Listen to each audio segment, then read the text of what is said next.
Buonasera. Diamo inizio allora alla seduta del Consiglio Comunale. Come sempre avviso che abbiamo la registrazione via webcam, quindi salutiamo il pubblico che ci sta, scusate, che sta seguendo da casa.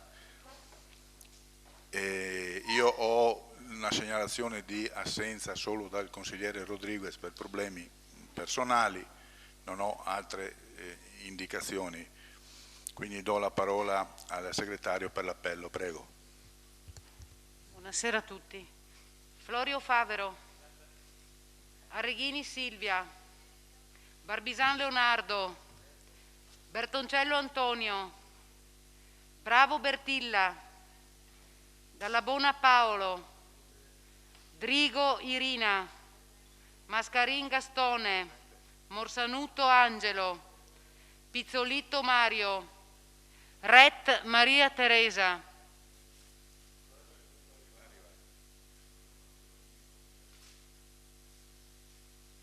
Rodriguez Riccardo assente giustificato, Senatore Maria Teresa, Stival Renato,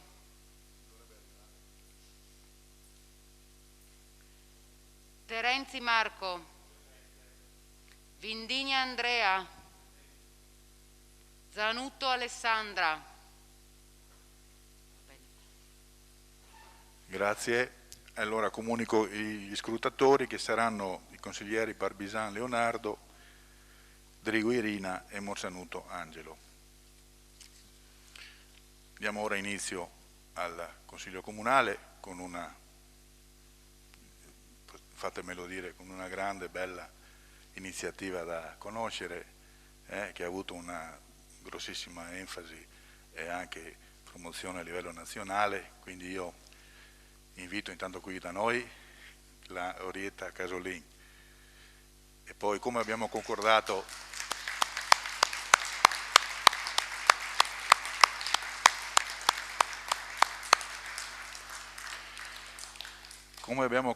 in capigruppo, dopo la sua spiegazione, il suo intervento, ogni capogruppo doveva comunque esporre un proprio discorso, un proprio ragionamento e la consigliera senatore che fa parte del gruppo che ha tra l'altro motivato questa iniziativa, ha chiesto questo intervento, lo fa antecedentemente visto che ha partecipato a questa promozione, a questa iniziativa, quindi io lascerei la parola alla consigliera senatore per la presentazione, poi l'Orietta ci dice tutto e poi gli altri capigruppi faranno i loro interventi. Prego. Sì, grazie signor Presidente. Innanzitutto un saluto particolarissimo a tutti gli uomini e le donne che ci stanno seguendo da casa, a voi consiglieri comunali che rappresentate al meglio la cittadinanza di Portogruaro, i signori assessori e il signor sindaco. Stasera, come ha detto giustamente il signor Presidente del Consiglio, è una serata assolutamente molto particolare. È una serata particolare che ha avuto inizio però molti mesi fa. Orietta Casolin è una donna alla quale riesce a guardare subito dentro. È una donna che di una grandissima capacità di empatia, è una donna molto sensibile, è una donna che ha saputo trasformare un suo desiderio di donna in un'azione. Quando ci siamo conosciuti tramite un'amica, Grazia, tramite altri amici, Bertilla, Renato, è stata, come dire, empatia a prima vista. Orietta ci ha trasferito la sua voglia di esserci, la sua voglia di essere presente con le altre donne. Ed è stato un susseguirsi di iniziative comuni, ma non c'era bisogno di dirlo. Sapevamo che quella sarebbe stata la strada.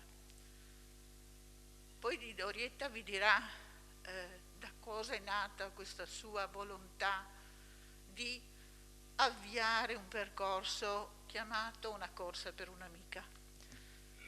Io ho avuto anche la fortuna di conoscere due altre persone eccezionali che l'hanno accompagnata, suo marito Gianni e un amico, Francesco. Altre persone che quando ti guardano in trasparenza, guardi dentro e loro ti guardano dentro, cosa non usuale e non abituale.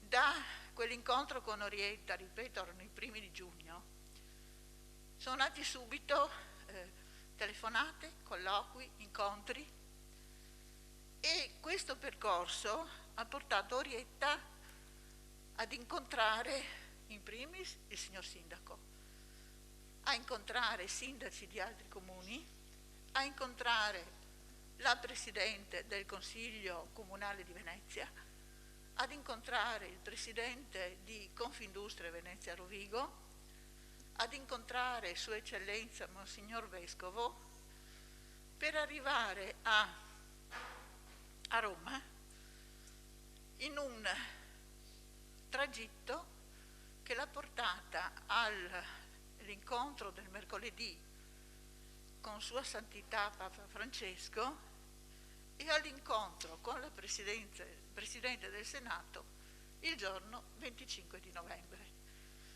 Una brevissima cronistoria,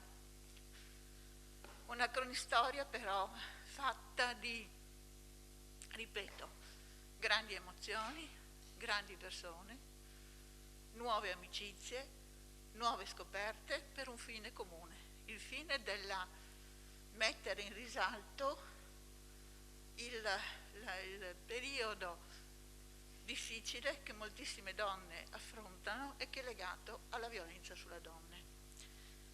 Io poi avrò concluso perché Orietta avrà molto da raccontare. Mi piace però sottolineare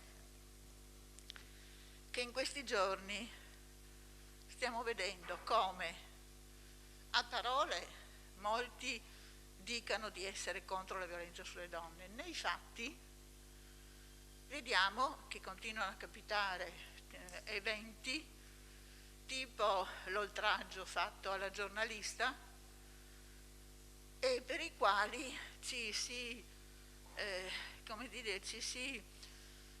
dice contrari, ma questa contrarietà a volte è anche di facciata. Noi donne sappiamo bene come spesso ci accorgiamo dei commenti malevoli dei maschi, dei commenti antipatici sulla fisicità dei maschi, sulle battutacce che molti maschi fanno, sul considerare quelle battutacce come qualcosa di normale, come qualcosa che può essere detto e fatto. E credetemi, le donne se ne accorgono, non è vero che non se ne accorgono, se ne rendono benissimo conto di cosa stiano percependo e fa molto più male di un'offesa aperta, perché ci si sente inferiori, ci si sente trattati male. Quindi credo che Orietta sia un pezzo di storia di Portogruaro, ma sia anche un pezzo di storia d'Italia, della lotta contro la violenza sulle donne. Io le sono molto grata perché mi ha regalato la possibilità di partecipare in maniera molto subordinata e molto secondaria ad un'esperienza unica. Quindi a nome di tutte le donne di Portogruaro, ma anche degli uomini, perché ce ne sono tanti che hanno capito benissimo che bisogna cambiare. A nome delle donne di Portogruaro, a nome degli uomini di Portogruaro, io ti ringrazio veramente dal profondo del cuore per quello che hai fatto. Ringrazio tuo marito Gianni, che è là e che è stato, credetemi, dolcissimo e bravissimo. Ringrazio Francesco, che l'hanno accompagnata in camper, dal camper. Ringrazio i tanti amici, ripeto, Bertilla, Aurora, Grazia, Renato, tutti quelli che erano presenti e che ci hanno dato una mano. Orietta, alla prossima, velocemente. Grazie mille. Grazie, allora adesso prima di dare la parola a Lorietta che ci spiega, saluto, sono arrivate la consigliera Ret, la salutiamo, e anche il consigliere Renato Stival, buonasera. Prego Orietta, a te. Grazie a tutti innanzitutto di essere qui questa sera, e ancora grazie a tutte le persone che mi sono state vicine in questa impresa, agli amici, al nostro sindaco, a tutti. Questa impresa nasce, come ho già detto diverse volte, un anno fa, percorrendo le strade con la mia bicicletta nel periodo di novembre, lungo il nostro territorio, passando per dei piccoli comuni, il mio comune di nascita che poi è Teglio Veneto, trovando dei simboli dedicati a delle donne che non ci sono più, con alcune poesie o con alcuni pensieri sopra scritti dai propri familiari. Quelle poesie e quei pensieri lì mi hanno fatto riflettere molto e li ho tenuti per me, li ho tenuti nel mio cuore per un po', ma ci pensavo molto spesso. Da lì a poco, come tutti sappiamo, a gennaio, mi sembra, a Concordia c'è stato quel femminicidio di Victoria e lì non lo so cosa è successo in me, però ho pensato che fosse il momento di fare qualcosa, ma di farlo io personalmente. Al momento ne ho parlato in famiglia, che ho detto, ma avevo quasi paura ad affrontare mio marito e mio figlio, però come ho parlato a loro di quello che avevo in mente, o meglio portare un messaggio a tutte quelle persone che avevano bisogno di aiuto e a tutte le persone che sapevano di persone che avevano bisogno di aiuto, e ho detto forse non verrà compreso. Invece da subito ho avuto l'appoggio in famiglia. Quando c'è stato l'appoggio in famiglia basta, per me era già fatta. E all'inizio non sapevo con chi parlarne, ne ho parlato con un'amica che fra le altre cose fa parte della stessa società sportiva mia, la Grazia, la quale a sua volta mi ha presentato Maria Teresa, e da lì siamo arrivati anche a tutta una serie di persone, ai vari sindaci, per cui anche al nostro sindaco, i sindaci dei comuni con i quali avevo deciso poi un po' il percorso, come ha detto Maria Teresa, la Presidente del Consiglio del Comune di Venezia, Confindustria. E questo progetto ho cominciato a mettere le fondamenta, abbiamo cominciato a lavorare, ho cominciato a pensare il percorso, sono stata aiutata molto anche dall'Associazione Arco di Portogruaro, che assieme a loro abbiamo trovato i punti dove fare le soste, e sono dei punti, oltre alle sedi di Confindustria abbiamo visitato i paesi dove ci sono stati dei femminicidi, anzi diciamo che le tappe forse le più significative a livello umano sono state proprio quelle, e anche comuni dove c'erano dei centri antiviolenza molto grossi. Io non pensavo, veramente non pensavo di avere un così bel riscontro di questa iniziativa. Da subito alla partenza è stata meravigliosa perché il nostro sindaco mi ha accompagnato, e quello per me, anche se pioveva, io l'acqua non la sentivo perché è stato di buon auspicio e comunque mi ha dato la forza da subito di andare avanti. Dopo arrivati a Concordia, comunque la pioggia è continuata, abbiamo fatto una sosta a Torre di Mosto e anche lì l'accoglienza è stata non calorosa di più, e così in ogni comune. E diciamo che i momenti più difficili di questo percorso sono stati appunto l'incontro con i familiari di alcune vittime. Sono stati dei momenti molto particolari, però molto intensi. Non ci sono state parole con i familiari perché non ce n'era bisogno, ormai non c'era più nulla da dire. Gli sguardi nostri e le lacrime dicevano tutto. Ci siamo abbracciati e per poi proseguire il viaggio. Mi porterò sempre nel cuore comunque i familiari delle vittime, senz'altro. È la cosa che più mi è rimasta impressa. Però devo dire, nonostante noi tutti a volte pensiamo, perché sono cose che molte volte non conosciamo bene, non conosciamo come lavorano nei territori. Ho avuto modo di toccare con mano e di vedere anche i lavori che vengono fatti da queste persone che lavorano nei centri antiviolenza, che lavorano presso le case protette, e devo dire che sì, è vero, bisogna fare ancora molto, però abbiamo tante brave persone che lavorano e ci mettono il massimo dell'impegno e ci sono anche dei buoni risultati. Certo, è ovvio, noi in TV si parla dell'apice massimo, per cui in negativo, di quello che succede quando una donna effettivamente viene ammazzata, e quello è proprio l'apice massimo della violenza. Però poche volte si parla di quello che viene fatto. Beh, io l'ho toccato con mano e mai più avrei pensato tanto lavoro e tante persone che ci lavorano con una volontà infinita, perché molte volte le persone lo fanno come volontariato e molte lo fanno di mestiere, cioè fanno proprio quello, e sono supportate comunque da una serie di persone che aiutano tante donne. Questo mi ha dato ben da sperare. Poi che dopo la situazione negli ultimi anni sia peggiorata lo sappiamo tutti.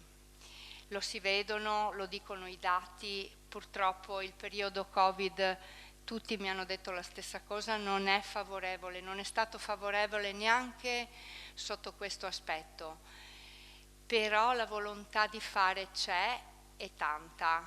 E alla fine l'arrivo verso Roma, anche lì, pur essendo una città molto grande, ho notato tanta unione, tanta voglia di aiutare le donne. Ci sono moltissime case protette in tutto il territorio, tranne magari nei comuni più piccoli, però queste si concentrano nei comuni più grandi. Io devo dire che non mi aspettavo un tam tam man mano che passavo, e invece c'è stato. Non ho mai percorso, o meglio, ho percorso pochi tratti da sola o magari assieme a Francesco che mi faceva compagnia o a Gianni nelle salite, ma per il resto ho trovato proprio le persone dei vari comuni che si aggregavano o mi accompagnavano per piccoli tratti o anche per lunghi tratti. È stata un'esperienza molto bella e spero che sia la prima di tante buone esperienze che verranno in futuro. Oltretutto a Bondeno, che è il primo comune che sta fra Mestre e Ferrara, il primo comune dove mi sono fermata, che c'è stato il femminicidio di Rossella Placati. Sono stata accolta appunto, come dicevo, dai familiari e anche dal sindaco, il quale mi ha pregato di portare un presente per il nostro sindaco, che ora glielo consegno. Allora,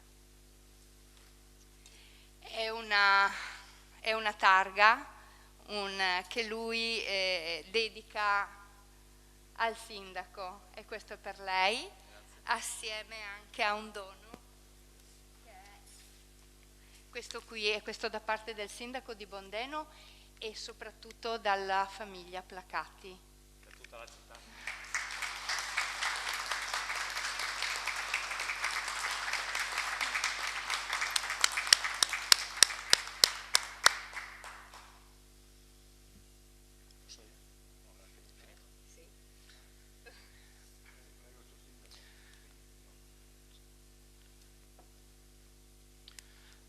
Sì, dopo questa lettura dovrei anch'io stare in silenzio, ma due parole di rito quasi. Quando si sono presentate Orietta e Grazia, hanno esposto questa loro intenzione, che era un sogno ben programmato, ben visibile nella loro mente, perché avevano già il percorso tutto intero. Quando entriamo in un cono d'ombra o addirittura in un cono nero come questo, che parla di femminicidio, ci sono momenti in cui ci va l'innovazione o ci vanno dei segnali di rottura. E qua la città di Portogruaro deve essere grata a Orietta perché ha lanciato un segnale di rottura. E il segnale di rottura è questo, quello di fare un'impresa in solitaria, che però ha avuto una grande risonanza dal punto di vista mediatico, perché ormai i giovani soprattutto usano le forme online e digitali per essere aggiornati, e questo serve per sensibilizzare tutto quello che facciamo da oggi in poi, e su questa Portogruaro deve essere orgogliosa. Io non elenco tutte le cose che sono state fatte, perché sembra quasi che volessimo tutti insieme dire quello che abbiamo fatto, non serve.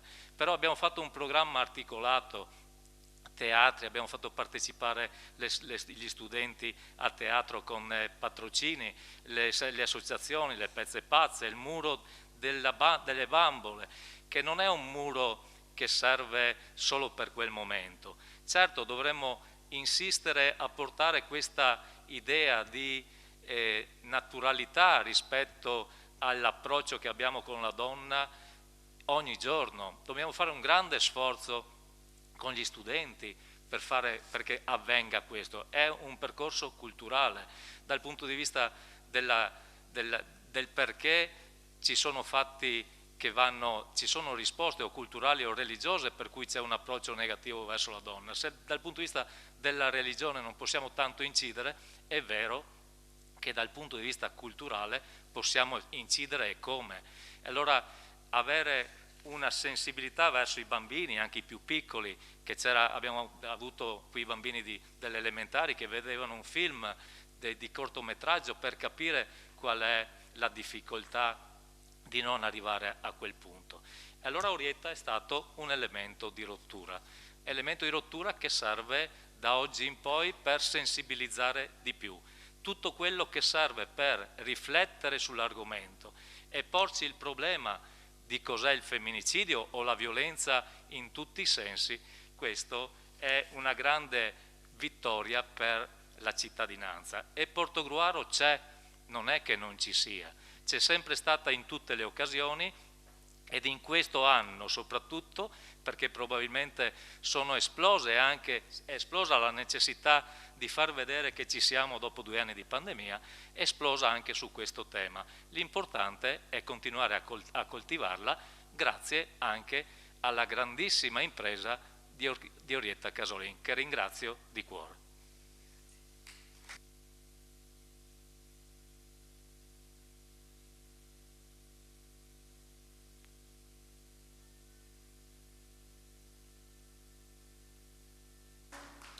Allora, dopo la testimonianza dell'Orietta e anche la presentazione del singolo, siamo d'accordo che i capigruppo fanno un loro intervento. Prego, consigliere. Io, signor Presidente, intendo delegare una mia collega l'intervento a nome del gruppo Civici e Democratici. Grazie. Grazie. Allora, anche a nome del nostro gruppo ovviamente va il ringraziamento a Orietta, posso chiamarla per nome, per quello che ha fatto, perché con la sua iniziativa, come diceva giustamente il Sindaco, ha contribuito a tenere alta l'attenzione su questo tema, e perché insomma è stata un'iniziativa insolita, importante, che ha avuto una risonanza decisamente importante. Quindi la ringraziamo. E ringraziamo anche il Presidente del Consiglio per averci dato l'occasione di ascoltarla, insomma, personalmente qui stasera. Lei ha detto giustamente che ci sono tante persone che si spendono volontariamente in quest'ambito, ed è vero, ne abbiamo tante anche nel nostro comune. Tuttavia questa sera lei ha presentato la sua iniziativa al Consiglio Comunale, quindi io mi permetto di rivolgermi al Consiglio Comunale dopo averla ringraziata. Lei ha citato tanti temi, ha parlato dei centri d'ascolto, che sono uno dei pilastri su cui poggiano tutti i progetti dedicati al contrasto alla violenza di genere. E la consigliera, che mi pare l'abbia introdotta, mi scuso se sono arrivata in ritardo, soleva dire un'espressione che mi permetto di fare mia questa sera: parlano i fatti. Quindi in merito a questo io vorrei vedere nel prossimo bilancio di previsione, che sarà presentato a breve, dei fondi sufficienti stanziati per sostenere il nostro centro d'ascolto e la cooperativa, che tanto si dà da fare nel territorio. Lei giustamente, signor Sindaco, ha citato l'importanza della formazione e dell'educazione delle nuove generazioni, e so che il Comune di Portogruaro da tempo è impegnato in questo. Io mi auguro che i nuovi finanziamenti, che sono sicura ci saranno, dedicati a questo, non si rivolgano solo alle scuole secondarie di secondo grado, perché è assolutamente importante che progetti di questo tipo partano da fasce d'età molto più basse. So che c'era un finanziamento stanziato dalla Regione Veneto, scaduto poco tempo fa, che finanziava proprio questo tipo di progetto. Sono sicura che l'avete accolto. Io mi chiedo però, al di là del 25 novembre, al di là insomma di tutto quello che viene detto durante questa giornata, giustamente Orietta dice ho potuto rilevare come la pandemia abbia inciso su questo problema e abbia inciso profondamente, e probabilmente le conseguenze di quello che è accaduto saranno lunghe per le donne, per le famiglie, per i figli di queste donne e per i familiari di queste donne. Per cui credo che serva una strategia di lungo termine, non di anno in anno, e mi permetto di dire che una strategia che coinvolga tutti i soggetti che si occupano di questo, una strategia che sollevi dallo stato di emergenza che so esserci anche nel nostro territorio a volte, una strategia che sia più efficace nell'ambito, per esempio, delle case rifugio. E una cosa mi ha particolarmente colpito di questo intervento, che secondo me è bellissima. Lei ha detto che ha incontrato gli operatori, ha incontrato gli operatori che lavorano nei centri antiviolenza. Ecco, io credo che un ente locale debba lavorare proprio in questo senso, andare periodicamente nel centro antiviolenza, conoscere chi sono le operatrici, che cosa stanno facendo ed elaborare una strategia condivisa. Quindi io mi auguro che il nostro ente locale stia periodicamente frequentando quel centro e conoscendolo da dentro e mettendo in atto piani, per esempio educativi, in continuità e in condivisione con quello che sta facendo il centro e con quello che sta facendo la rete. Io mi permetto di dire anche un'altra cosa. Il nostro comune da molti anni è impegnato in questo senso. Io ricordo l'assessore Foschi, poi l'altro assessorato e anche al tempo della sindaca Senatore. E mi sembra però che forse tutto quello che noi abbiamo costruito in tanti anni ora non sia più sufficiente proprio a rispondere a queste nuove esigenze, queste nuove istanze, e non sia più sufficiente, bastevole ripetere e rifare ciò che ormai da tanti anni si fa. Quello è consolidato. Forse c'è bisogno di qualcosa di diverso, di implementato, di strategie nuove. Mi permetto di suggerire una cosa.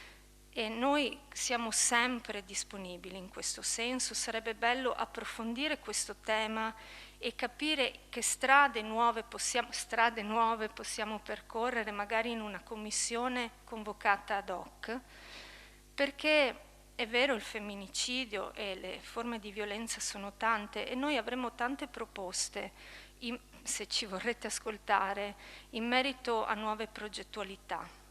Una delle forme di violenza che è emersa con maggiore evidenza durante e dopo il periodo pandemico è quella che viene definita la violenza economica, no?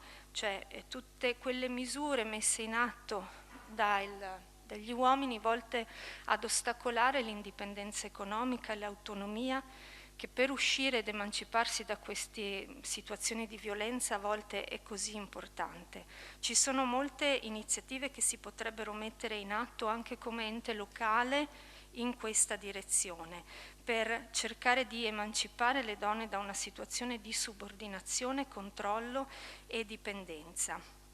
Molte, tra l'altro, una cosa che leggevo e che mi ha stupito è che molte donne non possiedono un conto corrente, non hanno accesso ad un conto corrente autonomo, e questa è una forma di controllo molto grave, soprattutto insomma, se si pensa a situazioni quando ci sono anche delle donne.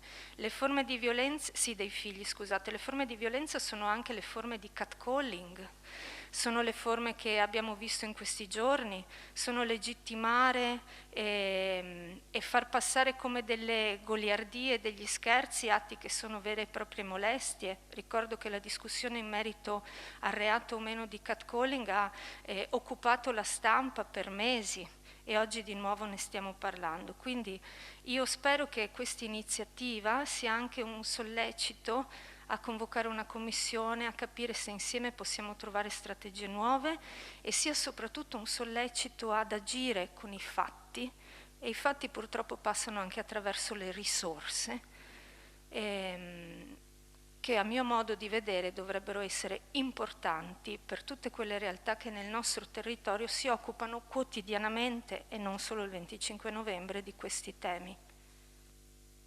Grazie consigliera Ret. Consigliere Barbisan, prego a lei. Grazie Presidente, buonasera a tutti.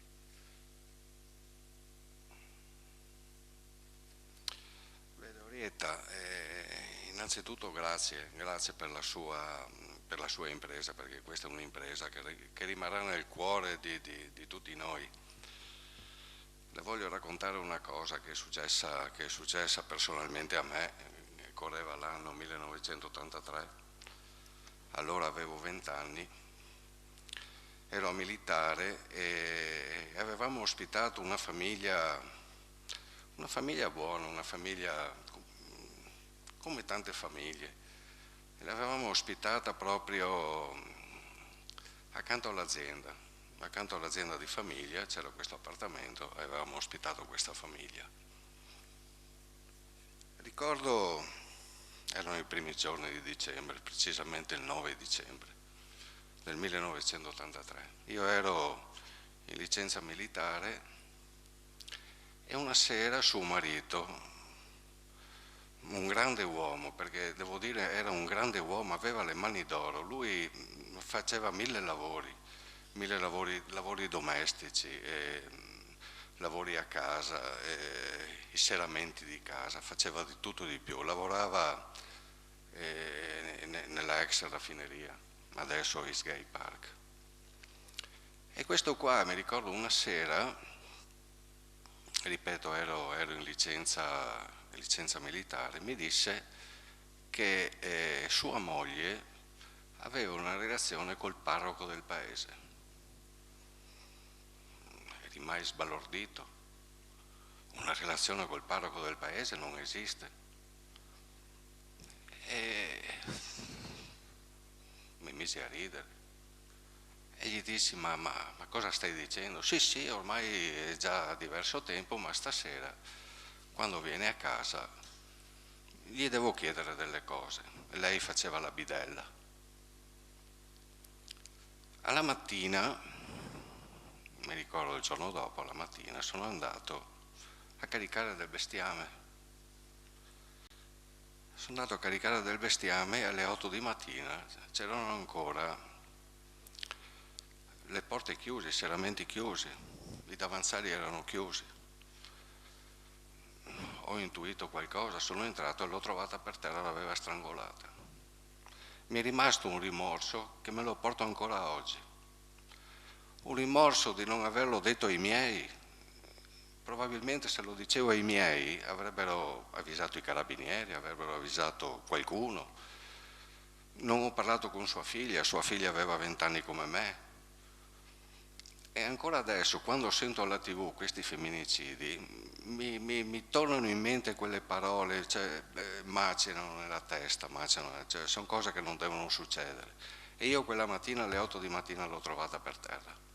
Sono stato il primo, sono corso fuori, mi ricordo è passato il vigile Bigliatti, l'ho fermato, lui ha chiamato i carabinieri e purtroppo l'aveva strangolata.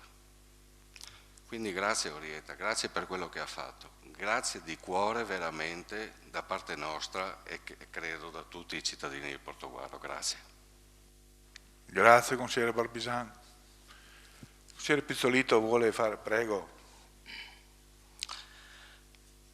Orietta, a parlare per ultimo quando gli altri hanno detto tante cose non è facile, perché cosa possiamo dire di più? Il messaggio ti è arrivato dei ringraziamenti e della grande stima che tutti noi proviamo per te e per la tua impresa.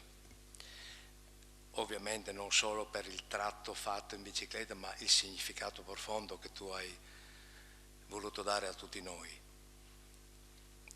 Credo però che scrivere discorsi o trovare un linguaggio forbito, magari anche per colpire, forse sia un'offesa nei tuoi riguardi, e l'unico linguaggio che forse meriti è il linguaggio del cuore, perché con il linguaggio del cuore ci si capisce, con qualsiasi livello culturale, qualsiasi esperienza, e vorrei proprio parlarti semplicemente col linguaggio del cuore. Soprattutto chi come me, tanti miei colleghi e in altri contesti, negli ambulatori, nei centri di ascolto, siamo depositari di tanti segreti che spesso non possiamo neanche rivelare per varie ragioni, ma che comunque ci segnano molto. E chi anche umilmente nella propria vita, presso per esempio le missioni o delle testimonianze in tutto il mondo, nel mio caso in Africa, in Tanzania, in Uganda, in Camerun, paesi dell'est, Bosnia, Centro America, Uganda, Perù, conosce un pochettino, ripeto umilmente, quello che succede in tutto il mondo. E quindi quello che tu hai rappresentato in questo momento è un qualcosa che parla con il cuore, che deve stimolare tutti noi ad unirci e a mettere in evidenza e a portare a conoscenza con coraggio, spesso perché ci vuole coraggio, tutte le problematiche che succedono in determinate circostanze.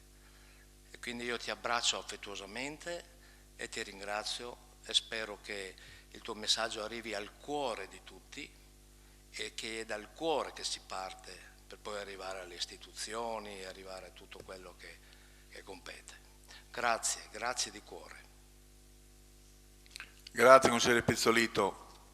Quindi noi abbiamo terminato questo momento che andremo avanti ancora per molto tempo, ma dobbiamo proseguire con il Consiglio. Quindi Orietta, ti rinnoviamo l'abbraccio da parte di tutto il Consiglio Comunale della città di Portogruaro.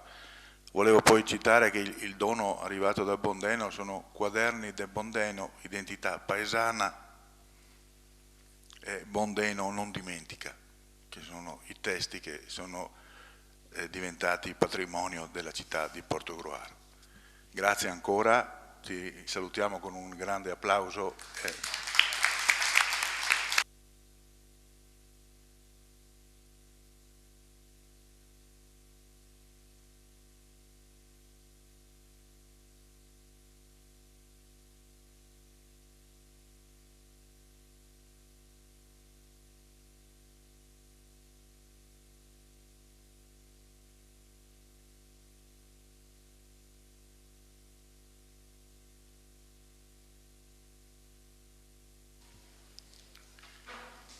Bene, proseguiamo.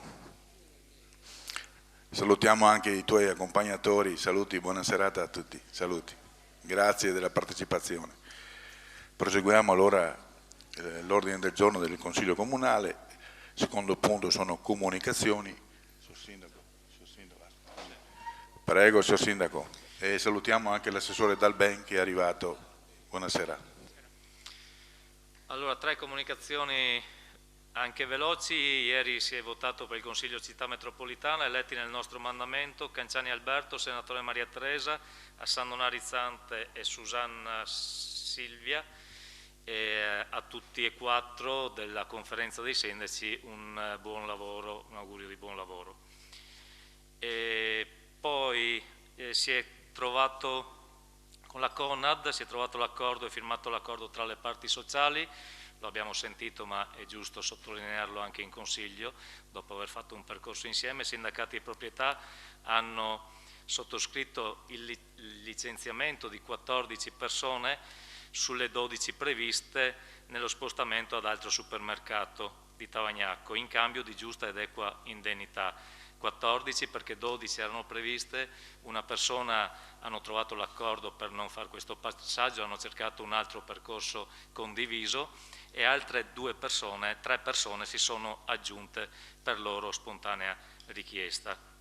Speriamo che questo accordo si concluda e si stabilizzi il problema dell'organico della ditta, che la proprietà riorganizzi la gestione con lungimiranza e che le 14 persone trovino presto adeguato collocamento vista la loro esperienza e la specializzazione acquisita nel tempo.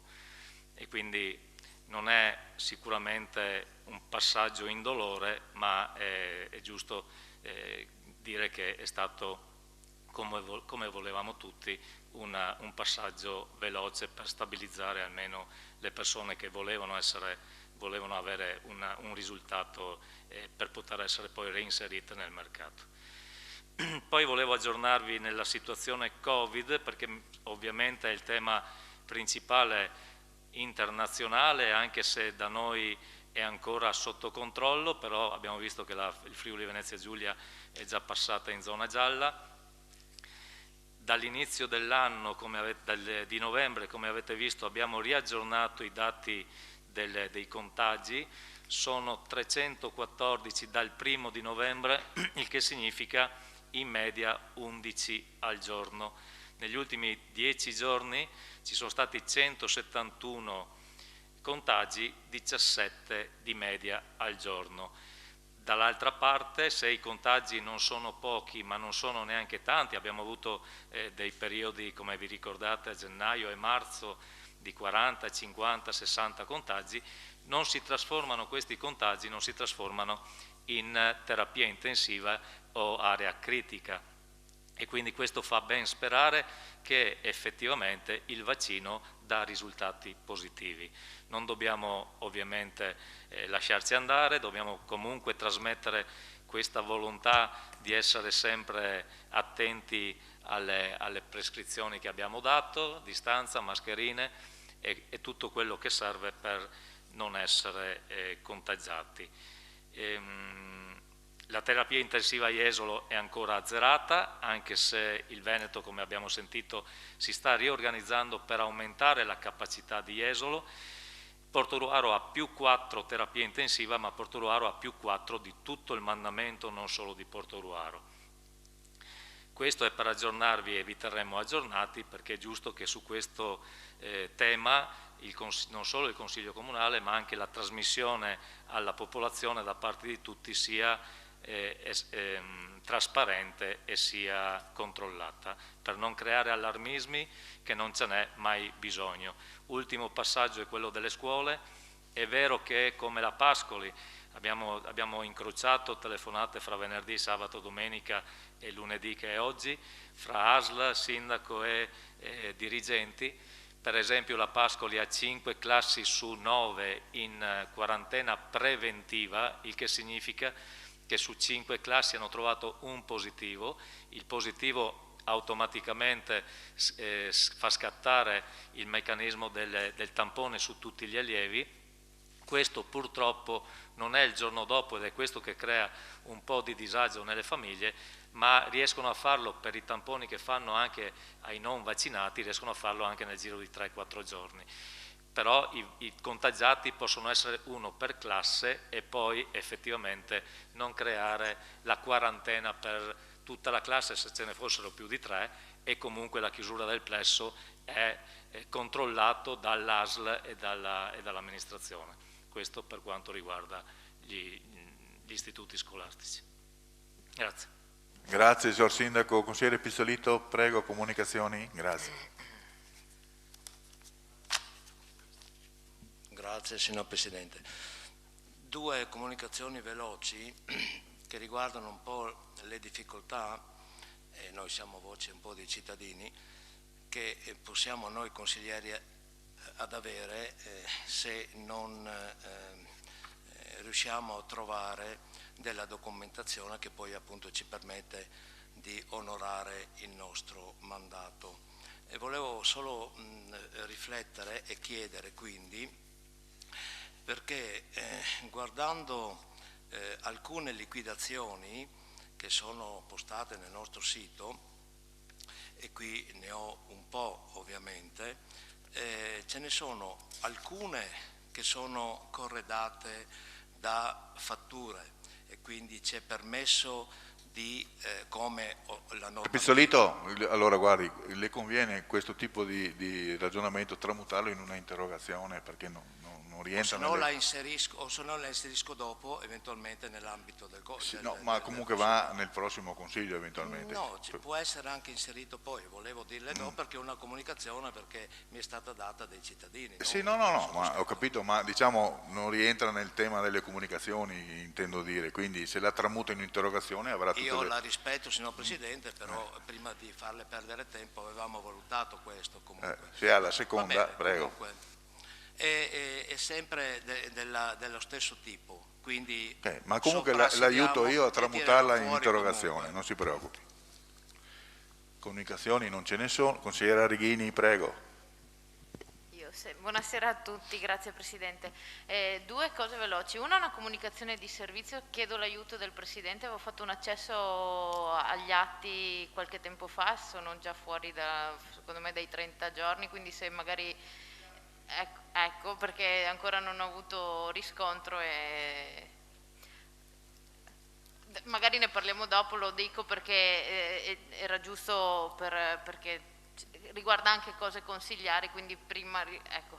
Voi chiamatemi pure, nessun problema, oltre a fare la richiesta, fatemi capire che io vi aiuto. Ok, l'altra cosa invece mi chiedo, c'è stata data una segnalazione da alcuni cittadini di uno stato una situazione un po' di degrado in una zona di Summaga, zona Pipe, Leonora Duse, e io chiederei al sindaco, all'amministrazione, se riesce a fare una verifica, se ci sono delle esigenze particolari e se è possibile dare supporto alla situazione anche con i servizi comunali, con le esigenze che ci sono.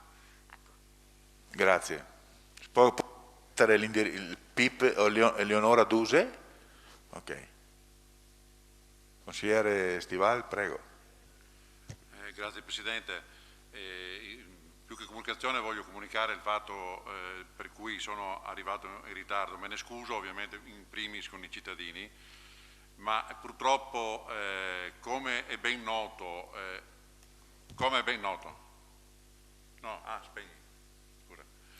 a tutti, io abito nel mezzo di 2 passaggi a livello e una ventina di volte al giorno rimangono chiuse contemporaneamente per decine di minuti. Dei lavori che sono iniziati 7 anni fa sono ancora in corso e mi auguro che vengano prese in considerazione dall'amministrazione tutte le strade possibili per cercare di accelerare il percorso di ultimazione di queste opere. Lo faccio anche a nome di tutti i cittadini, soprattutto quelli che abitano all'interno dei 2 passaggi a livello, quelli che transitano in quel tratto di strada e che hanno visto nel tempo ben 2 persone non essere riuscite ad avere i soccorsi per tempo, per cui ci hanno lasciato la vita. Grazie. Grazie consigliere Stivali. Consigliera Senatore, prego. Grazie Presidente. Allora, la prima comunicazione riguarda l'ottenimento, la vittoria di 2 medaglie d'oro nel mese di ottobre da parte di una dipendente comunale dell'ufficio commercio, che purtroppo adesso mi scappa il nome, al tiro alla pistola. Quindi 2 medaglie d'oro mi sembra un riconoscimento importante e ritengo magari che sarebbe cosa bella se il Consiglio Comunale esprimesse alla dottoressa, scusatemi, no, non me lo ricordo più, dell'ufficio commercio, mi è scappato il nome adesso, poi magari nel corso la Ioanca, bravissima, la Ioanca ha ottenuto 2 medaglie d'oro, grazie del suggerimento. La seconda comunicazione riguarda la mia nomina ottenuta oggi a seguito delle elezioni del Consiglio di Città Metropolitana a componente del Consiglio di Città Metropolitana. Grazie. Grazie consigliere Senatore.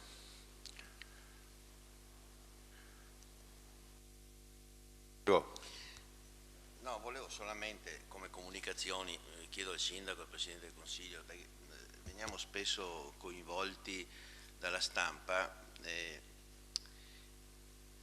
sarebbe bene che in Consiglio magari ci fosse qualche informazione in più. Uno è legato a un articolo, Acquedotto Livenza-Tagliamento, 16 milioni di investimenti, e siccome è una cosa importante sarebbe bene che almeno il Consiglio venisse informato quali sono gli interventi che interessano la comunità di Portogruaro. Se no continuiamo sempre con queste enunciazioni e poi non sappiamo mai quelle che si realizzano, non si realizzano e quant'altro. L'altro è un articolo, ma lo dico solo ma lo affronteremo, magari.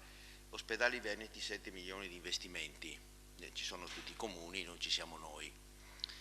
E sappiamo però che siamo dentro il progetto del PNRR, però voglio dire, cercare di comunicare al Consiglio una strategia, quali sono le relazioni che noi abbiamo con gli enti sovraordinati, per informare il Consiglio, perché io credo sia doveroso, noi eventualmente che siamo opposizione non riusciamo sempre ad avere le informazioni adeguate per poter anche svolgere il nostro lavoro e dare magari anche il nostro contributo. L'ultima comunicazione che vorrei fare è: noi avevamo all'inizio di legislatura posto 2 problemi che la maggioranza non ha accolto, e io mi auguro che non sia stato accolto perché all'inizio di una legislatura la lettura delle nostre proposte forse potevano sembrare di parte. Allora io chiedo al Presidente del Consiglio se può esaminare la possibilità di verificare se il Comune di Portogruaro può aderire all'avviso pubblico. Lo stimolo mi avviene perché il Comune di Caorle ha attivato non c'è niente di grosso e di particolarmente significativo perché il Comune con una risorsa molto limitata possa riprendere in mano questa considerazione al di fuori degli schieramenti, e questo vale anche eventualmente per la panchina di Regeni. È passato un anno, credo che ormai sappiamo tutti come noi ci poniamo rispetto a questi problemi. Io chiedo che il Presidente del Consiglio assieme ai capigruppo possa riprendere in mano questi argomenti, perché io credo che non siano di parte, possono coinvolgere tutto il Consiglio e possono anche avere un significato importante per il Consiglio, non per una forza politica. Quindi è uno stimolo che chiedo al Presidente del Consiglio, così come ha dimostrato anche in molte occasioni di uscire dalla logica, voglio dire, di maggioranza e minoranza, ma salvaguardare il ruolo di tutto il Consiglio Comunale, che si faccia promotore per verificare se ci sono queste condizioni. Grazie. Grazie consigliere Bertoncello. Passiamo ora al terzo punto all'ordine del giorno. variazione di bilancio e applicazione quota parte avanzo vincolato, visto in sesta commissione il 24 novembre, il parere dei revisori giunto in stessa giornata. Chiedo al Presidente di Commissione, prego, grazie. Allora, questa variazione riguarda delle maggiori entrate, appunto l'abbiamo visto in Commissione, per 156.000 euro, suddivise, come riportato nei vari punti che vediamo nella delibera, 267. Inoltre vediamo che viene rimpinguato il fondo di riserva per 25.440 euro circa, che è la differenza tra le maggiori entrate e le maggiori spese, per essere eventualmente utilizzato. Grazie. Assessore, deve integrare, prego. Buonasera a tutti, solo un chiarimento. Per quanto riguarda le entrate, nella delibera sono dettagliate per singolo titolo, tra entrate tributarie, trasferimenti e entrate extratributarie. Per quanto riguarda invece il lato delle spese, mi soffermo su una che è particolarmente significativa perché il resto sono sostanzialmente gli assestamenti che vengono fatti il 30 di novembre. La voce significativa di spesa sono le maggiori spese per energia elettrica per 102.000 euro, di cui 100.000 per i punti di illuminazione pubblica e 2.000 euro per l'utenza stadio comunale. La maggior spesa è emersa nel mese di ottobre, nel mese di novembre, con la bolletta riferita al periodo di ottobre, nel quale si è evidenziato un aumento tariffario del 40%. Da qui la necessità, ovviamente, di adeguare il capitolo di spesa per far fronte poi alle future bollette di novembre e di dicembre alla luce degli aumenti tariffari. Aumenti che riflettono un problema enorme che stiamo vivendo in questi mesi, che è proprio legato all'aumento di tutti i prodotti energetici, in particolar modo dell'energia elettrica. Grazie Assessore. Apro allora il dibattito, se ci sono interventi. Consigliere Bertoncello, lei? Prego. Sì, grazie. Ho avuto modo già di dire in commissione consigliare che più che una variazione di bilancio e un'applicazione di quota a parte di avanzo vincolato, questa si configura come un assestamento di bilancio, quello che normalmente si fa entro il 30 di novembre. Per la mia esperienza, ma credo anche di aver seguito l'esperienza di altri, sono cifre queste molto contenute. Adesso non so da cosa sono determinate, se sono legate alle variazioni successive che si sono prodotte, alla vicenda, voglio dire, della difficoltà rispetto al bilancio di previsione. Vi ricordiamo come è stato strutturato, che forse non ha consentito di fare un assestamento più impegnativo. Dall'altro lato registro un fatto, insomma, che ci è stato motivato in commissione, quello di aumentare il fondo di riserva. Io non credo che mai succeda di aumentare a novembre i fondi di riserva. Di solito si utilizzano a dicembre tutti i soldi che sono disponibili per eventuali emergenze. Ci è stato anche motivato dall'assessore legato a fatti specifici che si sono verificati nei territori limitrofi, e quindi per cautela è stato aumentato il fondo di riserva. La questione che avevo posto dell'energia elettrica, la risposta che ha dato l'assessore è sufficiente, esauriente, nel senso, se a ottobre c'è stato un aumento del 40%, io l'avevo posto questo argomento perché con tutti gli investimenti di risparmio energetico che sono stati fatti in questi anni anche da casa ci continuano a chiedere, parlate pure vicino al microfono. Siccome, voglio dire, è stato motivato spesso e volentieri nella precedente legislatura o consigliatura, e in effetti c'è stato un intervento consistente per risparmio energetico sull'illuminazione pubblica, non trovavo le motivazioni per un aumento così significativo. Dopodiché se la verifica di questi dati portano a queste cifre, io non posso che prenderne atto. Non ho avuto una risposta sulle entrate specifiche, sulle entrate extratributarie, che sono 99.000 euro. Credo che sia legato anche al canone concessorio, che ha modificato voglio dire, o ha accorpato le varie voci di bilancio nel canone concessorio. Altro io non ho da evidenziare. E mi auguro che avendo fatto questo assestamento così contenuto non registriamo il prossimo anno avanzi di amministrazione consistenti, perché qui c'era la possibilità, voglio dire,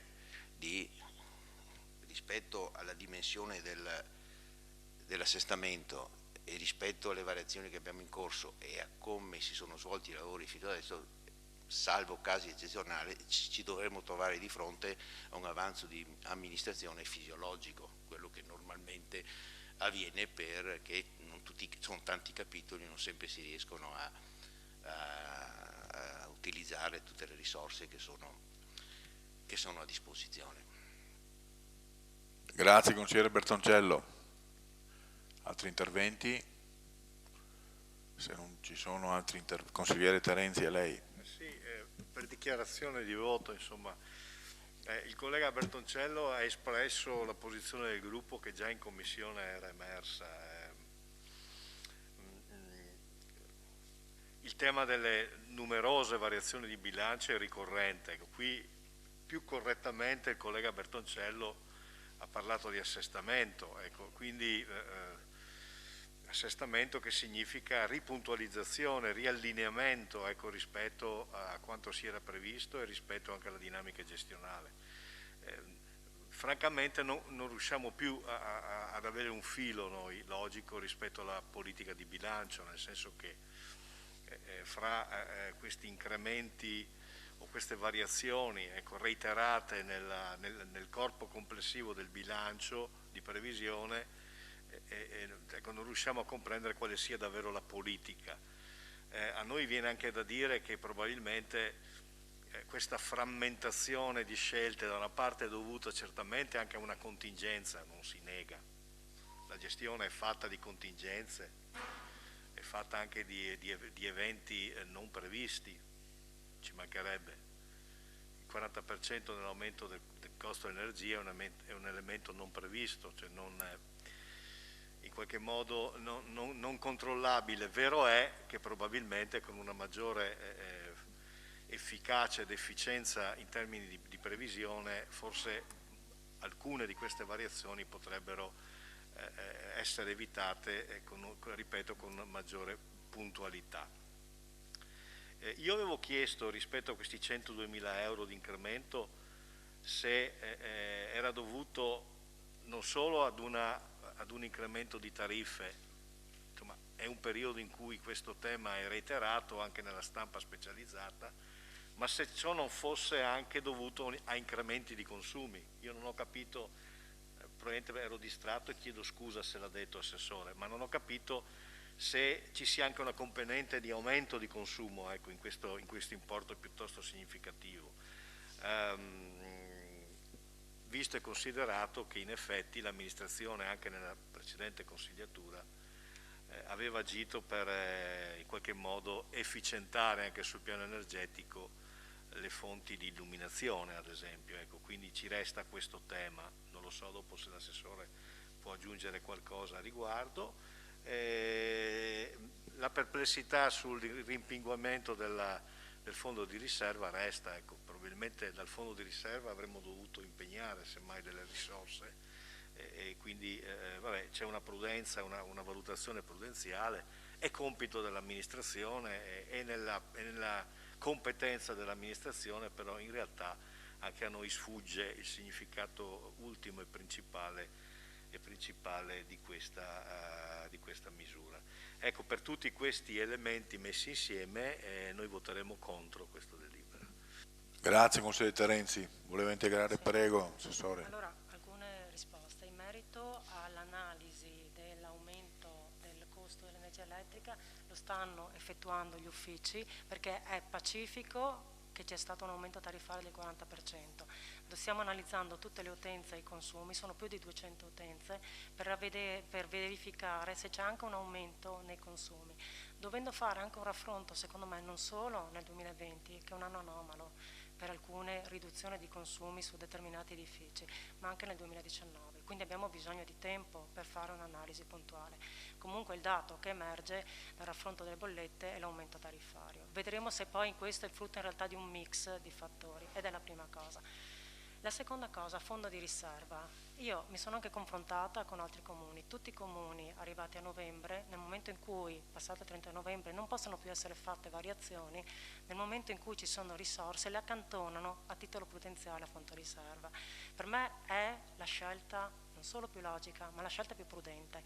Quindi davvero non penso che 23.000 euro di accantonamento a fondo riserva rappresentino una scelta poco comprensibile. È una scelta di prudenza fatta da molti, secondo me suggerita anche dal testo unico sugli enti locali, dall'articolo 175.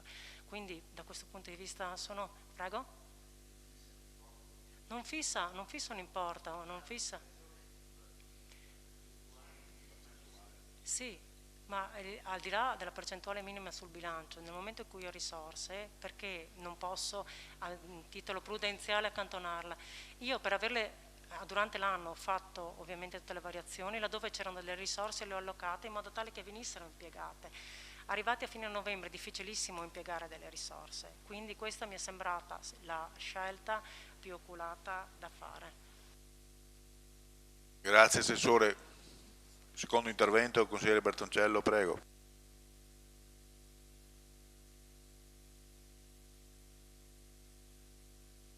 Io a volte faccio fatica. Allora, è vero quello che dice, però vede, ho voluto verificarlo.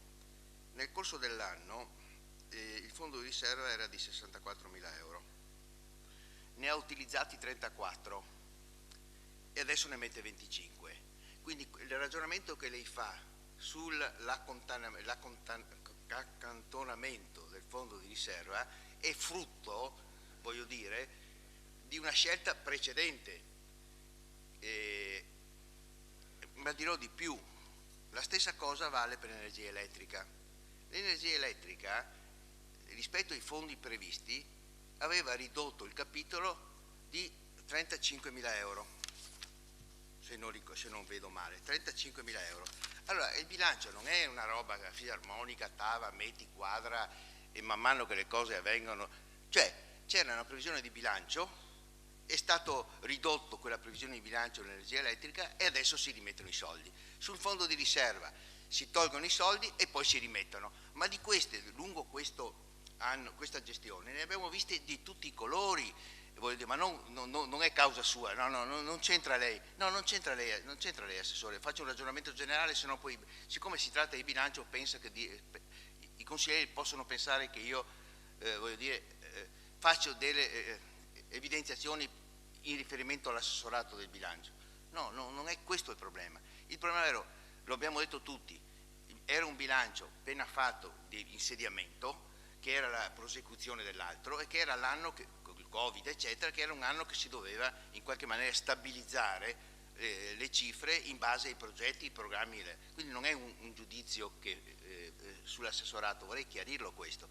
Però spesso e volentieri noi ci troviamo di fronte a parecchi casi dove man mano che il bilancio si realizza si tolgono delle risorse e poi si mettono, e si tolgono e si mettono. E questo è una procedura che non è del tutto lineare, mi permetto di dire.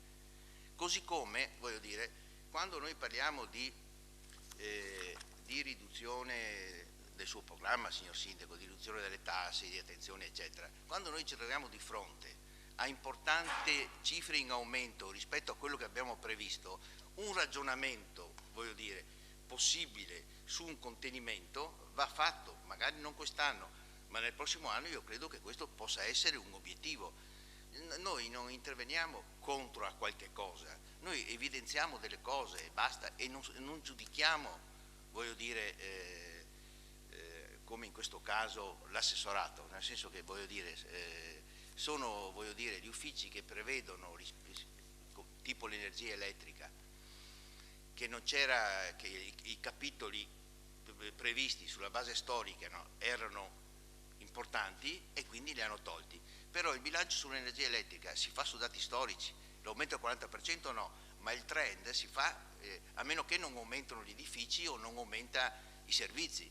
Quindi noi troviamo delle incongruenze, punto e basta, poi non è che facciamo altri ragionamenti. Grazie consigliere Bertoncello. Consigliere Pizzolitto, prego. Grazie Presidente, era solo un chiarimento gentilmente. Nel punto dove c'è scritto maggiori spese per 5.500 euro alla missione 1 programma 2 titolo per finanziare il maggior costo riferito a un ricalcolo della quota dovuta per la convenzione relativa all'OIV con la marca trevigiana. Ecco, volevo un chiarimento se qualcuno me lo potesse dare, grazie.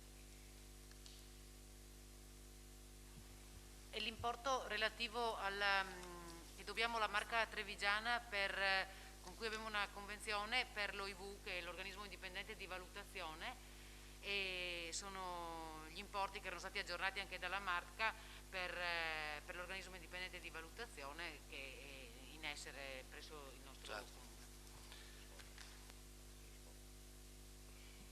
Posso replicare un attimo? Ah, prego, prego.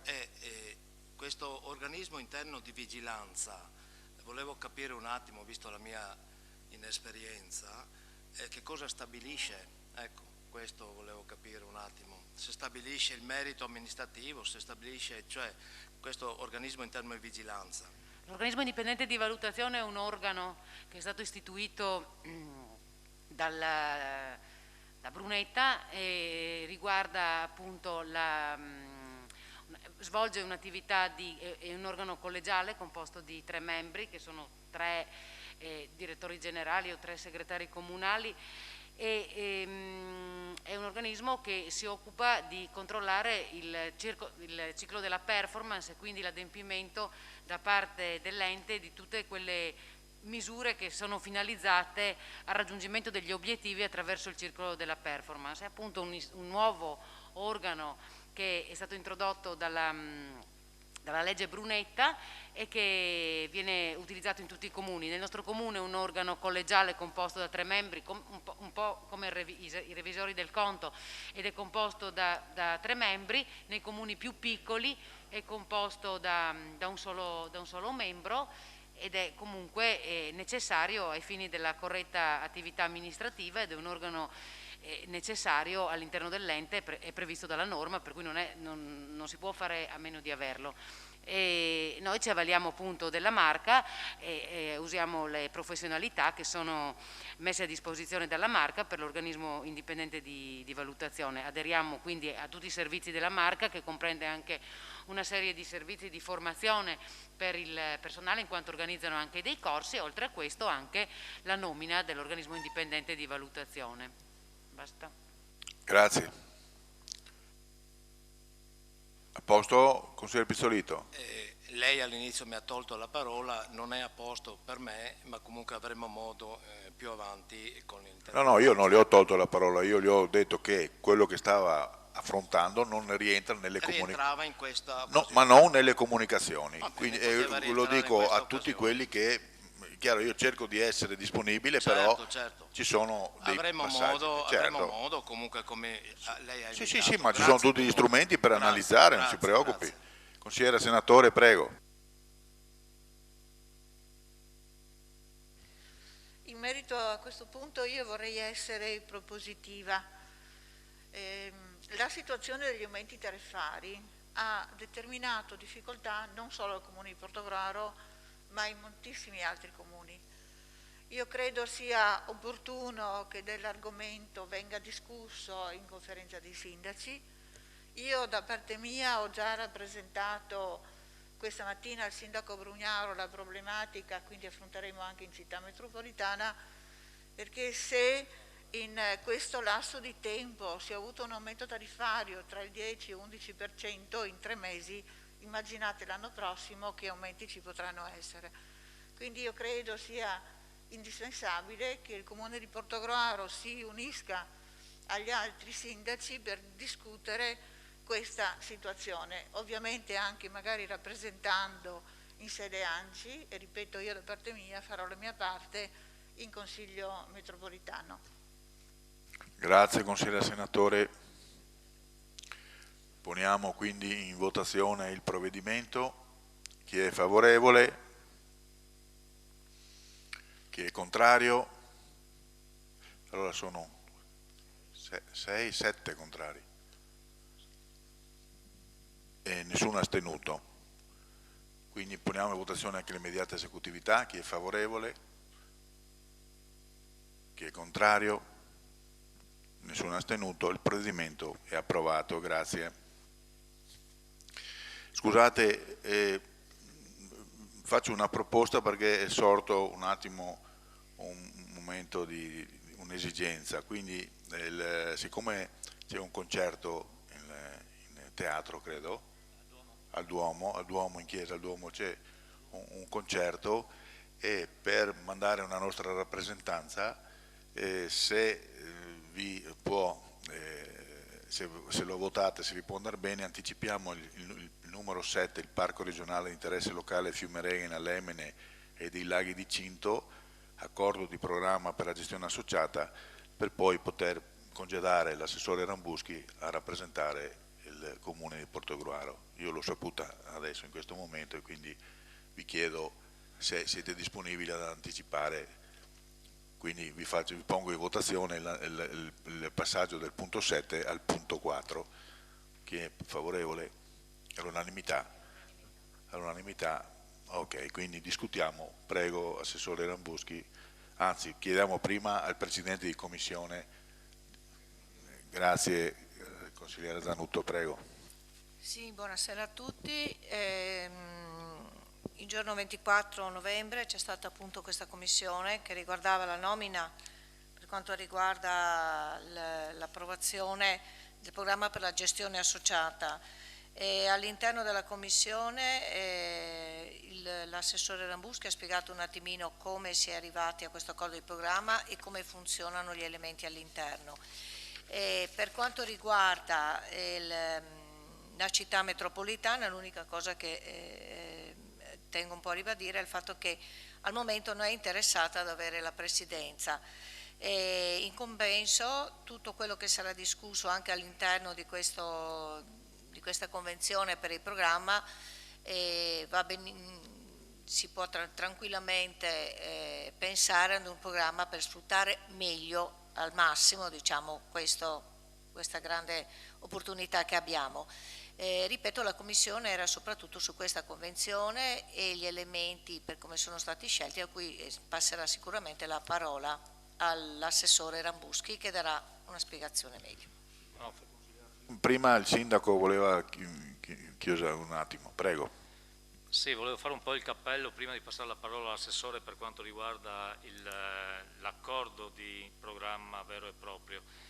L'istituto è del 2003, quindi sono 18 anni che è nato questo parco regionale di carattere locale. Oltre alla protezione della flora e della fauna che è ovvia in un parco regionale, anche se di livello locale, ci sono altri problemi e temi che stanno a cuore di questo parco, quale la valorizzazione del contesto paesaggistico che è caratterizzato dalla presenza di due fiumi importanti, Reghena e Lemene, che sono quelli che poi attraversano Portogruaro, la conservazione della natura, portare alla massima attenzione da eventuali fattori inquinanti, ripristinare le aree degradate sul Lemene e sul Reghena per migliorare le condizioni naturali. E questo è un altro tema importante, come incidere antropologicamente per sistemare aree che sono ormai irrecuperabili, incentivare attività produttive ed economiche finalizzate alla riqualificazione dell'ambiente e poi anche promuovere in questo senso, promuovere attività ricreative, didattiche, culturali, turistiche, promuovere l'adesione al parco di altri territori che limitrofi appartenenti ai comuni vicini. Andiamo sempre di più verso un'economia partecipata e in questo senso il privato incide notevolmente su tutto il nostro modo di vivere futuro. Per raggiungere gli obiettivi serve, come in tutte le manifestazioni, una sempre più ampia partecipazione del privato. Ecco che allora dentro il parco c'è la necessità o di far vivere il punto dove si dice far partecipare di più i privati, in questo senso, e c'è la possibilità col nuovo accordo di programma, o lasciare che il percorso del CGA, che è un percorso iniziato 2 anni fa, possa ancora andare avanti fin tanto che lo Statuto non possa dar atto di questa bellissima intenzione. Questo per far aderire i privati, snellire operazioni di investimenti e non solo, ma anche di, ovviamente, promozione turistica. Cinto Caomaggiore è il punto focale di questo parco, è nato principalmente sui laghi di Cinto, il lago Secco, il lago che poi vedremo dettagliati e che il Cinto Caomaggiore ha a cuore. Ma Portovecchio potrebbe diventare il punto principale della nostra città di Portoruaro. Potrebbe diventare l'inizio, per esempio, di un percorso ciclabile importante. Se voi entrate adesso nel sito del parco regionale Reghena e Lemene, troviamo ben poco di indicazioni in questo senso. E allora anche su questo sicuramente vanno fatti passi in avanti. C'è il bike tourist che disegna una biciclettata a cerchio che fa passeggiare le persone da Cinto Caomaggiore, va verso i mulini di Stalis, va alla fontana di Venchieredo, va alla cittadina di Curtisvado, poi scende per andare a Concordia Sagittaria, risale sul Reghena per andare a Summaga. È un bel percorso. Questo però bisogna far partecipare di più, non i comuni tanto per farli partecipare, ma ampliare il territorio del parco per far entrare i comuni che sono di questo territorio. Questo dovrebbe essere il percorso che facciamo nei prossimi anni. Il percorso potrebbe essere un percorso che tocca aree neviane, la Fratta, il punto focale è proprio lì, i prati della Madonna di Cordovado, i mulini di Bordara a Gruaro, Villa Bombarda a Portovecchio, chiesetta medievale a Versiola, sono tutti punti strategici di un percorso bellissimo della nostra zona. Il Lemene scende verso Caorle e allora perché non ampliare il territorio del parco anche fino sul Lemene e sul Reghena fino a Concordia, facendo partecipare anche Concordia. Allacciandoci al Gira Lemene potremo raggiungere, oltre al comune di Concordia, come ben sappiamo, anche il comune di Caorle. E il Gira Lemene è un circuito fondamentale che parte da Cinto, che parte dal nord e va fino alla spiaggia. Se abbiamo il sito nel parco non verremo mai né a Portovecchio né a visitare il parco, e da qui si può partire con la partecipazione di tutta la cittadinanza. L'idea generale è di un parco più vivo, un parco che vive, e su questo si parte ovviamente da un accordo di programma che cambia soltanto l'organo di gestione, difficile da mantenere, quello dell'ente, che era un po' ingessato su una burocrazia un po' pesante, e allora questo dà la possibilità, avendo visto altri parchi regionali locali, come questo accordo di programma concordemente deciso con la città metropolitana e col comune di Cinto Caomaggiore, come si può ovviamente bypassare questo ingessamento per farlo diventare più snello. Adesso ovviamente sentiamo quali sono i punti principali dell'accordo di programma per poi arrivare a una conclusione.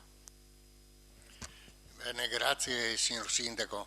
Allora io ho predisposto un promemoria, innanzitutto che mi inizio a leggere, dopodiché do una spiegazione dell'organigramma del parco. Quindi vado avanti. La convenzione istituita del Consorzio di gestione del Parco dei Fiumi Reghena, Lemene e di Laghi di Cinto tra il Comune di Portoruaro, il Comune di Cinto Caomaggiore e l'allora provincia di Venezia, ora città metropolitana di Venezia, e il relativo statuto sono stati approvati con delibera di Consiglio Comunale numero 70 del 16 aprile 2009. La costituzione vera e propria del Consorzio, ancorché ne fossero stati nel tempo istituiti gli organi di funzionamento, con la sola esclusione dei revisori del conto, di fatto è però mai avvenuta. La sua struttura giuridica e la forma amministrativa richiedevano una gestione delle risorse patrimoniali e operative degli enti aderenti molto articolata. Per tale motivo, cogliendo l'occasione dell'aggiornamento del parco, del piano ambientale, si è così cercato di individuare, anche in armonia con i principi dettati dalla legge regionale 16 agosto 1984 numero 40, recante nuove norme per la istituzione di parchi e riserve naturali e regionali, una forma giuridica e gestionale che rendesse più snella, una volta approvato il piano ambientale, la fase di avvio delle attività del parco stesso.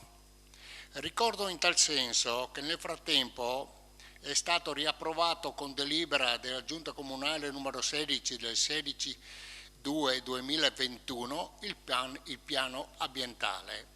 Il lavoro comune dei segretari generali delle strutture tecniche dei 3 enti interessati alla procedura, valutate le esperienze maturate in altre realtà ed espletati i necessari approfondimenti giuridici, dottrinali e giurisprudenziali, ha delineato nell'accordo di programma l'istituto giuridico per la gestione del parco.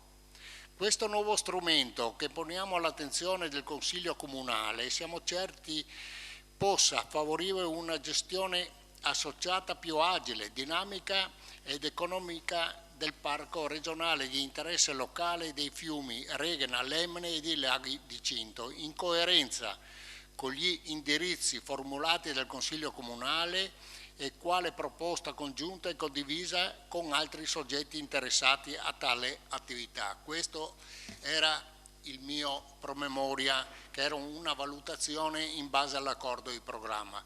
Nell'accordo di programma, e proprio per farla in breve, ecco, io vi elenco di fatto l'organigramma. L'organigramma è formato dal Presidente. Il Presidente è a rotazione, che per la durata di 3 anni, una volta il Comune di Cinto Caomaggiore e una volta il Comune di Portogruaro.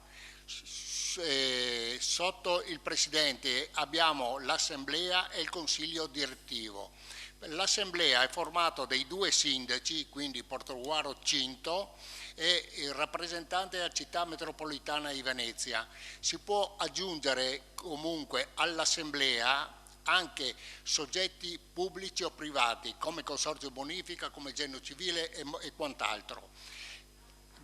Prego? Privati no, pubblici. E il Consiglio direttivo è formato solo dei 2 sindaci e un rappresentante della città metropolitana di Venezia.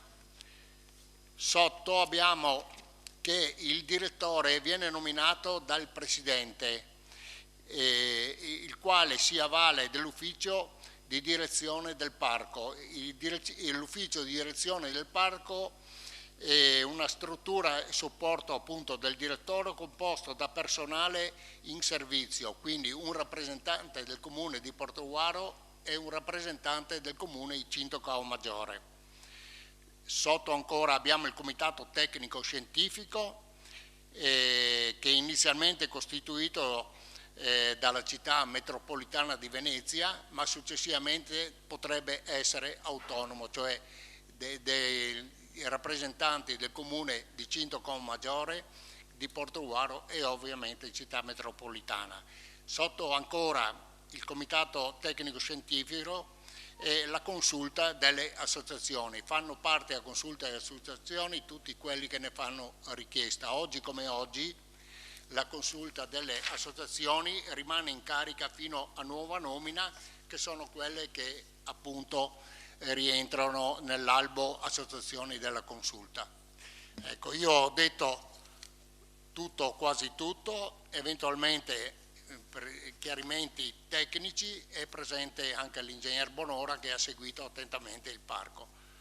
Bon, io forse dovrò andare, buona serata, ma anzi ci vediamo dopo. Grazie Assessore.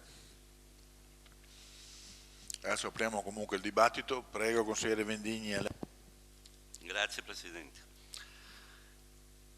Prendo spunto, sappiamo bene che quello che votiamo adesso è questo accordo di programma, quindi è solamente la governance del parco istituito nel 2003.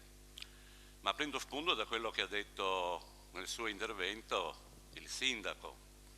Ha parlato di un processo e di occasione, partendo da questo nuovo accordo di programma, per dar vita al parco e dare nuova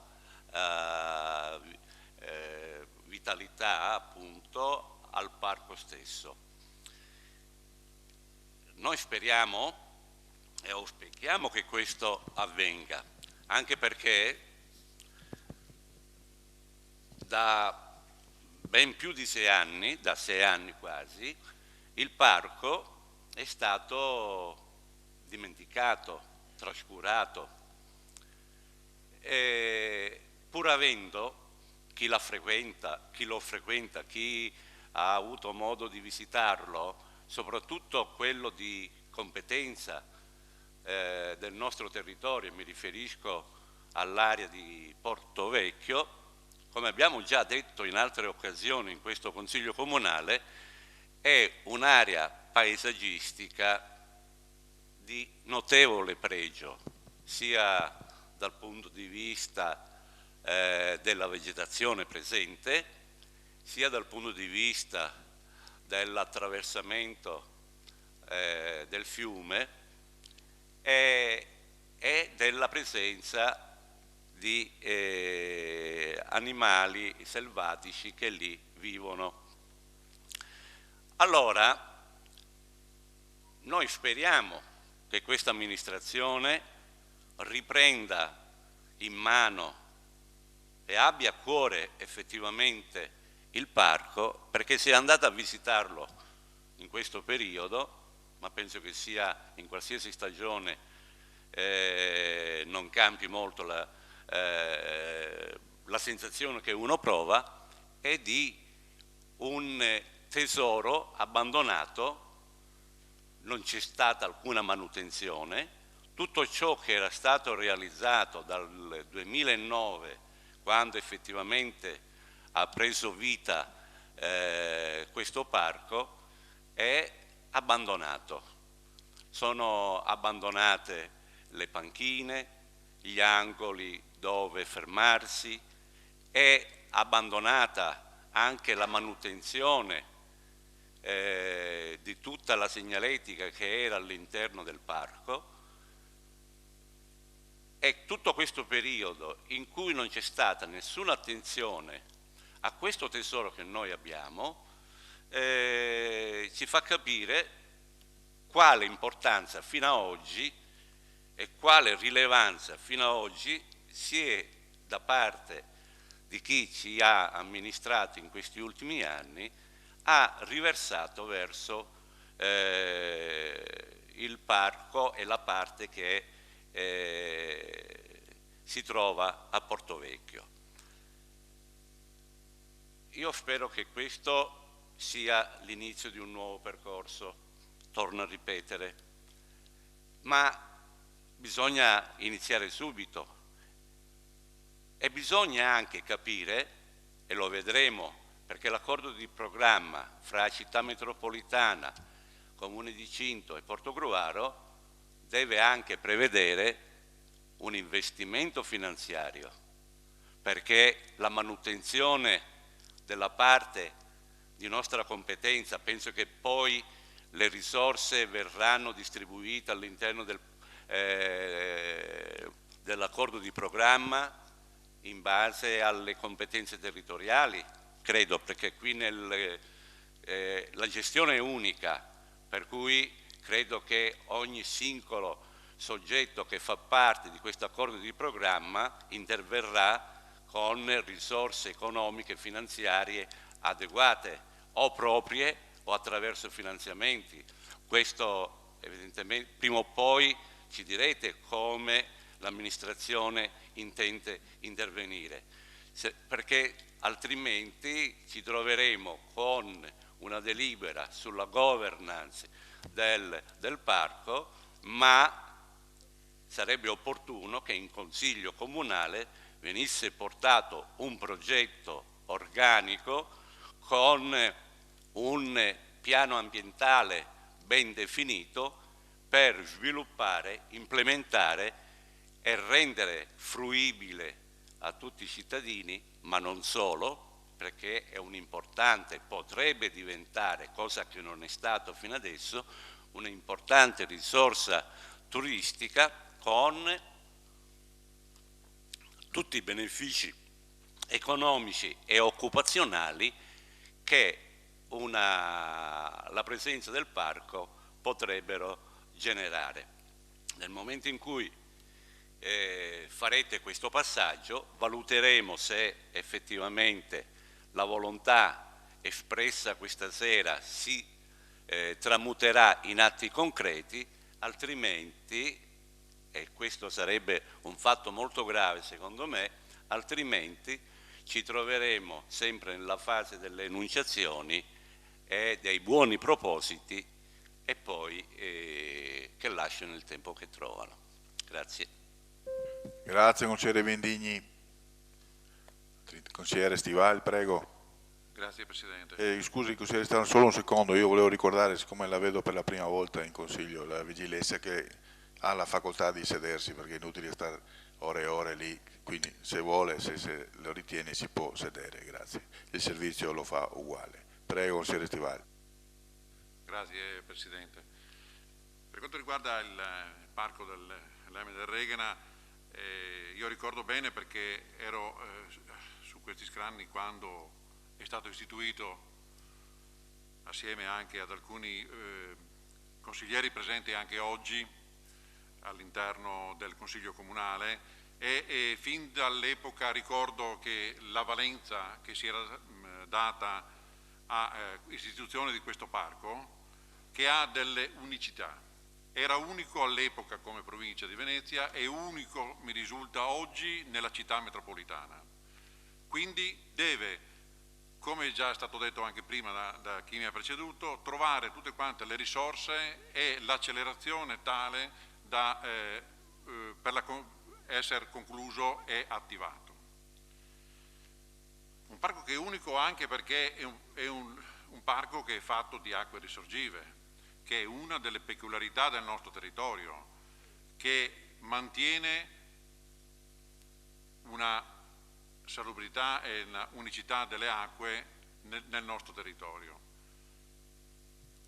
Ecco perché ci sono anche delle flora e fauna di un certo tipo, appunto perché abbiamo la possibilità di avere delle acque molto, molto pulite. Mi accingo a fare delle domande che sinceramente non sono riuscito a fare in maggioranza perché non è stato affrontato l'argomento in maggioranza. E solo stasera scopro che c'è un organigramma e non riesco a capire se da questo organigramma ne scaturiscono delle spese che i nostri cittadini dovranno affrontare. In più, come era stato suggerito già dall'estate scorsa, che ne era stato accennato qualcosa del parco, bisognerebbe cercare di coinvolgere anche la parte extraterritoriale del parco stesso, perché sappiamo che i nostri fiumi comunque nascono addirittura in un'altra regione, non in altri comuni ma anche in altre regioni. Questo sicuramente sarà come secondo step, sarà come secondo passaggio, ma già riuscire a capire, vedere se c'è la volontà di fare questo potrebbe essere molto interessante e anche dare una struttura al parco stesso che andiamo a realizzare. la valenza paesaggistica non è fatta solo da alcune parti che si conoscono, ma è una valenza paesaggistica ambientale di tutti e due gli assi e che sinceramente chi li conosce a fondo apprezza e ben volentieri anche trasmetterebbe ai eventuali turisti tutte quante le peculiarità del nostro territorio. Grazie. Grazie consigliere Stivale. Consigliere Arrighini, prego. Grazie Presidente. Due battute veloci. Io riscontro che questo metodo scelto, questo stile scelto di governance sia un po' autoreferenziale, nel senso che, c'è il sindaco di Cinto, c'è il sindaco di Portogruaro e tutti i comuni è vero che ci sono altri enti che possono entrare successivamente, chiaramente, però allo stato attuale noi abbiamo una governance che di fatto, l'ha detto il sindaco, va nell'ottica anche dello snellimento. Io capisco lo snellimento perché chiaramente mi faccio una domanda però, era necessario snellire perché fino adesso non si è intervenuti sul parco perché il precedente sistema rallentava le cose, però se questo è, due osservazioni faccio. Uno, abbiamo perso un po' in partecipazione che potrebbe integrarsi e potrebbe anche non essere così, secondo voi, fondamentale. Secondo me sarebbe stato un passaggio con le altre amministrazioni, forse era come era, mi pare una volta, forse era più opportuno. Detto questo, potrebbe essere utile per però poi portare avanti dei progetti e dare un senso e una strategia al parco, come ha delineato il sindaco prima, abbastanza concreta, per cui se c'è questo stile di governance che io non è nelle mie corde, l'avrei fatta un po' più larga, però se questa è l'ottica mi aspetto nel giro di veramente pochissimo tempo, 1 anno e mezzo, non più di 2, una rivoluzione nel parco, perché proprio lo stile di governance permette un'azione diversa, quindi se è stata fatta in questo senso mi aspetto e resto sospesa nel giudizio un'attività proficua e veloce. Se diversamente questa cosa non sarà e non otterremo un parco come ha fatto prima riferimento il mio collega Vindigni, forse abbiamo scelto uno strumento di governance che oltre a non averci concesso di essere un po' più concreti non ci ha neanche concesso di essere partecipativi su un territorio che di fatto è di confine ed è un patrimonio, come ha detto il consigliere Stival, di un po' tutto il territorio. Resto un po', non è un giudizio positivo o negativo, è un giudizio però sospeso oggettivamente perché bisogna valutare i risultati di questa scelta. Grazie. Ok, grazie consigliere Arrighini. Se ci sono altri interventi, consigliere Terenzi, prego.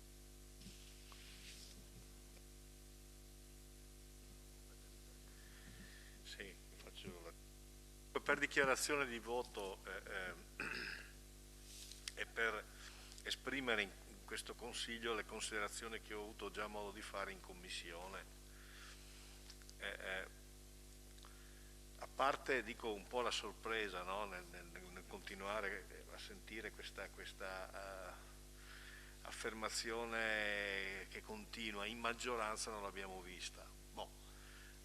Io non so in maggioranza quali siano le relazioni anche funzionali, ma in Commissione è stata vista sta roba, ecco, quindi di per sé gli elementi informativi che sono stati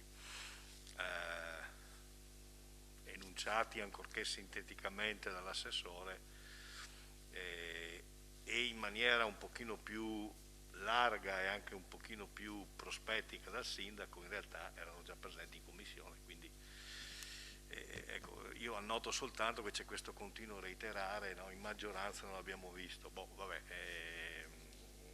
In realtà, torno a dire, gli elementi di questo provvedimento sono stati esplicitati e sono emersi in Commissione.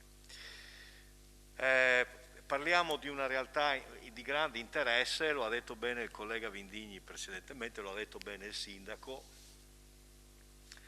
e non sto qui a ribadire tutti gli elementi che fanno di questa area un'area di pregio. Mi limito a dire che in quest'area troviamo l'acqua, e non è poco, in quest'area perché abbiamo i fiumi, 2 fiumi importanti, ecco il Reghena e l'Emene, abbiamo i laghi, abbiamo anche la superficie lacustre, con tutto ciò che ne consegue, abbiamo anche una notevole varietà di flora e di fauna e abbiamo anche delle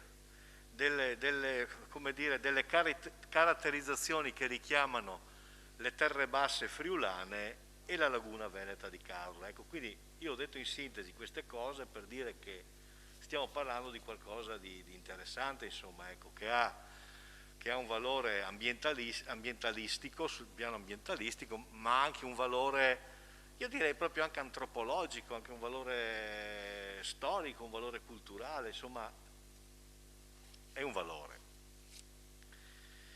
E a sentire il sindaco, così come avvenne nella scorsa consigliatura, intorno a questa realtà si parla di iniziative, si parla di investimenti, si parla di turismo, si parla di relazioni anche addirittura extraregionali, è vero, perché questo parco, fra l'altro, mi par di intendere, mi par di capire che abbia anche una territorialità fra queste 2 regioni, no? Però se io faccio un po' così una memoria storica anche di quanto si è detto nella scorsa consigliatura, ecco, io devo dire che questo povero parco è rimasto nelle intenzioni e oggi si presenta una nuova governance. Si dice per semplificare, per rappresentare, per facilitare. Ma guardate, io francamente credo che intorno alla questione del parco, che sulla questione del parco la priorità non sia la governance. La governance, cioè gli strumenti di governance c'erano precedentemente. Io non so se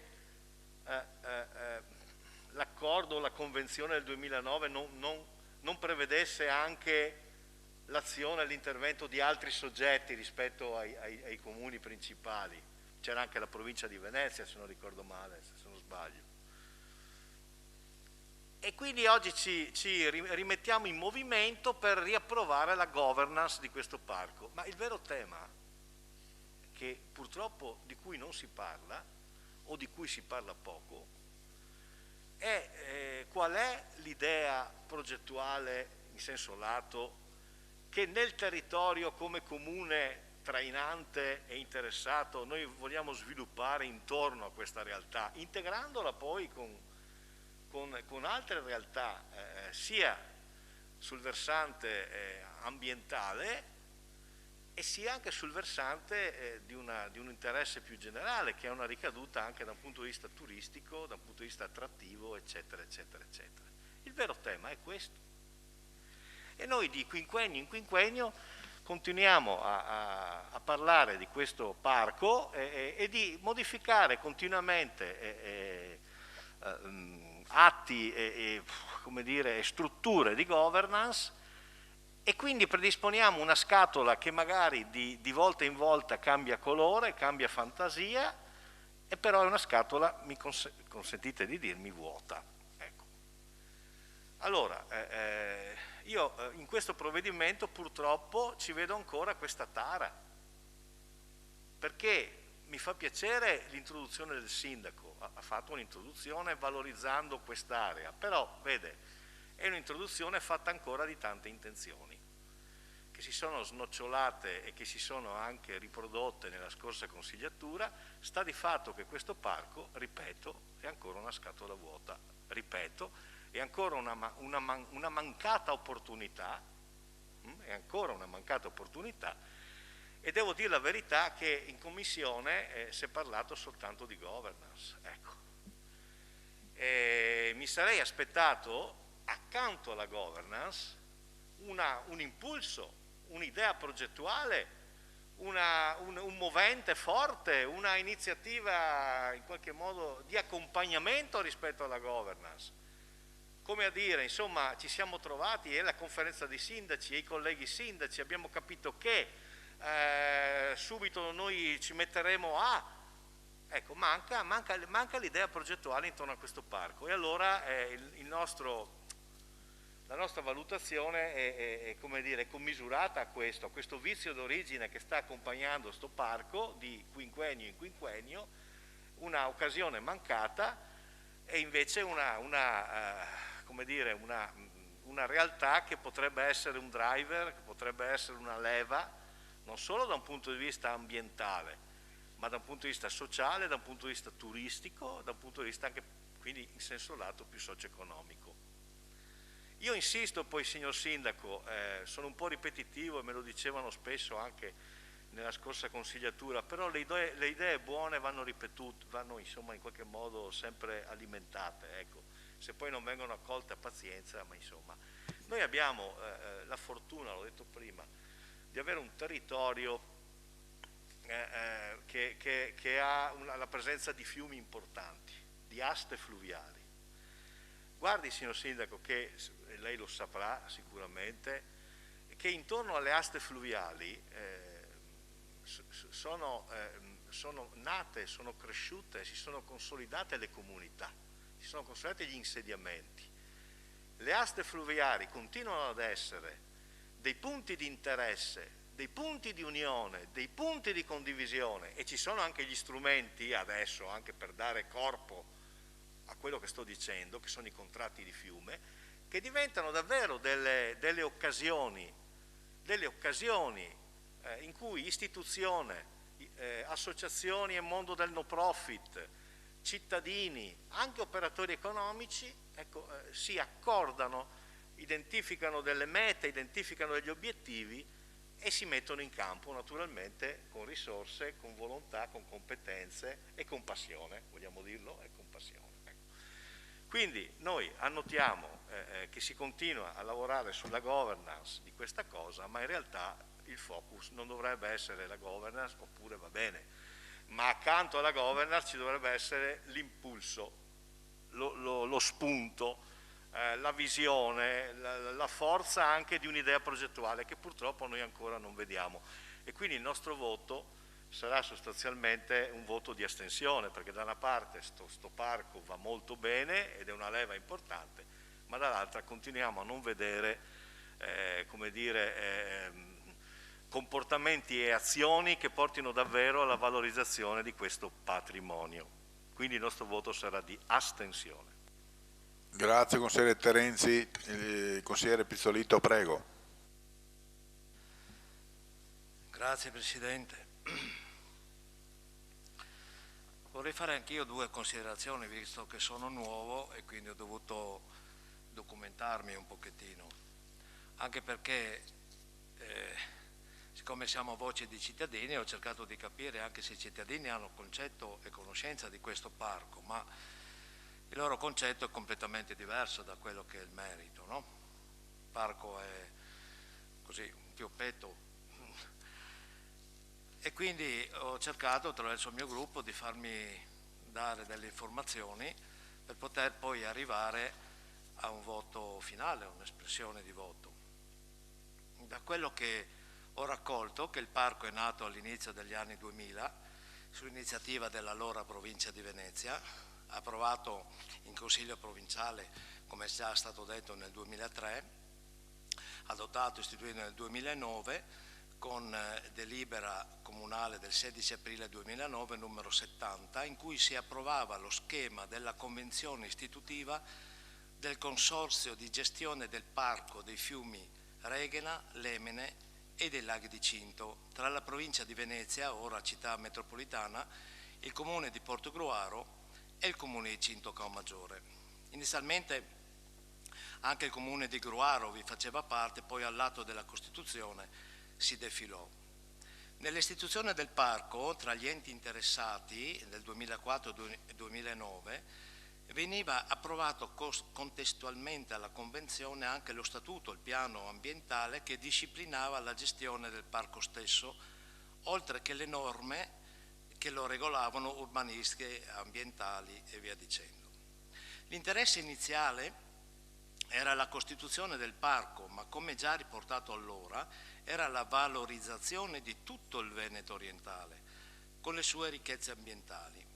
La laguna di Bibbione di Caorle, il fiume Lemene che da Lentoterra va verso Caorle, passando per il bosco delle lame di Sindacale di Concordia Sagittaria, già da allora in fase di costruzione ambientale, senza dimenticare le bellezze di Portovecchio, Villa Bombarda con le sue zone umide, per arrivare infine ai comuni veneziani dell'Alto Veneto orientale, per sconfinare anche al vicino Friuli Venezia Giulia, tramite i mulini di Stalis, recuperati per l'occasione, alla fontana di Venchiaredo, immortalata da Ippolito Nievo, fino al centro medievale di Cordovado e alla zona umida dei laghetti di Sesto Arregana.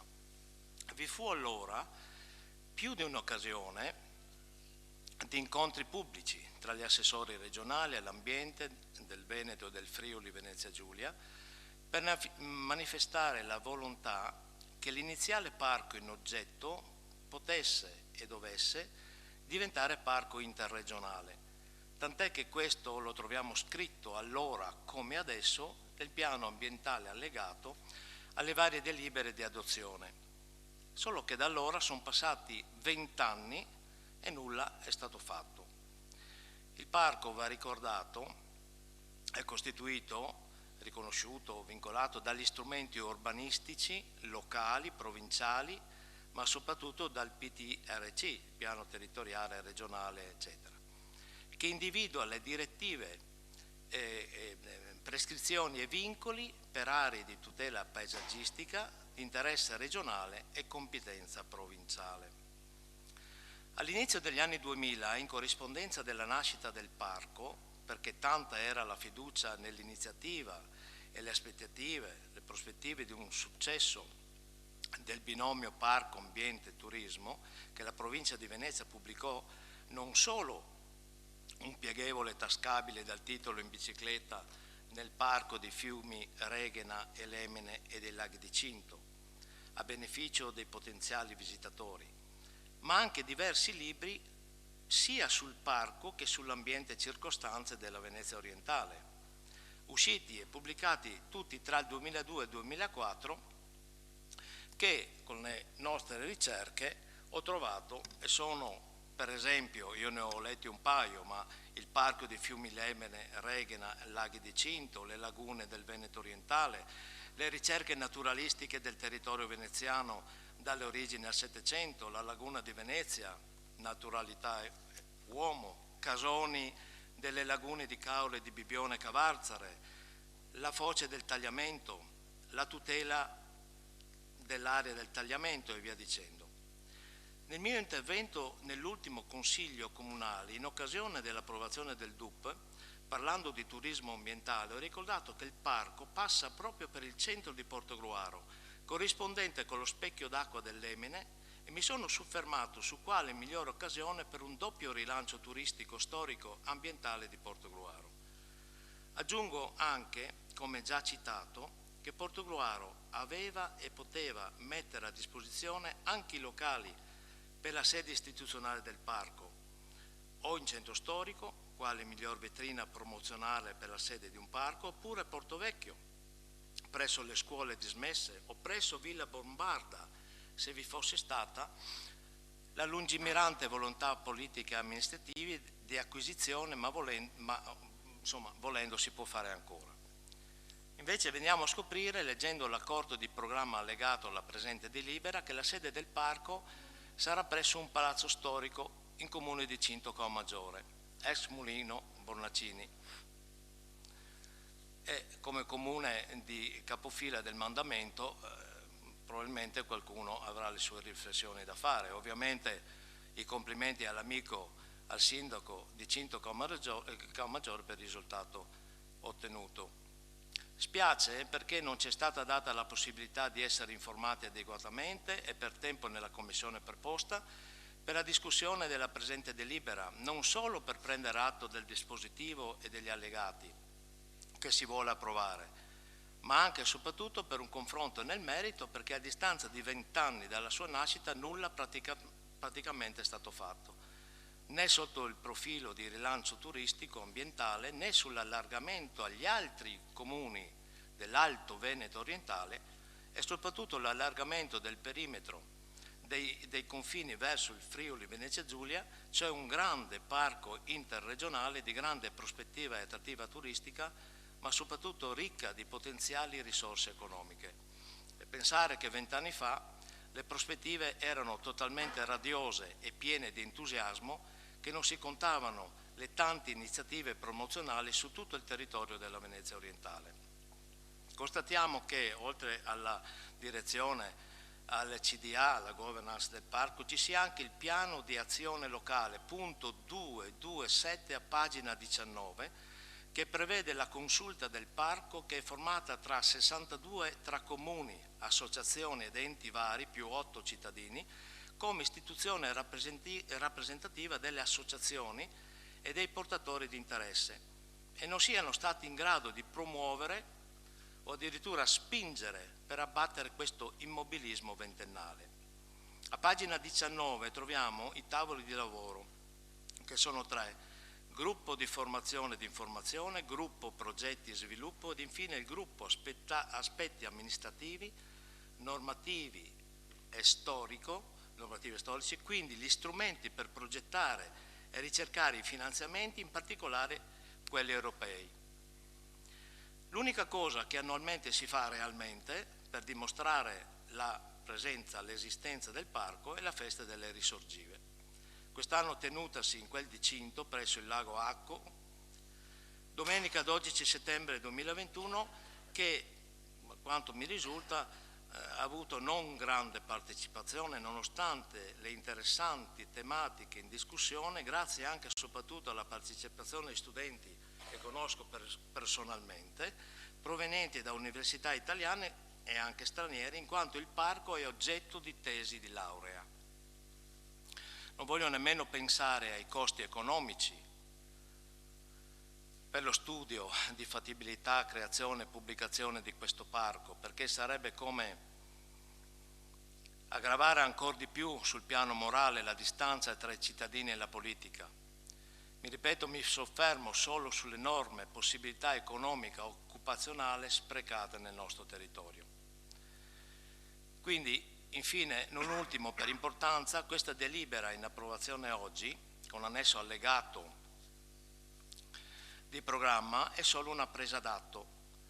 Presa d'atto perché il motivo è che la città metropolitana lo ha già approvato come ultimo atto amministrativo del Consiglio metropolitano, prima dello scioglimento dello stesso, per l'elezione del rinnovo del Consiglio che è avvenuto ieri.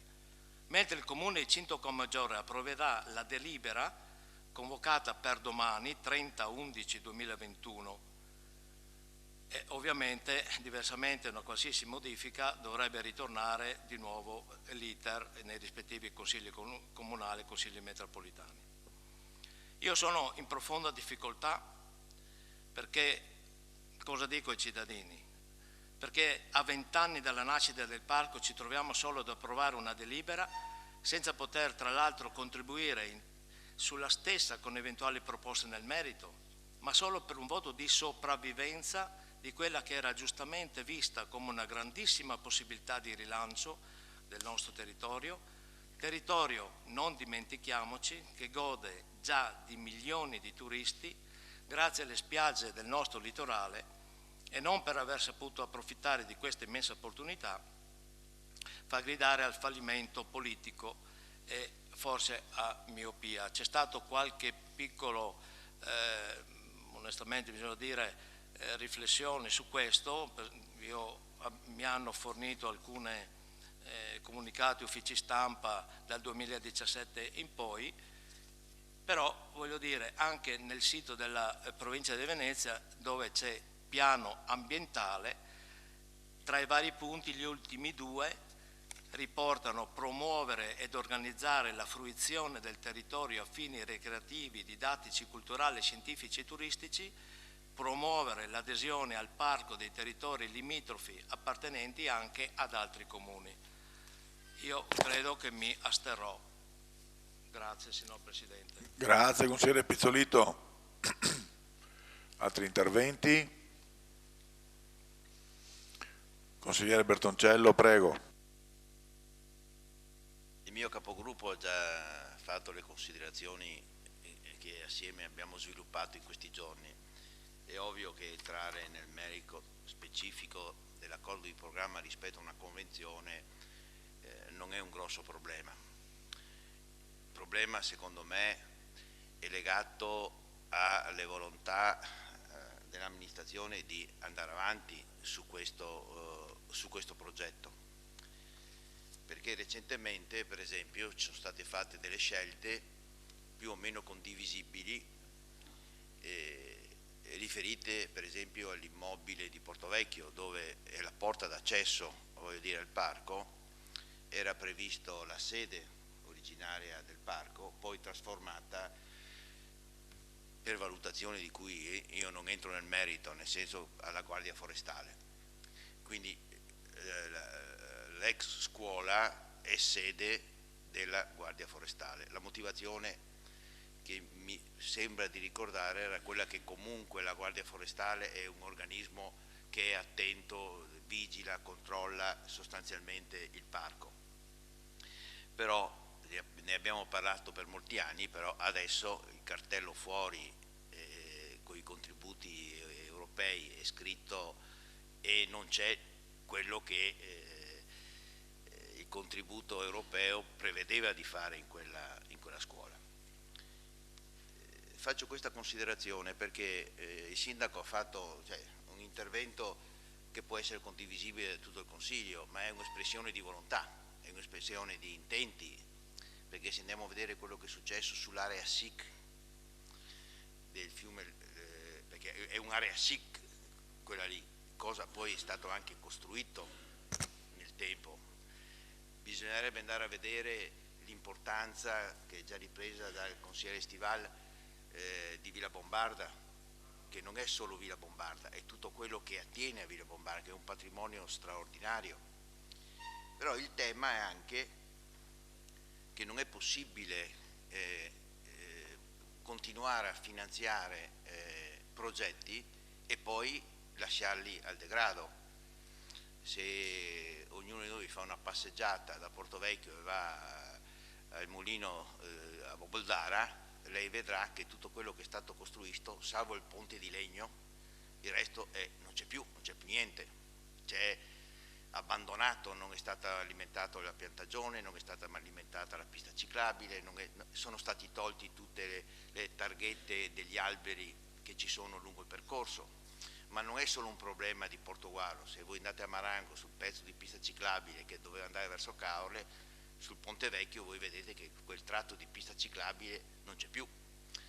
Allora io credo che sia giunto il momento, visto che tutti dichiariamo che siamo sensibili all'ambiente, e questo vale anche per la conferenza dei sindaci nella sua globalità, non è possibile continuare a finanziare il Giralemene, realizzare dei pezzi, lasciarli lì per 5 anni, nessuno li usa, non c'è comunicazione, non c'è nulla e quindi non è più pensabile.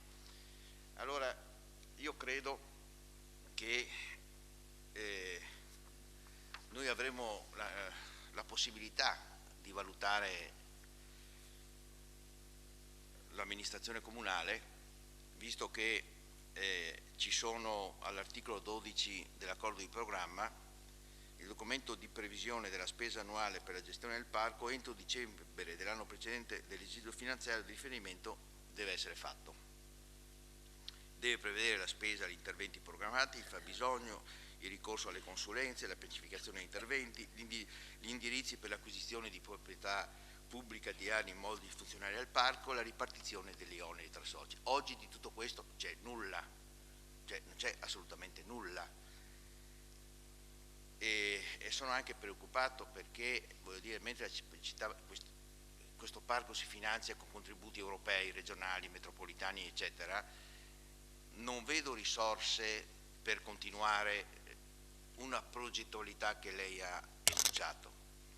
Quindi noi daremo una valutazione completa nel momento in cui lei porterà il bilancio di previsione in questo Consiglio del Comune di Portogruaro, e all'interno dovremo avere anche le risorse che il Comune di Portogruaro mette a disposizione. Io non credo che, ha ragione, non so chi l'ha detto, c'era la situazione, c'era il Presidente, mi pare era la Maier se non ricordo male. Io ho partecipato a alcune riunioni con molta anche difficoltà, però voglio dire, il problema non è una novità, la consulta, chiamiamola come vogliamo, ma c'era la volontà di andare verso questa direzione e impegnare le varie associazioni. Solo che, lo ha accennato il consigliere Pizzolito, le risorgive, salvo un anno se non ricordo male, è più frutto, e non vorrei giudicare nessuno, ma è più frutto l'impegno del Comune di Cinto, per quello che ho potuto verificare io, e non c'è stata secondo me sufficientemente attenzione. Anche la sede del parco, se non ricordo male, è nella sede della biblioteca di Cinto, sì, sempre stato, però voglio dire, bisognava negli obiettivi originari la sede che fosse un qualcosa di strutturato, un punto di informazione e di promozione del parco stesso, cosa che rispetto al dibattito impegnativo, si ricorderà Mascarin, scusi, il Presidente, quanto era difficile inserire dentro i laghi di Cinto, quando c'era sindaco, c'era un altro sindaco, insomma, con difficoltà a mettere assieme questi comuni, quindi è stato un lavoro impegnativo. Quindi a me pare, quindi, di poter dire che non ci siamo stati sul pezzo nella maniera più assoluta, anzi dal mio punto di vista si sono peggiorate alcune situazioni che si erano a fatica costruite con la conferenza di sindaci, col parco Lemene e Reghena. Noi valuteremo questa amministrazione sulle risorse che metterà, perché poi tutto qui nasce da quante risorse mette il Comune di Portogruaro, quanto le mette la città metropolitana, quanto le mette il Comune di Cinto, senza avere la presunzione di pensare che da subito privati e altri enti possono in qualche maniera contribuire, perché abbiamo tante altre esperienze in altri settori. Restiamo coi piedi per terra, io consiglio di dare un programma, di mettere le risorse e, come posso dire, di mettere tra le priorità di questa amministrazione l'ambiente, perché collegato a questo, per esempio, c'è anche la manifestazione di interesse che lei ha fatto rispetto alla disponibilità di privati di mettere a disposizione dei terreni per alberare, per ampliare. In questa zona c'è, voglio dire, la possibilità, non con quella manifestazione di interesse che ha fatto lei, perché è limitata a 1 chilometro dal centro, quindi lì non entra dentro su questa, lì entra altre cose che discuteremo in altra occasione. Però adesso voglio dire che Portovecchio è anche più fruibile fra pochi mesi, immagino, con i 2 sottopassi allargati, con la possibilità di accedere, con la possibilità di collegare la pista ciclabile più facilmente da Portovecchio a Portogruaro. C'è tutta una serie di ragionamenti da fare su questo tema che vale la pena di concretizzarli in atti, come posso dire, concreti, lo diceva il mio capogruppo, insomma, ci vogliono dei finanziamenti oltre che le relazioni con gli altri sindaci, e bisogna trovare le risorse, e siccome le risorse è difficile anche da trovare, è bene che ci diamo degli obiettivi impegnativi ma anche realizzabili e concreti, perché se no partiamo, signor Sindaco, dalla sua relazione, che è molto ampia, tocca parecchi temi, cose importantissime, però bisogna che noi su questo ci concentriamo sui fatti, e i fatti, se noi ci facciamo una passeggiata lungo tutto il percorso noi vedremo che rispetto agli obiettivi iniziali molte cose non sono andate per il verso giusto e molte cose non si sono realizzate. Questo almeno è quello che io penso. Grazie consigliere Bertoncello. Consigliere senatore, prego.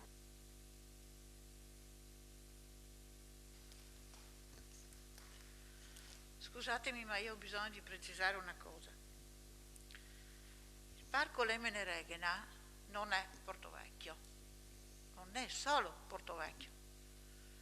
Il Parco Lemene Reghena segue praticamente tutta l'asta del Lemene e tutta l'asta del Reghena. Quindi il Parco Lemene Reghena è anche Summaga, il Parco Lemene Reghena, è stato detto, è anche il centro storico. Il Parco Lemene Reghena interessa praticamente tutte le zone antropizzate di Portogruaro. Mi sento di fare anche un'altra precisazione. Noi abbiamo un parco, passatemi il termine, sui generis, nel senso che non è un parco unitamente ambientale, nel senso ristretto della situazione. È un parco nel quale coesistono ambiente quali uccelli, animali, piante, ma esistono anche insediamenti antropici. Quando nel 2018 il città metropolitana stanziò l'impegno economico per l'adozione del piano ambientale, venne data in maniera molto precisa l'indicazione di analizzare cosa fosse il Parco Lemene Reghena, tenendo conto che un parco come il nostro vive solo e unicamente se al suo interno continuano ad esistere le realtà umane che ci sono. Facciamo alcuni esempi. Nella zona dei laghetti di Cinto c'erano, oggi non so più se continuino a funzionare, gli insediamenti delle aziende che facevano utilizzare il laghetto per la pesca sportiva. Nella zona dei lavatoi a Portovecchio ci sono delle realtà imprenditoriali molto precise che continuano a coltivare. Nella zona di Summaga ci sono tutti gli insediamenti che sono collegati anche alla realtà della Basilica, ci sono attività culturali, eccetera. Quindi è un parco molto particolare. Un parco, come è stato detto giustamente, che necessita di importanti contributi economici, contributi che dovranno sicuramente andare cercati non solo all'interno dei bilanci comunali, ma dovrà essere cura dei sindaci, tutti i sindaci presenti all'interno presenti nell'accordo di programma, dovranno essere ricercati a livello europeo, a livello nazionale, perché quel parco Lemene Reghena ha delle necessità assolutamente particolari. Poi mi sento anche di precisare che il parco Lemene Reghena viene individuato molto spesso come l'area con termine a Villa Bombarda, all'area di Villa Bombarda.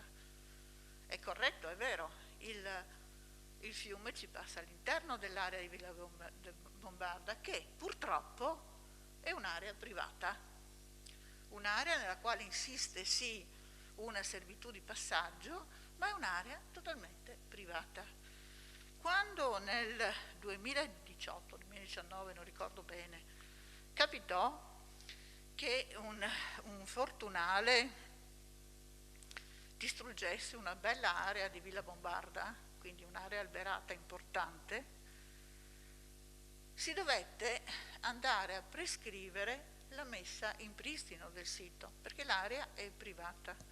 Allora io vorrei provare a guardare avanti, non voglio dire che la porta del parco è stata sistemata, che la scelta dei sistemare i lavatoi è stata fatta, che all'interno dell'area del parco si è iniziato con il percorso del teatro nel periodo estivo, quindi abbiamo avuto rappresentazioni teatrali anche su su barche nel parco. Non voglio nominare evidentemente la presenza della Polizia Forestale, che è stata fortemente voluta mantenere all'interno nella città di Portogruaro. Non voglio neanche andare a dire che in accordo con gli altri sindaci si è cercato di ampliare l'area del parco, ma per noi ovviamente parlare di parco è una cosa bella, una cosa giusta, una cosa corretta. Può essere che qualcuno associ la parola parco alle parole vincoli, alle parole restrizioni. Per noi non è così, ma forse per qualcuno poteva essere così. Non voglio neanche poi, vi dico, ragionare in termini di confronto tra le associazioni, perché chi ha partecipato, ho appena detto, agli incontri, si sarà reso conto che qualche confronto, scontro tra associazioni ambientaliste e non ambientaliste, lasciamo perdere, cacciatori, c'è stato, e che quindi era un po' una difficoltà nel gestire il parco. Però voglio, ripeto, guardare avanti. Per guardare avanti dobbiamo immaginarci tutti assieme un'azione nelle direzioni principali che ci indica il parco Lemene Regena. L'azione principale è legata, come è stato detto giustamente, al ragionamento di Villa Bombarda. Villa Bombarda, secondo me, ha la necessità di provare ad agire sulla proprietà sotto due direzioni. La prima riguarda il mantenimento delle strutture esistenti, perché se qualcuno di voi è andato a vedere lo stato dei mulini, probabilmente si era reso conto che lo stato è di assoluto degrado. Non credo che un privato, ancorché possa essere uno assolutamente di grandi possibilità, sia in grado di mantenere e di ripristinare lo stato di quei luoghi, perché vincolati, perché eccetera. La seconda direzione verso la quale, che è collegata a Villa Bombarda, riguarda l'utilizzo da parte della comunità di Portovecchio di quei luoghi. Quindi io invito il signor Sindaco a riprendere i ragionamenti che erano stati fatti, perché io credo che l'accordo si possa trovare, legato da un lato alla gestione della servitù di passaggio o cessione della servitù, sicuramente qualcosa si può trovare, dall'altro per garantire alla comunità di Portovecchio l'utilizzo di un'area per scopi collegati alla città, all'uso da parte della cittadinanza. L'altra direzione, vi dico, io cerco di guardare in prospettiva perché, scusate, credo che ogni amministrazione, ma l'ho detto in altre occasioni, abbia cercato di fare il proprio meglio. Non credo che nessun sindaco abbia voluto distruggere, credo che ciascun sindaco abbia cercato di fare del proprio meglio per la comunità, ma l'ho già detto altre volte, quindi è inutile che mi ripeta, quindi non voglio fare polemiche. L'altro aspetto che dobbiamo assolutamente tenere in considerazione e che riguarda quanto è contenuto anche nel master plan, che Conferenza dei Sindaci ha recentemente valutato, riguarda l'impatto ambientale che alcune azioni scorrette dal punto di vista viabilistico potrebbero andare a fare sul parco Lemene Regena.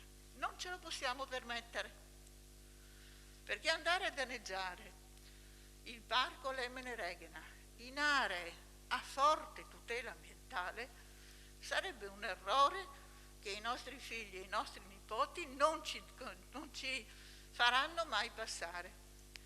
Ripeto, io credo che questo documento che stasera verrà messo in approvazione sia un documento importante, di grande valenza, perché affida ai rappresentanti principali della comunità, quindi i sindaci, la gestione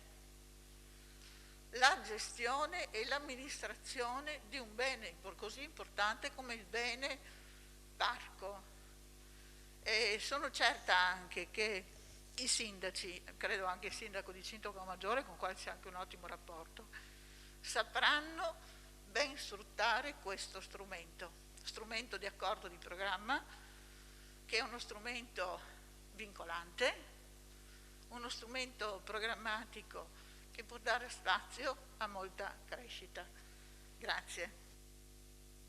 Grazie consigliere senatore.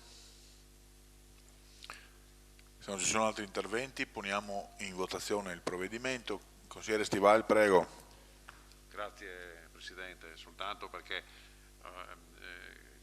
capisco che non sia un po' difficile anche riuscire a rispondere alla domanda che ho fatto.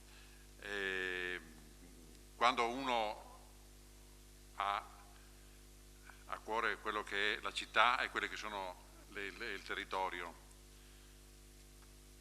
in ogni delibera interviene per poter dare il suo contributo. Quando un consigliere vive anche in un contesto che lo tocca da vicino e conosce fin dall'inizio della sua vita questi territori, qua dentro ci sono, compreso il Presidente del Consiglio, me, ma anche nel pubblico, gente che ha solcato quelle acque, ha nuotato in quelle acque, conosce bene quel territorio, sa cosa vuol dire valorizzare quel territorio e quindi è per questo che ha a cuore che l'ente parco funzioni e vada avanti. E su questo chiedo vengano coinvolti anche i cittadini residenti, vengano coinvolti anche gli attori economici, perché se deve diventare effettivamente un volano, lo deve diventare e partire nella maniera giusta. Devono essere valorizzati anche i siti vicini, storico-monumentali architettonici, lo ha detto anche la consigliera senatore. Abbiamo una Varzia che è il gioiello del comune di Portuguaro e va valorizzata anche all'interno del parco perché dà qualcosa in più anche al parco. Grazie. Grazie consigliere Stival. Poniamo quindi in votazione il provvedimento. Chi è favorevole? Chi è contrario? Chi si astiene? 7 astenuti sì. Anche l'immediata esecutività, per cortesia, favorevoli, contrari nessuno, astenuti. Il provvedimento è approvato, grazie. Passiamo allora al quinto punto. Sì, è diventato adesso il quinto punto, variazione al bilancio pluriennale, visto in sesta commissione il 24 novembre, per i revisori giunto stesso giorno. Prego Presidente, grazie.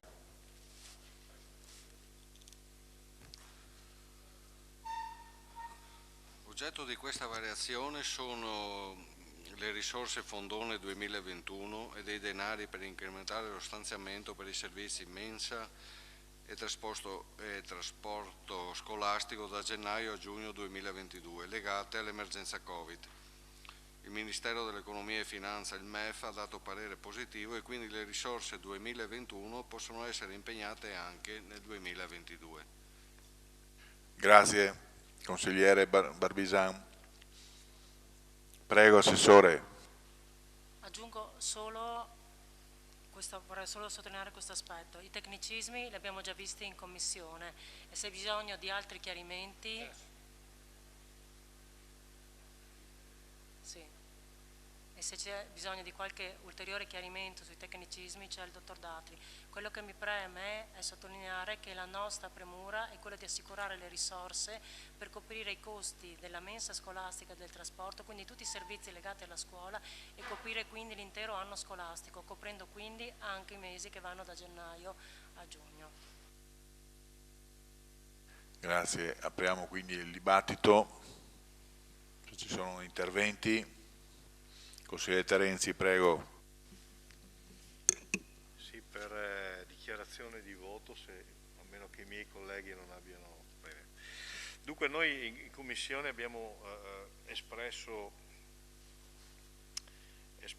da una parte una, diciamo così, intenzione, abbiamo giudicato l'intenzione positiva dell'assessore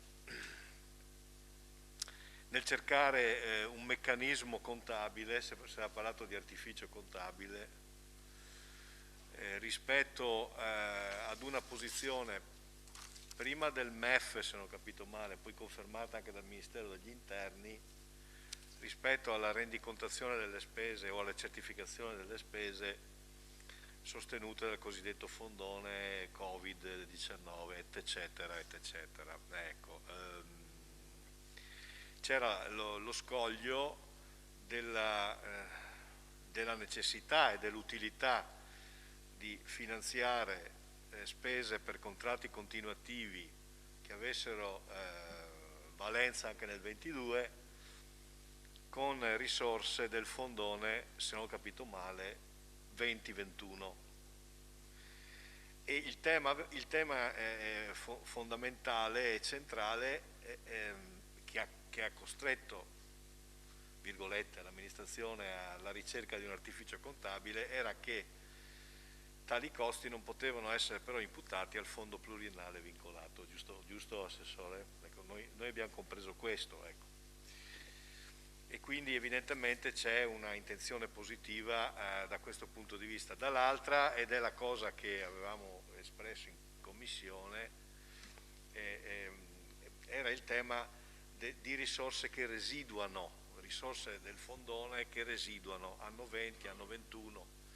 Ecco, c'è la nostra osservazione o anche così il nostro incoraggiamento rispetto alla Giunta e all'amministrazione di utilizzare utilmente e positivamente le risorse che vengono dallo Stato per competenza. Poi capisco che ci sono problematiche di varia natura e bisogni di varia natura e problematiche anche, l'abbiamo visto, di natura burocratico-amministrativa, però resta in noi questa osservazione nei confronti dell'azione dell'amministrazione, cioè questi fondi che vengono istituiti dallo Stato per sovvenire, per sostanziare, per supportare, ecco, i maggiori costi che si generano nei servizi alla persona, poi nella comunità, ecco, queste risorse sarebbe bene che venissero tutte utilmente impegnate, ecco, per il loro scopo. Ecco. Allora, fatto questo ragionamento complessivo, annuncio il voto di astensione del mio gruppo. Grazie consigliere Terenzi. Ci sono altri interventi? Chiedo per cortesia che vengano chiamate anche le persone, perché non è che ragazzi si assenta ogni... non è simpatico e non è neanche corretto nei confronti dei colleghi. Perché una volta si può capire, però in continuazione no. E vale per chiunque.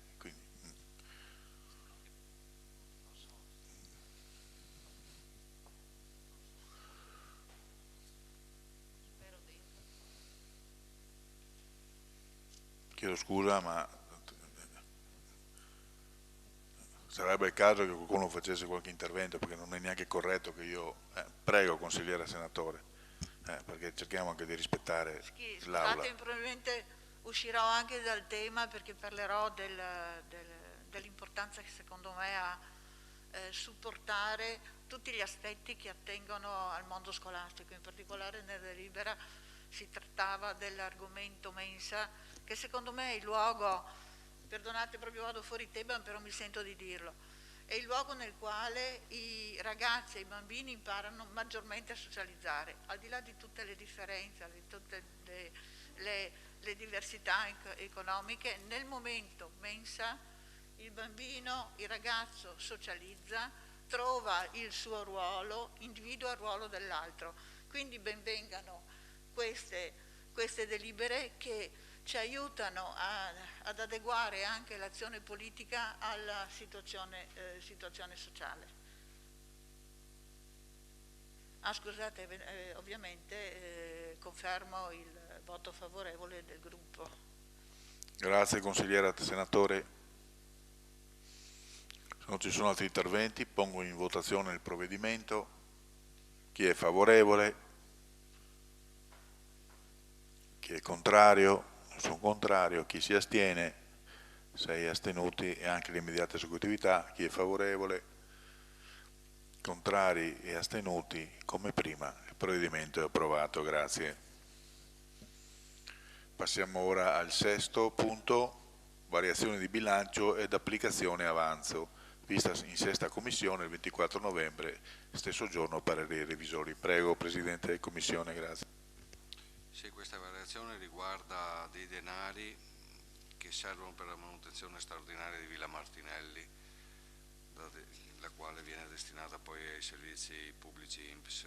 500.000 euro già inserito a bilancio, di cui 100.000 da quote parte di avanzo 2020 e 400.000 tramite mutuo, che però non viene quest'ultimo applicato in quanto si sono realizzate altre entrate di parte capitale.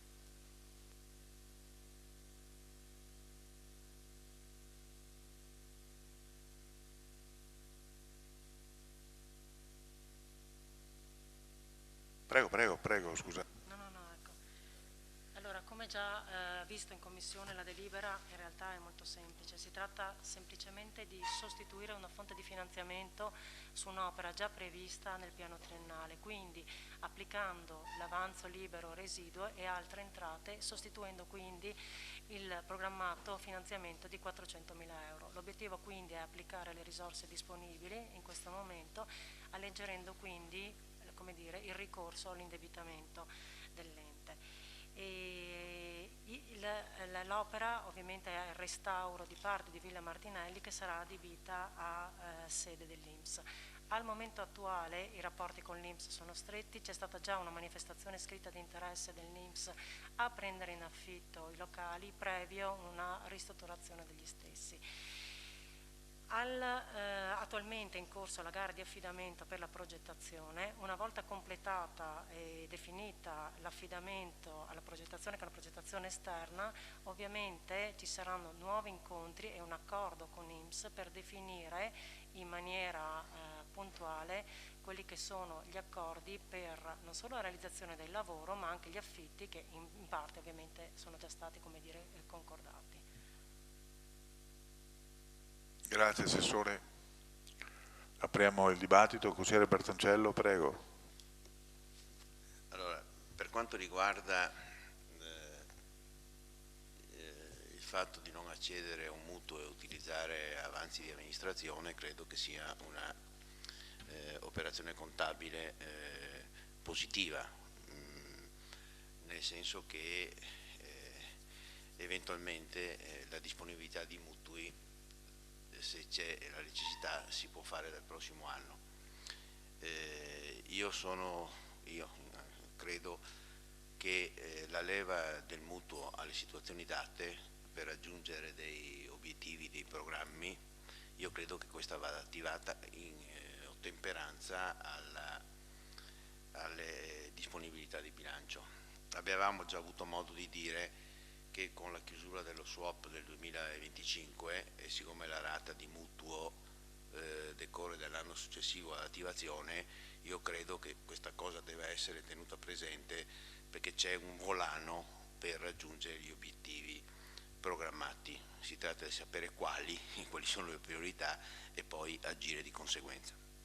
Quindi per quanto ci riguarda, il fatto che si sia verificato il bilancio, che si sia ravvisato l'opportunità di usare l'avanzo di amministrazione anziché accedere a un mutuo, io credo che sia un'operazione contabile da condividere. Il problema, come dice sempre la consigliera senatore, guardiamo avanti, perché se dovessi un po' fare la cronistoria dell'INPS bisognerebbe scrivere un romanzo. Io credo però che al di là di una parziale richiesta che avevo fatto in commissione, l'assessore ha anche risposto. A me pare poco lineare, diciamo così, il fatto che si intervenga come comune in una ristrutturazione senza prima, con già individuato il soggetto che lo usufruirà, senza definire prima, voglio dire, i tempi, le modalità, le garanzie che l'INPS in questa situazione, voglio dire, con gli enti sovraordinati, con quello che sta succedendo, si possa fare un investimento e poi correre dei rischi diversi. Ha detto che c'è già un accordo di massima sull'affitto, ci piacerebbe capire qual è, visto che non mi pare che sia una cosa riservata, nel senso che entra dentro nel piano economico finanziario, nel senso che il Comune fa un investimento, ha una garanzia legata all'affitto e ai tempi di utilizzo di quei locali. Secondo me queste cose dovevano essere fatte prima, cioè nel senso che il Comune fa un investimento sulle esigenze dell'INPS, specificatamente dell'INPS, non le fa per utilizzare i locali con soggetti diversi. Quindi il Comune oggi fa un intervento con la riorganizzazione interna degli uffici funzionali e su indicazione dell'INPS senza avere tutte le garanzie sufficienti a oggi, voglio dire, che il percorso sia lineare. Normalmente avviene così, si firma una convenzione, si fa un contratto d'affitto con tanto di importo, con tante annualità, con le penali conseguenti e dopo si fa l'intervento, perché altrimenti, voglio dire, noi corriamo dei rischi e non è neanche lineare dal mio punto di vista. Quindi io credo che su questo l'amministrazione dovrebbe tenerne di conto, perché mi pare un po' particolare, insomma, questa procedura che non dà le sufficienti garanzie. Dopodiché capisco che c'è ed è importante che l'INPS non vada via da Portogruaro. Sappiamo che l'INPS per poter rimanere deve tener conto dei suoi costi, del personale inferiore che ha rispetto a prima, della centralizzazione di alcuni servizi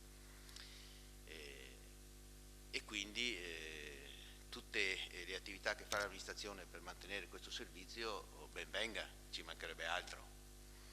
Ci sarebbero state altre soluzioni, perché vi dico che nel passato recente c'era un accordo con l'INPS, definito anche il prezzo di affitto dei locali e congrui alle loro esigenze nell'ex sede dei servizi sociali del Comune di Portogruaro.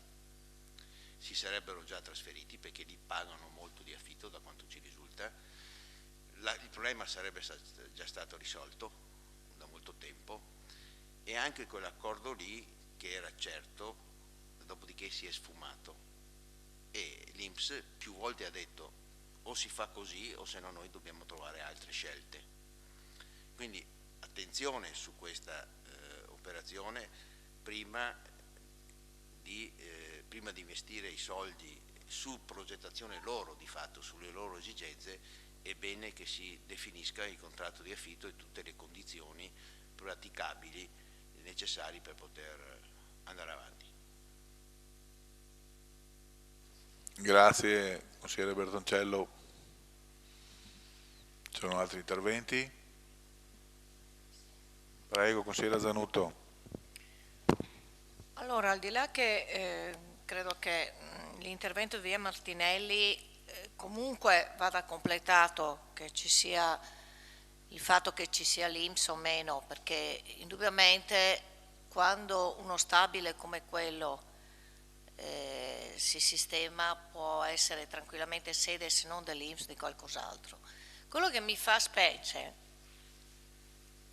e qui devo sinceramente ringraziare la consigliera Senatore che nell'amministrazione precedente ci ha appoggiato, che Villa Martinelli è stata per molti anni purtroppo abbandonata a se stessa. Il fatto che avessimo trovato molti lavori da fare, fra cui il tetto, fra tutti, che ancora purtroppo bisogna sostituire, indica una malcuranza da parte verso questo stabile per diversi anni. Allora, il fatto che Villa Martinelli, ripeto, vada all'INPS per quell'importo, nulla è certo nella vita, nulla non si sa, ma quello che è certo è che questo stabile va ristrutturato.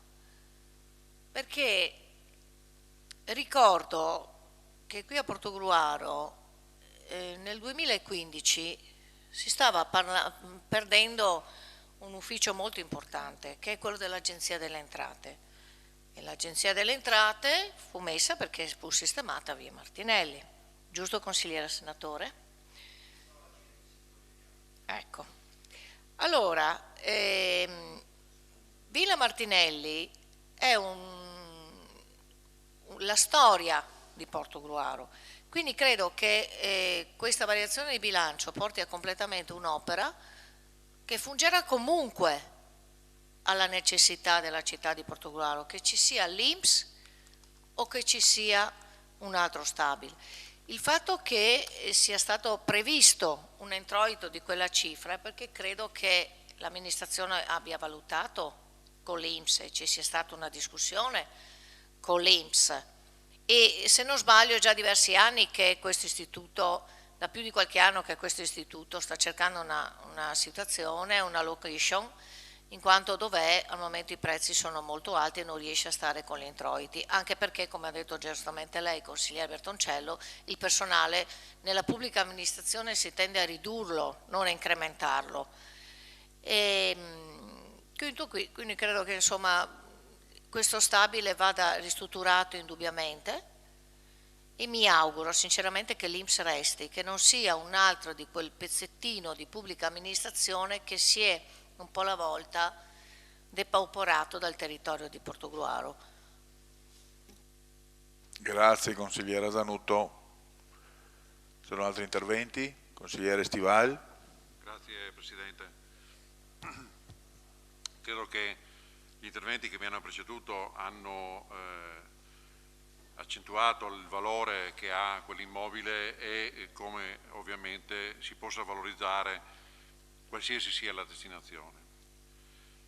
Credo che la scelta fatta dall'amministrazione su questa strada abbia sicuramente tutte le da usare tutte le cautele che il consigliere Bertoncello ha detto, e come giustamente anche ha detto il consigliere Bertoncello, questa amministrazione ha già valutato che il liberare delle risorse per la capacità di indebitamento dell'ente negli anni futuri fa sì che possano essere realizzate le opere necessarie a servizio dei cittadini. Quindi è sicuramente una valutazione che è stata fatta in maniera attenta, è una valutazione che è stata fatta per cercare di anticipare i tempi su alcune opere e dove ovviamente gli importi possono essere compatibili, e per questo credo che la scelta sia, come è già stato detto prima, opportuna nella valorizzazione di quell'immobile. Grazie consigliere Stivali. Consigliere Bertoncello, secondo intervento. Vede, consigliere Zanutto, io non so voi come operate in maggioranza, ma questo passaggio, che ringrazia il senatore perché ha accettato delle vostre indicazioni, immagino come Lega,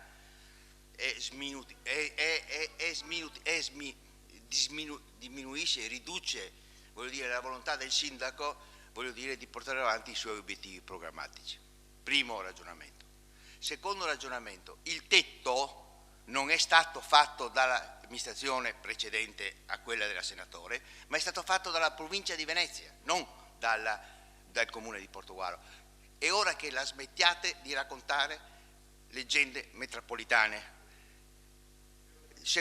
Terzo argomento, ricordo alla Zanutto e a tutto il Consiglio che l'operazione dell'Ufficio delle Entrate, quando l'Ufficio delle Entrate è scaduta la cartellizzazione di Tremonti, stava andando via con 40 dipendenti.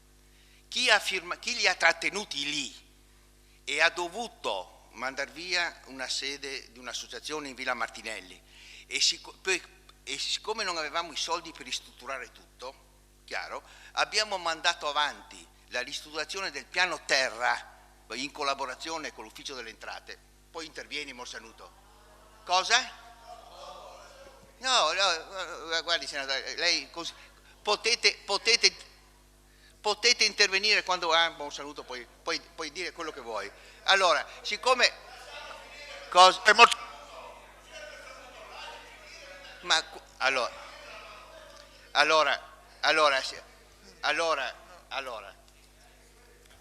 io credo. Allora, il prossimo consiglio chiederò il Presidente, come ho già fatto su altre questioni, porteremo le carte e tutta la documentazione, compreso il direttore dell'Ufficio delle Entrate. Per un anno abbiamo trattato e discusso, era già stato deciso che doveva andare lì, era già definito cosa doveva fare l'Ufficio delle Entrate, che erano gli impianti, abbiamo dovuto non fare l'ascensore per andare su al primo piano, perché se no non si potevano utilizzare i piani superiori. Il progetto era tutto definito, poi è scaduta l'amministrazione precedente ed è chiaro che quella entrante ha completato l'attivazione. Punto, così è andata. Ma che si venga a dire ogni volta che si è trattenuto l'Ufficio delle Entrate perché se no sarebbe andato via è un falso storico, permettetemi di dirlo. Dopodiché chi ha completato la convenzione, chi ha continuato i lavori, chi ha messo qualcosa di più perché non era sufficiente quello che era stato fatto prima, questa è la verità. Ma non è che qualcuno ci deve mettere. No, non sto rispondendo, consigliera, sto parlando mi riferisco alla consigliera Zanutto, non mi riferisco né a nessun altro. Il tema di Villa Martinelli c'era un'altra prospettiva, c'era un programma dentro, lì doveva andare per i servizi sociali, lì ci doveva andare perché era vicino all'ospedale, ci doveva andare l'Ufficio delle Entrate, si doveva risolvere il problema dell'archivio storico, escluso l'appartamento sopra che è un disastro, che è ancora lì, è fermo, bene. E l'intervento che ha fatto la provincia, oggi città metropolitana, del tetto, era perché se no l'Ufficio delle Entrate non potevano andare dentro. Quindi abbiamo accelerato anche con il consigliere Morsanuto l'attivazione del tetto, perché se non ci fosse stato il tetto noi non avevamo le risorse complete per poter attivare quella roba lì. Quindi io non mi prendo dei meriti, la precedente amministrazione ha fatto il suo lavoro, quella che è arrivata dopo ha continuato questo lavoro, quindi è un lavoro importante per Portogruaro, 2 amministrazioni hanno fatto il massimo per trattenerla e non c'è necessità di mettersi delle stellette quando non ci sono. Mi fermo qua perché di solito io, da quando sono in consiglio, non ho mai alzato la voce, ho cercato sempre di stare calmo, però voglio dire, diciamo le cose come stanno per cortesia, perché altrimenti ci troviamo con gli atti e li portiamo gli atti, perché vi porto la lettera che mi ha scritto il direttore dell'Ufficio delle Entrate, e la corrispondenza che è stata in essere per un anno, basta andare a vedere agli atti. Quindi io non ognuno porta avanti quello che è suo obbligo, che è suo dovere, perché lo condivideva, punto e basta, ma non ogni volta dire l'ho fatto, non l'ho fatto, non l'ho fatto, non ha senso. Così come sta storia del tetto, basta. Consigliere Morsanuto, lei lo sa perfettamente come sono andate le cose del tetto e chi lo ha fatto e come lo ha fatto con le risorse che aveva e perché è dovuto intervenire. Lo sa bene l'assessore ai lavori pubblici. Adesso le dirà se mi dimentico qualcosa, però deve convenire con me,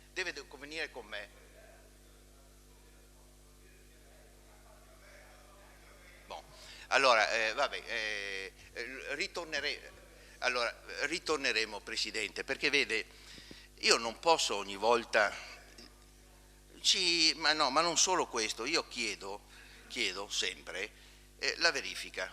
Allora, lei correttamente ha detto, rispetto all'ospedale, rispetto alle affermazioni, io le ho portato tutti i verbali, tutte le attività della conferenza dei sindaci, non c'è una frase che io abbia affermato che volevo l'ospedale unico. Ci siamo chiariti e la cosa è chiusa. Poi magari lei rimane la sua idea, io rimango la mia, però gli atti sono quelli, tutti consegnati, perché i verbali dell'esecutivo della conferenza della sanità e i verbali dell'assemblea di tutti i sindaci. Quindi chiudiamo, ha ragione il consigliere senatore, chiudiamo il passato. Io non ho affrontato il passato, è stato stimolato il mio intervento, se no io non avevo necessità di chiarire nulla, consigliere Morsanuto, io non ho bisogno di chiarire, però non si può intervenire.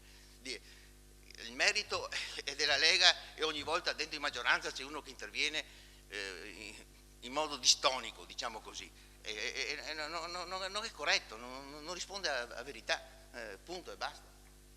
Grazie consigliere Bertoncello.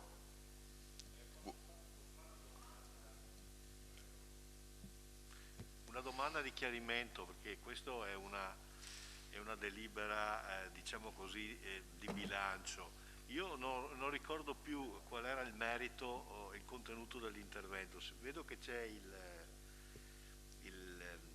capo ufficio tecnico del comune. È possibile avere in sintesi la memoria degli interventi che vengono fatti all'interno di Villa Martinelli, non con eccessivo dettaglio ovviamente, ma è un po' per capire riguardo anche alla destinazione d'uso e a tutto ciò che ne consegue. Ecco. Buonasera. Sì, è prevista la ristrutturazione dell'ultimo piano di quella parte di edificio, la dotazione impiantistica, la realizzazione dell'ascensore, a completamento dell'intervento che è già stato fatto. Abbiamo concluso quest'anno i lavori di rifacimento del tetto e realizzazione della tromba dell'ascensore. Quindi un intervento di natura, di manutenzione straordinaria, di natura impiantistica, se non ho capito male, o c'è anche un intervento di layout all'interno dei locali medesimi? È chiaro, quello abbiamo già dei dialoghi con INPS per come sarà la distribuzione. È un po' tutto legato, perché è chiaro che la parte impiantistica, linee, dati sono parti che dialogano in maniera inequivocabile, insomma, quindi è chiaro. Niente. Grazie ingegnere. Consigliere senatore, prego.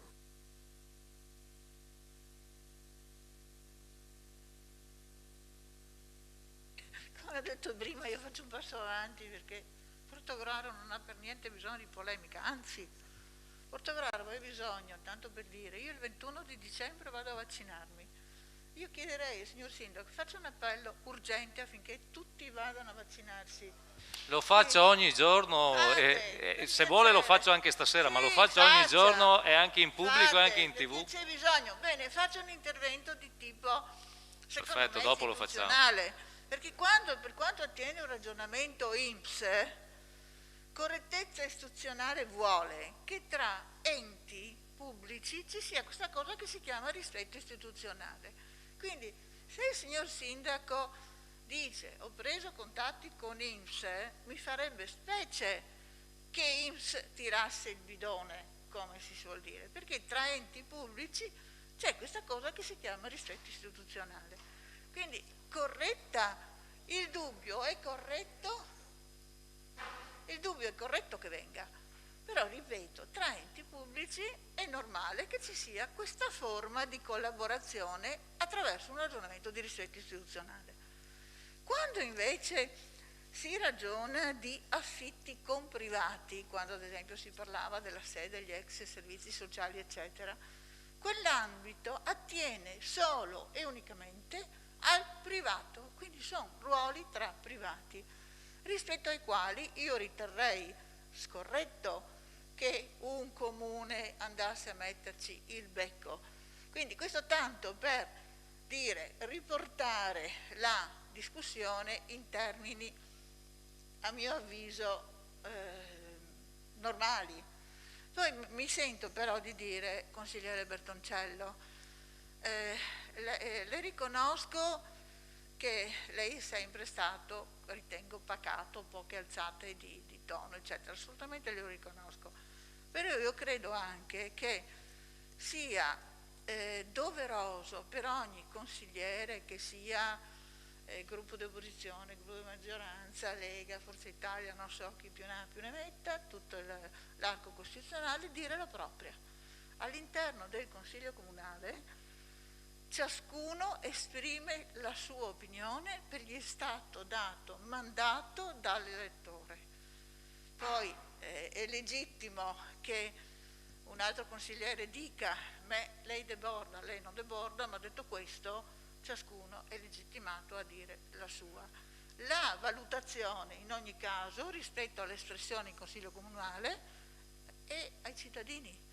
Noi il primo giudice, l'unico giudice che dobbiamo avere è il cittadino che è fuori, che ci ascolta, rispetto al quale abbiamo dei doveri. Grazie. Grazie consigliere senatore. Avrebbe finito il tempo. Allora le mettiamo per fatto personale e dica. Volevo precisare un mio concetto che forse non mi sono espresso bene. Il comune di Portoguaro non è entrato in un rapporto tra privati. Il comune di Portoguaro ha parlato con l'INPS perché l'INPS ha chiesto se l'amministrazione comunale trasferiva i servizi sociali, era in contatto col privato. È chiaro che INPS con proprietà vecchia dei servizi sociali il comune non c'entra niente, ma nella misura in cui l'INPS dice io vado via se non mi mettete nelle condizioni di trovare locali adeguati, ridimensionati a minor costi, io sono costretto ad andare da altre parti. E io ho detto, guardi, l'unica cosa che le posso, l'amministrazione ha detto, l'unica cosa che le posso dire è che c'è nella volontà dell'amministrazione di spostare i servizi sociali, quindi se quella è la sede che lei va bene, ci hanno detto quella sede va bene e la cosa si è chiusa lì. Solo per precisare, non sono intervenuto assolutamente nel rapporto. Benissimo, grazie. Altri interventi? Consigliere Terenzi, prego. Solo per dichiarazione di voto, non aggiungerò molto altro. È positivo il fatto che si intervenga, questo è evidente, che si intervenga anche in una struttura di pregio qual è Villa Martinelli, quindi da questo punto di vista, l'abbiamo anche detto in commissione, l'intervento in sé è apprezzabile. Restano delle perplessità rispetto alla... Questa sera è stata proprio esplicitata una manifestazione di interesse di un ente pubblico, certo INPS stimabile, e ci auguriamo certamente che ci sia un'attitudine istituzionale e quindi ci sia un accordo successivo, però attenzione, l'ente pubblico e anche il privato per certi versi si impegna in ragione di quello che dichiara. Manifestazione di interesse non è un accordo, ecco, manifestazione di interesse è una intenzione, che può essere seria, che può essere... Allora, questo per dire che probabilmente accanto a questo ci sarebbe stato bene un preaccordo, insomma, ecco, una formalizzazione, perché ripeto, manifestazione di interesse vuol dire alcune cose, preaccordo o accordo ne vogliono dire delle altre, ecco, quindi da questo punto di vista noi manteniamo questa perplessità e quindi di fondo il nostro sarà un voto di astensione. Ecco. Grazie consigliere Terenzi. Consigliere Morsanuto, prego, lei.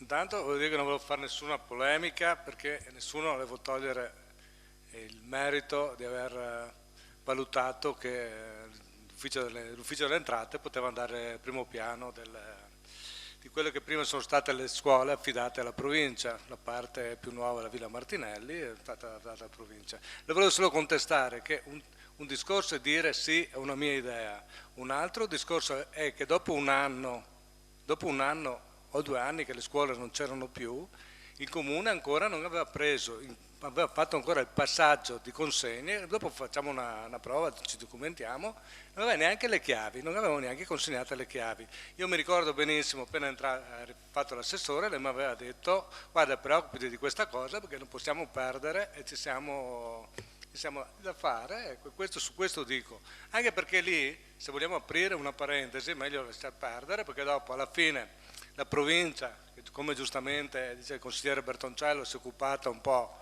dei restauri e ne ha combinati tutti i colori, no? Perché ci sono state vicende di tutti i tipi, no? Quelli che hanno fatto il restauro, volevo dire, non lei, la provincia, sono state delle problematiche, no? Inutile che diciamo, insomma. Dunque, non penso che lei avesse preso le consegne se fosse stato accorto che loro non hanno fatto i lavori, o li hanno fatti no? Lei non ha fatto la consegna, perché la consegna l'ho fatta io, lei le chiavi non se le fate dare. Erano 2 anni che, dunque, abbiamo dovuto fare i salti mortali per trovare l'accordo, metterli dentro, ecco, questo le contesto, non le contesto l'idea. Quello che ritengo importante invece, che a me sta a cuore, al di là delle osservazioni giuste di cos'è una manifestazione di interesse, cos'è una trattativa privata, giusto differenziare, però di portare a Portogruaro un unico polo fiscale, di riuscire a individuare una locazione, sia l'ufficio delle entrate e l'INPS, e addirittura io ci metterei anche con un piccolo spazio anche l'ufficio della Camera di Commercio che è qua sotto. Penso che sia una cosa ideale per i cittadini. Ecco, su questo non volevo sicuramente sminuirla dal lato della visione, però non è che è stato proprio così scontato. Dopo, ma vabbè, comunque non volevo offendere nessuno, però questo deve essere un po' il... Vabbè, grazie consigliere Morsanuto. Se non ci sono altri interventi, poniamo in votazione il provvedimento. Chi è favorevole? 10. Chi è contrario? Chi si astiene? 6 astenuti, anche immediata esecutività, grazie. Come prima, chi è favorevole? Chi si astiene? Il provvedimento è approvato, grazie. Passiamo ora al 7° punto. Convenzione tra il Comune di Portogruaro ed altri comuni per la gestione in forma associata del servizio di ricovero, custodia e mantenimento dei cani randagi a Ponzano Veneto, ha senso alla proroga dell'affidamento del canile ad EMPA, visto in prima commissione il 22 novembre. Prego il Presidente di Commissione, grazie.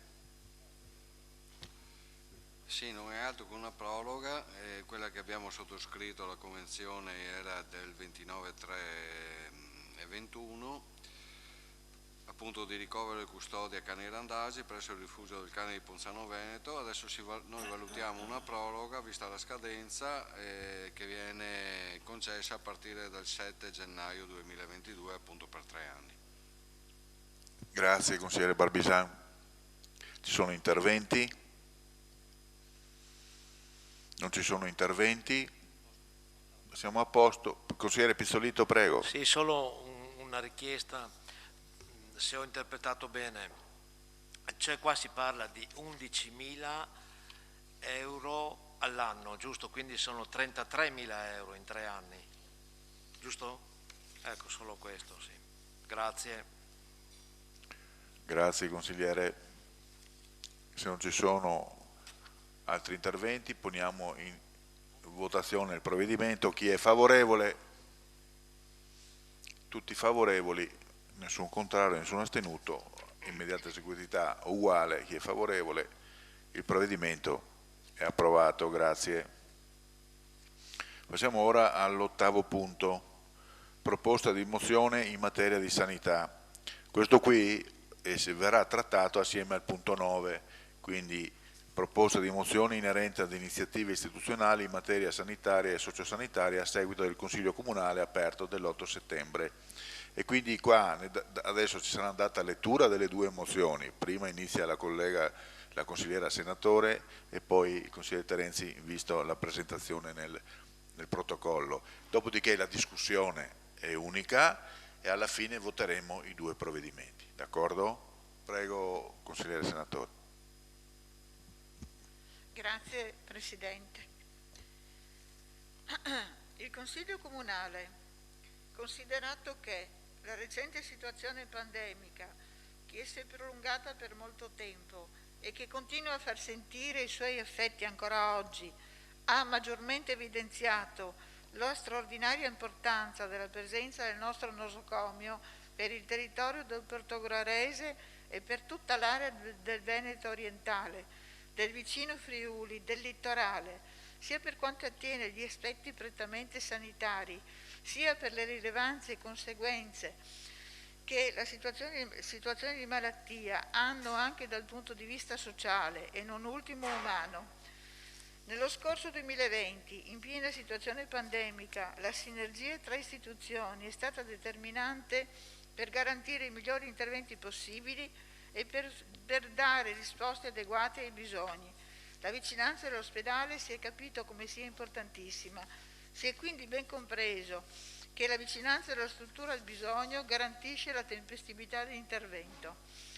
Con la deliberazione 22 del 13 marzo 2019, in attuazione a quanto previsto dal Piano Sociosanitario Regionale 2019-2023, approvato con la legge regionale 28 dicembre 2018 numero 48, è stato approvato il Piano Sociosanitario Regionale 2019-2023, che è stata successivamente emanata dalla Giunta regionale la deliberazione numero 1107 del 6 agosto 2020, modifica delle schede di dotazione delle strutture sanitarie di cure intermedie delle aziende ASL, dell'azienda ospedale Università di Padova, dell'azienda ospedaliera universitaria integrata di Verona, dell'Istituto Oncologico Veneto. DGR numero 614 del 14 maggio 2019. Il Consiglio Comunale di Portogruaro, con delibera numero 21 dell'11 febbraio 2021, ha approvato un ordine del giorno circa la situazione dell'hospice a Portogruaro, anche alla luce della delibera di Giunta regionale del 28 luglio 2020, pubblicata nell'agosto 2020. Alla luce di quanto sopra esposto, impegna il signor Sindaco e la Giunta Comunale, in vista del rinnovo delle schede ospedaliere, a rappresentare al signor Presidente di Regione Veneto e nella conferenza dei sindaci sanità ASL 4 la necessità che vengano confermati tutti i reparti del nosocomio di Portogruaro con apicalità e numero adeguato di posti letto e vengano ripristinati quelli trasferiti a altro ospedale. Impegna altresì il signor Sindaco e la Giunta Comunale a rappresentare al signor Presidente della Regione Veneto la necessità della modifica / annullamento della delibera regionale del luglio 2020 di individuazione di una sola sede hospice per ASL 4 e farsi parte attiva per il mantenimento dell'hospice presso via Francescon a Portogruaro o comunque nel territorio di Portogruaro. Sottoscritti i consiglieri senatore Morsanutto Stival. Bravo. Grazie. Grazie consigliera, adesso facciamo dar lettura, prego consigliere Terenzi. Signor Presidente, prima di dar lettura della mozione, io penso che sarebbe stato anche utile, oltre che necessario, rappresentare il fatto che arriviamo oggi in Consiglio Comunale con delibere, sì, con mozioni distinte in materia sanitaria, però c'è stato un percorso in mezzo, ecco, cioè io mi permetto solo di rappresentare, perché sono stato, voglio dire, parte, potrei anche dire attiva di questo percorso, e devo esprimere la mia delusione da questo punto di vista, perché siamo partiti da un consiglio comunale aperto, ecco, dove si sono manifestati punti di forza e punti di debolezza del nostro sistema, e l'utilità e anche la necessità di questo consiglio doveva trovare, a mio avviso, a nostro avviso, doveva trovare la disponibilità e l'impegno del Consiglio stesso nell'evidenziare con forza, ecco, alcuni temi che rappresentano degli oggettivi elementi di criticità. Per che cosa? Per addivenire a degli obiettivi di miglioramento, ecco, degli obiettivi di miglioramento che possano giovare alla nostra comunità. Ecco, questo non è stato possibile. Devo anche dirle che lei si è impegnato adeguatamente e anche in modo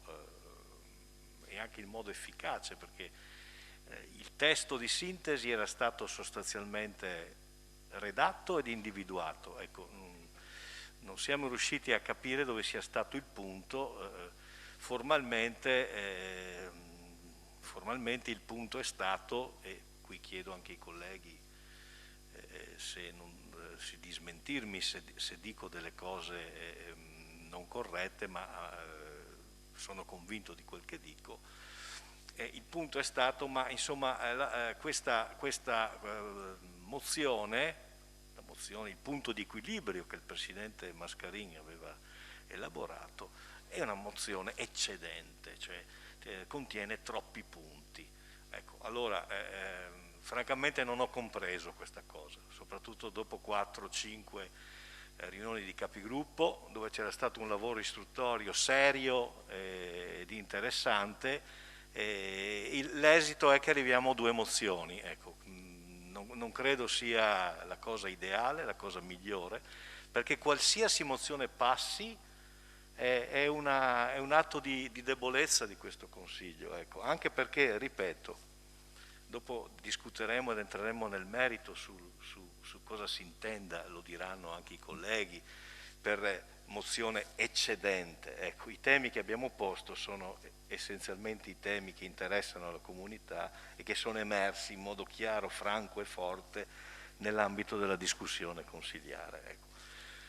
Fatta questa premessa, mi scuso e ringrazio dello spazio che il Presidente mi ha dato, vado a leggere la mozione del gruppo Civici e Democratici in materia di iniziative istituzionali in materia sanitaria e sociosanitaria, a seguito del Consiglio Comunale aperto dell'8 settembre 2021, perché questo è importante ricordarlo. Premesso che il Servizio Sanitario Nazionale e Regionale Pubblico, istituito dalla legge 833/78, fondato sui principi della universalità, dell'uguaglianza e dell'equità, resta un caposaldo del sistema di welfare del nostro Paese e dell'Unione Europea, per la gamma estesa di prestazioni e di servizi esigibili nella comunità da tutti i cittadini e residenti, indistintamente ed indipendentemente dalle condizioni reddituali. L'USL 4 Veneto Orientale, con i suoi poli ospedalieri e la sua articolazione di servizi territoriali, è un punto di riferimento certo nella comunità e per i cittadini, ed è riconosciuto l'impegno dei suoi operatori nell'ambito delle funzioni di prevenzione, cura e riabilitazione, ancor più apprezzabile in questa fase pandemica che ha portato lutti, misure restrittive, crisi socio-economica e un impegno straordinario dei servizi e delle strutture sanitarie e sociosanitarie. Sentite nel corso del Consiglio Comunale aperto, tenutosi in data 8 settembre, recante per oggetto iniziative istituzionali in materia sanitaria e sociosanitarie, le relazioni del consigliere regionale Fabiano Barbisan, membro della 5ª Commissione Politiche Sociosanitarie, e della consigliera regionale Francesca Zottis, membro della medesima Commissione e Presidente della Commissione Speciale d'inchiesta Covid-19, del direttore generale dell'USL 4 Veneto Orientale, dottor Mauro Filippi, coadiuvato dalla direttrice dei servizi sociosanitari Paola Paludetti, tenuto conto del dibattito articolatosi nel corso del Consiglio stesso da parte dei consiglieri intervenuti, considerato che l'evoluzione demografica, l'allungamento della speranza di vita, l'articolazione e la complessità di bisogni clinici, assistenziali e riabilitativi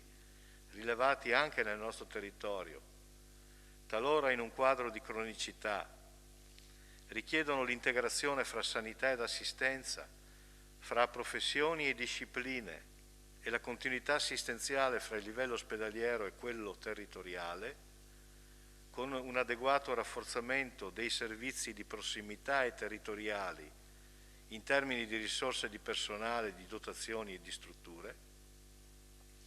Sempre considerato che il territorio del Veneto Orientale ha una specificità che risiede sulla stretta contiguità con dei maggiori bacini turistici dell'Europa e con la regione Friuli Venezia Giulia, che negli ultimi anni, ancor più in questo periodo pandemico, si rinvengono segnali di un aggravamento e di uno sviluppo delle fragilità e disabilità in generale, per l'infanzia, l'adolescenza e le famiglie in particolare, determinati anche dal contesto sociale e ambientale, che la pandemia ha reso ancor più evidente la necessità di promuovere e realizzare con adeguate risorse il rafforzamento del livello territoriale dei servizi sanitari e sociosanitari, che comprende una rete di servizi che intervengono per la prima emergenza, per le cure primarie, per l'intervento residenziale e semiresidenziale, organizzato per bisogni complessi,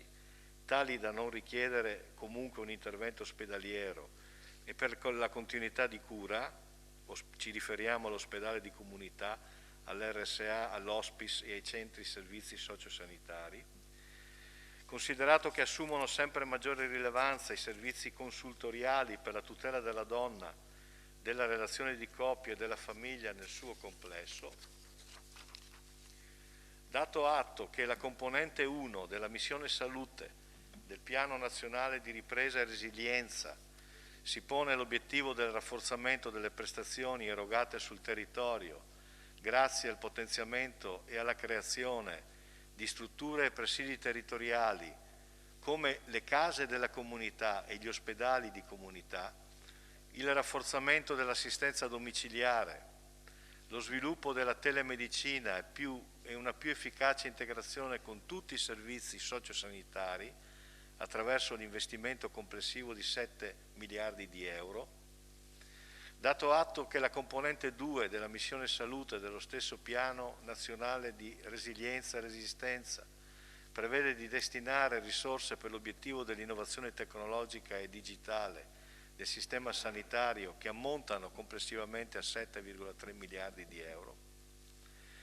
Preso atto che la Regione Veneto, con deliberazione della Giunta 333 del 26 marzo 2019, assegnazione alle aziende sanitarie del Veneto delle risorse per l'erogazione dei livelli essenziali di assistenza per gli anni 2019-2020, DGR numero 1CR del 4 gennaio 2019, ha determinato l'assegnazione definitiva delle risorse finanziarie da assegnare alle aziende sanitarie per l'erogazione dei LEA, livelli essenziali di assistenza, per gli anni 2019-2020, preso atto che l'assegnazione dell'USL 4 per l'erogazione dei servizi sanitari per la prevenzione, cura e riabilitazione ammonta complessivamente a 368 milioni e 453 mila per l'anno 2019 e 368 milioni e 844 mila per l'anno 2020 al netto della spesa per investimenti,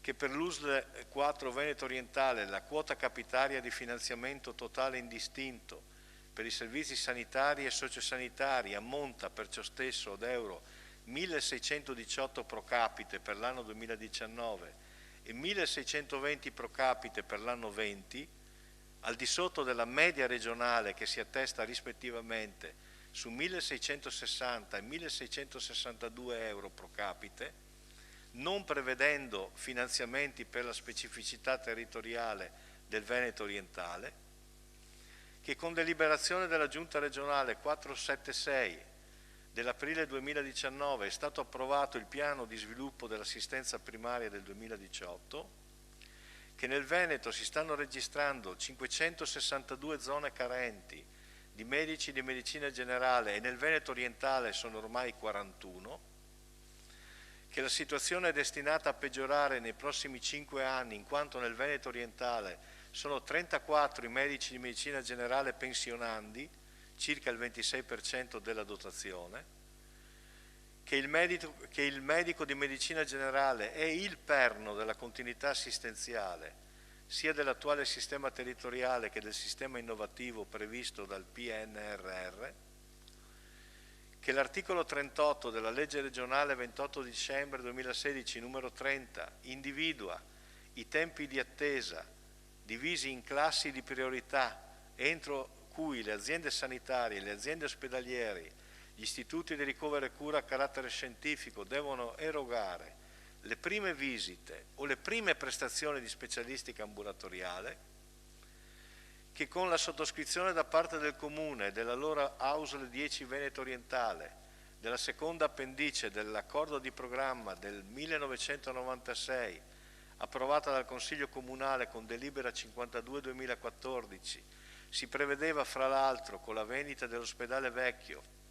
la realizzazione della stessa sede di una RSA da 90 posti letto e dell'ospedale di comunità da 20 posti letto e che la documentazione inerente alla variante PUA numero 8, anno 2019, non parla di RSA ma di un centro servizi per pensioni anziane non autosufficienti, 60 posti letto, ai sensi della legge regionale 22 del 2002 e della DGR 84 del 16 gennaio 2009 e di un complesso di appartamenti protetti, 40 posti letto, indipendenti ma con eventuale utilizzo delle aree ed attività comuni del centro servizi per anziani, struttura sociale a minor contenuto sanitario, che con DGR 1107 del 6 agosto 2020, recante la modifica delle schede ospedaliere e delle dotazioni di residenzialità del sistema sociosanitario, la Regione Veneto prevede una nuova struttura di hospice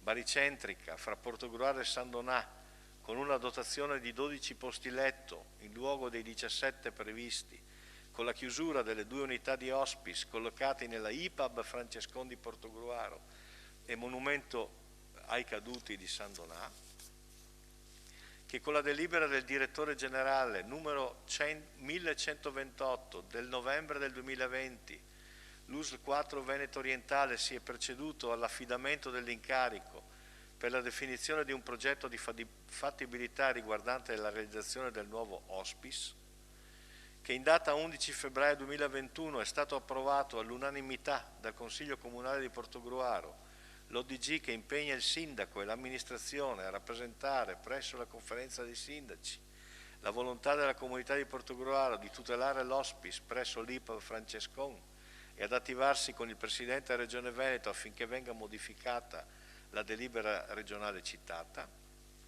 che la conferenza dei sindaci in data 21 aprile 2021 ha deliberato a maggioranza il mantenimento delle 2 sedi di hospice nel Veneto orientale, che è stata sostenuta da alcune migliaia di firme una petizione popolare finalizzata al mantenimento dell'hospice nella comunità di Portogruaro, che l'ultima programmazione regionale colloca numero 1 unità di ospedale di comunità presso l'IPAB Francescon di Portogruaro con 20 posti letto, numero 1 unità presso l'IPAB Monumento ai Caduti di San Donà con 14 posti letto, numero 1 unità di ospedale di comunità presso l'ospedale di Jesolo con 22 posti letto, numero 1 unità di ospedale di comunità presso la RSA Stella Marina di Jesolo con 24 posti letto, che nella Regione Veneto è previsto che vengano realizzate 105 case della comunità, strutture previste dal PNRR, quali strutture di prossimità del cittadino per la programmazione e la realizzazione di interventi di carattere sociale e di integrazione sociosanitaria con la presenza di equipe di operatori di carattere sanitario, compreso l'infermiere di famiglia ed assistenziale. Tutto ciò premesso, il Consiglio Comunale impegna il Sindaco e l'amministrazione di Portogruaro ad attivarsi ed intervenire per richiedere alla Regione Veneto di allineare la quota capitaria di finanziamento totale indistinto per i servizi sanitari e sociosanitari dell'USL 4 Veneto Orientale alla media regionale, anche prevedendo finanziamenti per la specificità territoriale del Veneto Orientale derivante dalla contiguità alla regione Friuli Venezia Giulia e dalla presenza del bacino turistico dell'Alto Adriatico. Investire risorse aggiuntive per la continuità assistenziale e per la progettazione, la realizzazione ed il mantenimento delle strutture di prossimità, in particolare di quelle intermedie, hospice, RSA, ospedale di comunità. Potenziare e introdurre misure atte a favorire gli accessi dei cittadini alle aggregazioni funzionali territoriali, incentivare le medicine di gruppo con dotazione di personale, telemedicina e di diagnostica strumentale, incrementare i massimali di MMG, medici di medicina generale, in via solo eccezionale per fronteggiare le emergenze nel contesto delle medicine di gruppo, supportare amministrativamente i medici di medicina generale che superino il massimale, attivare 2 bandi all'anno con avviso di reclutamento dei medici di medicina generale e di incrementare le risorse della Regione per borse di studio per la specializzazione in medicina generale. Modificare le schede ospedaliere e delle strutture sociosanitarie che attualmente prevedono per l'hospice una nuova struttura baricentrica fra Portogruaro e San Donà, con una dotazione di 12 posti letto in luogo dei 17 posti letto previsti e delle 2 unità di hospice attuali, i centri servizi IPAV Francescon di Portogruaro e Monumento ai Caduti di San Donà, riallocando le sedi degli hospice a Portogruaro e a San Donà con adeguate dotazioni di posti letto. Finanziare l'ospedale di comunità, struttura prevista dalla programmazione regionale, dal Piano Nazionale di Resilienza e Resistenza e l'attivazione della Casa di Comunità, anch'essa prevista dal PNRR. Potenziare le dotazioni dei servizi di psichiatria, di neuropsichiatria infantile e dei servizi riabilitativi territoriali per far fronte all'incremento di richieste di intervento per disturbi neuropsichici e psichiatrici dell'infanzia, dell'adolescenza e dell'età adulta e al rapido cambiamento dei bisogni dei soggetti utenti e delle loro famiglie. Potenziare le dotazioni dei servizi consultoriali per la tutela della donna, delle relazioni di coppia e della famiglia nel suo complesso, prevedere l'accesso ai finanziamenti previsti dal PNRR finalizzati a progetti di ammodernamento delle strutture, delle attrezzature diagnostiche e delle reti digitali per l'ospedale di Portogruaro.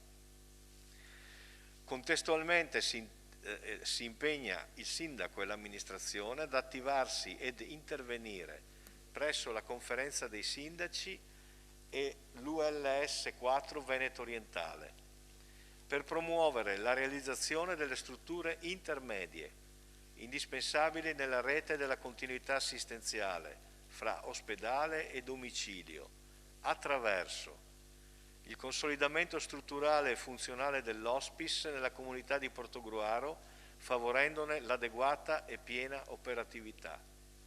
La ridefinizione della programmazione attuativa e della collocazione della RSA, struttura sociosanitaria ad elevata intensità sanitaria e riabilitativa, già prevista dalla programmazione regionale e dagli accordi di programma fra Comune di Portogruaro e ULS 4 Veneto Orientale. La programmazione attuativa e l'avvio dell'attività dell'ospedale di comunità, quale struttura residenziale sanitaria di transizione dall'ospedale per acuti al domicilio.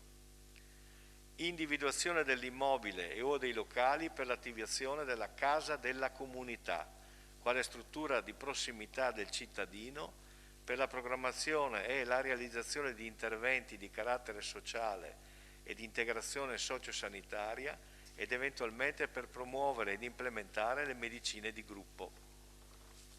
Per allineare i tempi di attesa effettivi per le prestazioni specialistiche ai tempi massimi previsti dalle norme regionali, in coerenza con il Piano Nazionale di Gestione delle Liste di Attesa, per rendere effettivamente fruibili dal cittadino i servizi e le prestazioni specialistici finanziati dal Servizio Sanitario Regionale.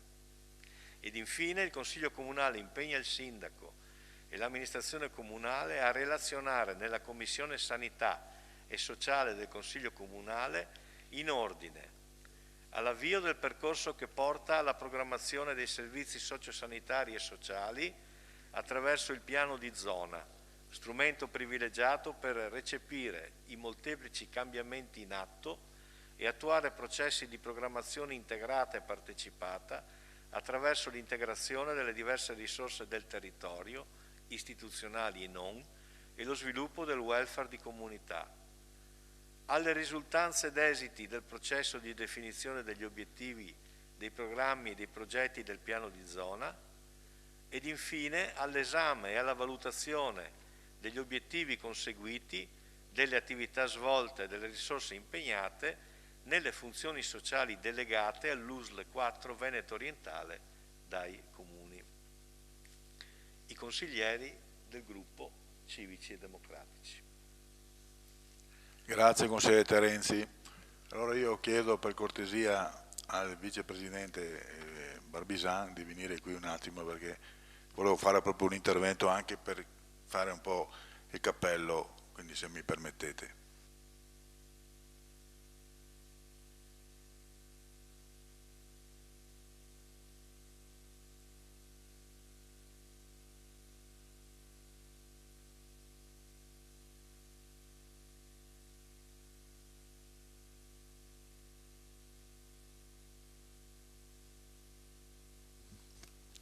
Grazie.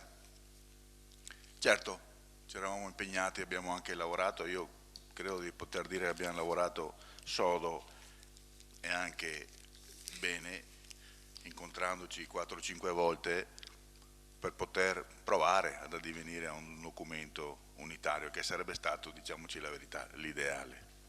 Questo non è avvenuto, adesso io cercherò anche di spiegarne un po' le motivazioni, ma poi ovviamente ci sono gli interventi degli altri componenti. Siamo partiti da un documento madre che aveva giustamente gettato il capogruppo Terenzi, che è quello che sostanzialmente è stato letto in questo momento. Io devo ammettere che ci avevamo lavorato assieme ed anche obiettivamente stralciando alcune parti. Faccio un esempio, il PUA 8 non lo ritenevamo assolutamente adeguato come intervento, nel senso che andava un po' a fare, diciamo, a sentenziare una negatività nei confronti di un'azione che ancora adesso è in essere, quindi lì nascerà comunque un qualcosa legato al sociale e alla sanità che la giunta senatore, quindi anch'io che ne sono stato componente, ovviamente non posso rinegare, cioè quindi è andata come è andata, nel senso che sono state delle modifiche che hanno portato a quello che in questo momento fra un po' nascerà, e quindi questo era uno dei punti. Poi c'era anche la questione dei contributi pro capite. Io sono andato un po' anche a leggermi gli anni scorsi, e c'è stato comunque un aumento da 40 a 90 euro rispetto, diciamo, alla precedente delibera della giunta regionale. Poi un altro aspetto che, permettetemi, ho scoperto nei giorni successivi un po' al nostro lavoro era che i pronto soccorsi senza più medici si rivolgono a Coop pagati a gettone, ma l'articolo che più mi ha un po' diciamo, convinto del fatto che non potremo noi andare diciamo, ad incidere nelle decisioni dell'ASL, cioè ci sono all'interno della mozione del gruppo Civici e Democratici obiettivamente tanti motivi di verità, però ci sono alcuni aspetti di quali noi non siamo nemmeno a conoscenza, e mi rivolgo, ce l'ho qui, ad un articolo importante dell'assessore Lorenzin proprio sui medici di base, per esempio, perché sui medici di base non è che ci sia da addossare colpa a Regione o allo Stato o a altri tipi di... Aspetta, ce l'ho qui, scusatemi, sono sicuro di averla.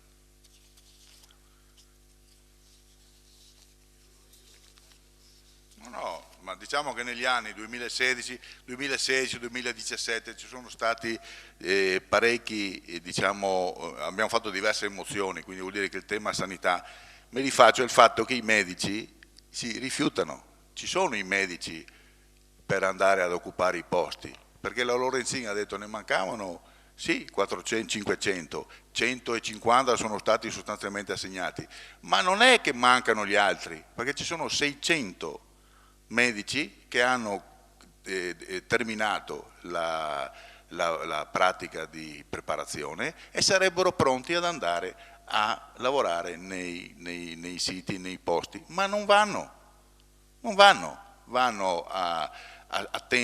attendono altri posti più allettanti, quindi non è solo una questione di mancata programmazione, c'è anche una questione di scelta, perché non li puoi obbligare. La Lorenzin lo ha detto chiaro e tondo, noi non li possiamo obbligare ad andare a lavorare nelle aree che loro non ritengono adeguate. Quindi su quell'aspetto lì io non posso andare ad incidere, a dare cause, a dare colpe, perché sono scelte personali di medici preparati.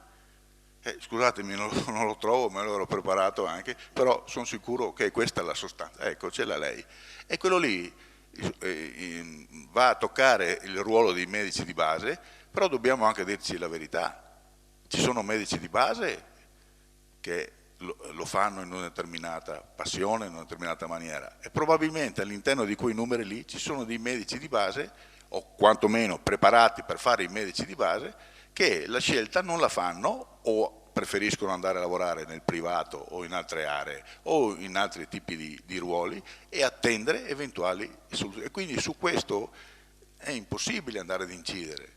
Quindi quello che io voglio dire è che quella mozione lì obiettivamente va a toccare tasti ed io non ero a conoscenza finché non ho saputo di quell'articolo lì, non eravamo nessuno a conoscenza, quindi la preparazione ci manca un po', la preparazione a 360 gradi per andare ad incidere.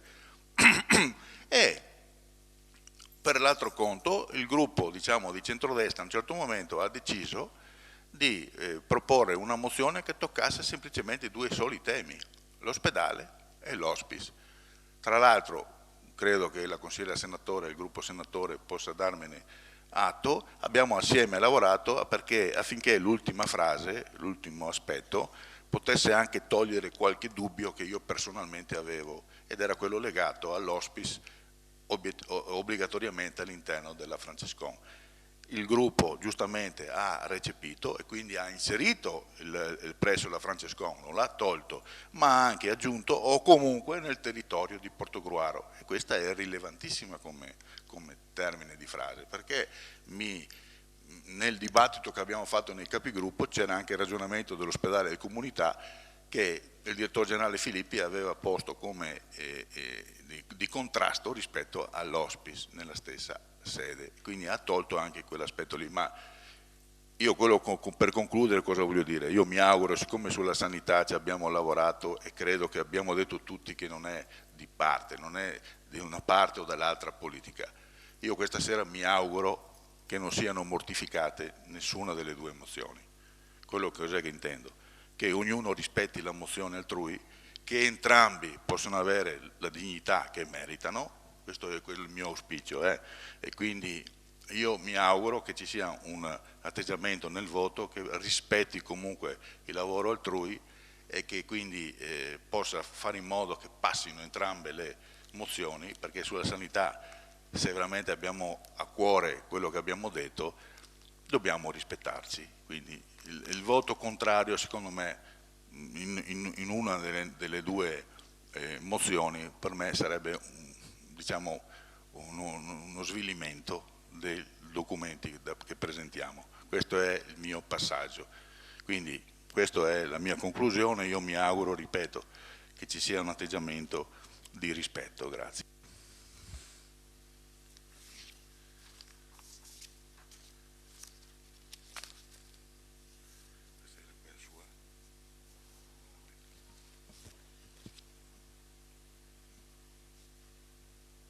Prego, Presidente.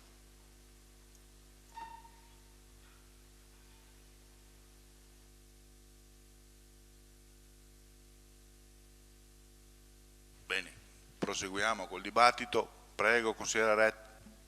Grazie Presidente, grazie anche per questo invito, insomma, a rispettare il lavoro di tutti.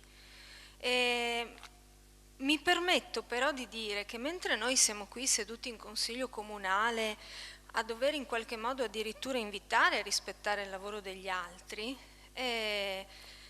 fuori sta succedendo qualcosa che secondo me non può essere passato sotto silenzio o troppo semplicemente evaso durante le comunicazioni. E l'8 settembre, come è stato ricordato, abbiamo fatto un Consiglio Comunale dedicato a questo tema, durante il quale sostanzialmente io ho sentito dire che va tutto bene.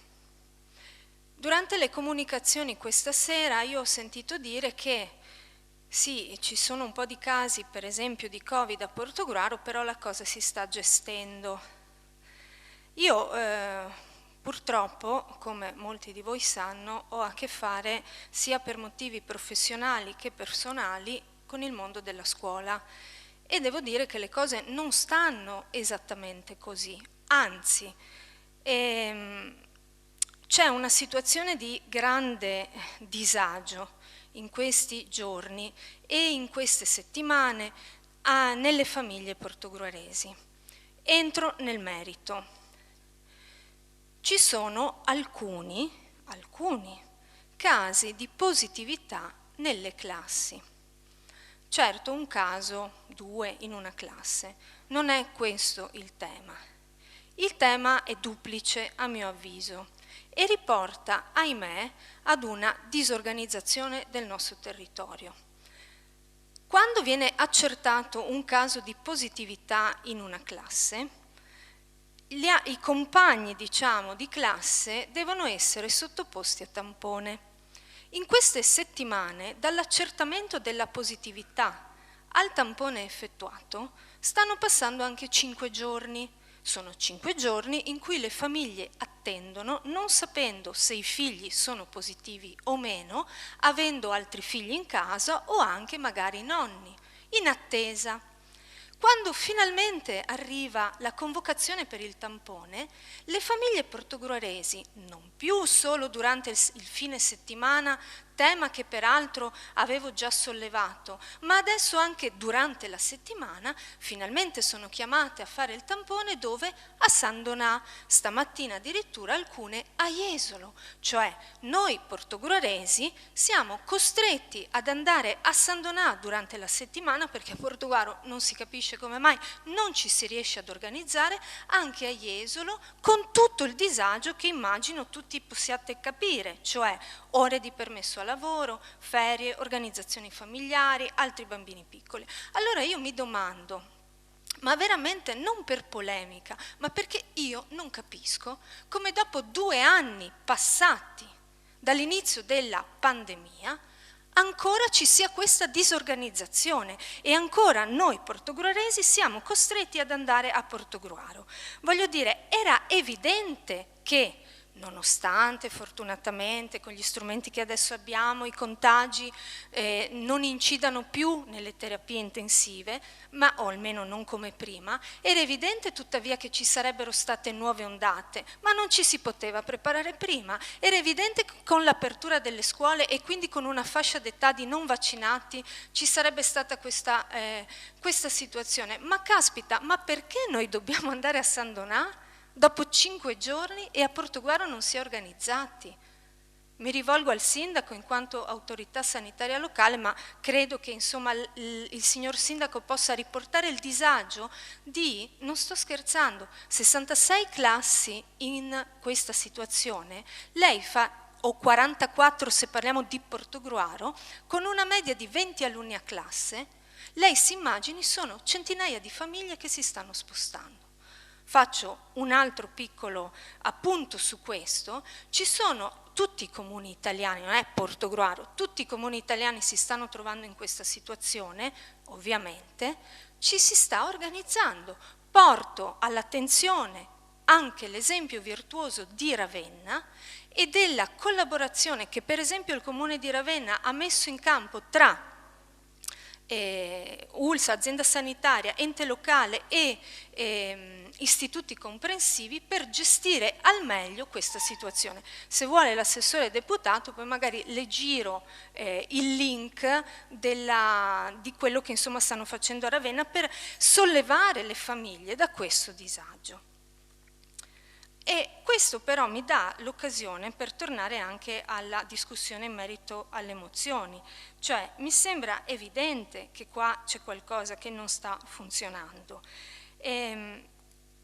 Qual è il problema? Non c'è il personale? Magari non c'è neanche a Portogruaro il personale per fare tamponi e per questo dobbiamo andare a Jesolo, a San Donà? Non lo so io quale sia il problema, perché a noi hanno detto che va tutto bene. Parlo sempre della fascia d'età che mi vede più coinvolta, ma che vede coinvolti tutti e poi non solo. E la pediatria, per favore, possiamo parlare di questo?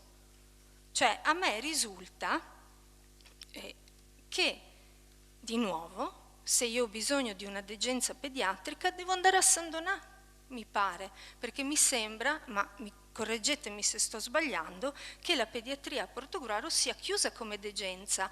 Ho chiesto spiegazioni. Ho sentito un frame già sentito proprio l'8 settembre in questo Consiglio Comunale in merito ad un altro servizio che guarda caso a Portogruaro non c'è più, serve andare a San Donà, l'hospice. E il frame era: è causa Covid. Allora, io non lo so se sia a causa del Covid che la degenza pediatrica a Portogruaro sia stata chiusa, rilevo però che sia un problema. Faccio sollevo un altro tema. Qualcuno dice non c'è personale perché non ci sono medici, poi ci dicono non c'è personale perché i medici non vogliono andare. Sì, allora sono andata per curiosità a controllare e a fare il confronto tra le ultime sessioni di laurea delle facoltà di medicina e gli ultimi bandi della nostra azienda. Mi risulta che almeno per alcune lauree l'ultima sessione sia stata a novembre, ma l'azienda Zero non ha indetto concorsi da novembre, sto intendendo ovviamente prima, e quindi è evidente che se non ci sono concorsi come si fa a assumere nuovo personale, a meno che non si pensi di assumerlo a tempo determinato, ma sto facendo domande. Altro tema che nella mozione è stato sollevato e che noi avevamo sollevato già quest'estate è il tema della psichiatria. Di nuovo, mi risulta un taglio dei posti letto formale da 10 a 8 posti letto, quando proprio in questo momento c'è e ci sarà probabilmente più bisogno di questi servizi. Anche qui si tratta di mancanza di personale e mi chiedo, ma lo chiedo come domanda, e anche se fosse reintegrato il numero, i posti formalmente resteranno 8, eventualmente anche nelle prossime schede ospedaliere? Sempre facendo il paragone, San Donà ne ha 15 di posti letto e non mi pare siano stati toccati nell'ambito di questo servizio. Allora, guardate, mi permetto di fare una battuta di cui non mi attesto la paternità perché non è mia, ma sta circolando molto, e non solo tra i cittadini.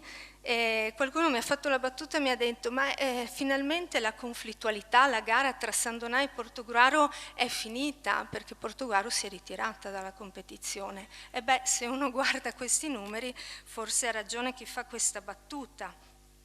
Peraltro sono andata anche a cercare un po'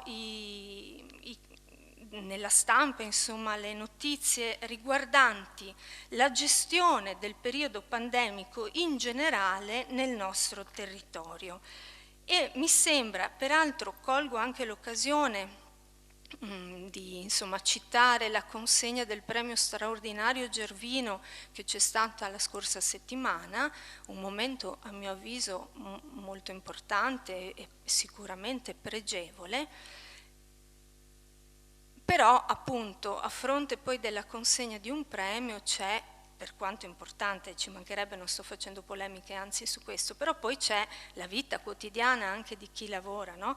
E mi sembra di aver raccolto, al di là diciamo di quello che si diceva nella prima ondata, degli eroi, degli operatori sanitari, ma sicuramente insomma ci sono persone che hanno lavorato moltissimo, hanno fatto e fanno tuttora straordinari, ore e ore e ore di straordinari, e mi pare di ricordare appunto da articoli di stampa che poi sono andata a rivedere che dopo la prima ondata di pandemia il personale per esempio del pronto soccorso è dovuto ricorrere agli avvocati per vedersi riconoscere quanto dovuto rispetto agli straordinari.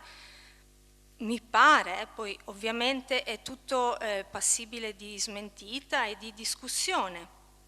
Quindi se io devo guardare quello che stiamo vivendo e quanti servizi, perché poi al di là di quello che noi qui come istituzione facciamo e giustamente facciamo, e quindi al di là della mozione, e ovviamente mi riferisco alla mozione che il mio gruppo ha presentato, perché so quanto lavoro c'è stato dietro, quanto studio, quanta preparazione, poi insomma c'è anche un linguaggio più veloce e più fruibile dai cittadini. È chiaro che quando i cittadini si vedono costretti ad andare a San Donà per fare il tampone, costretti ad andare a San Donà perché il bambino sta male e qui non c'è la degenza, purtroppo costretti ad andare a San Donà perché c'è l'hospice e qui non c'è più, costretti ad andare a San Donà perché lì i posti letto di psichiatria non sono stati toccati, io personalmente qualche domanda me la faccio. Grazie. Grazie consigliere Ret. Sono altri interventi? Consigliere Vindigni, prego.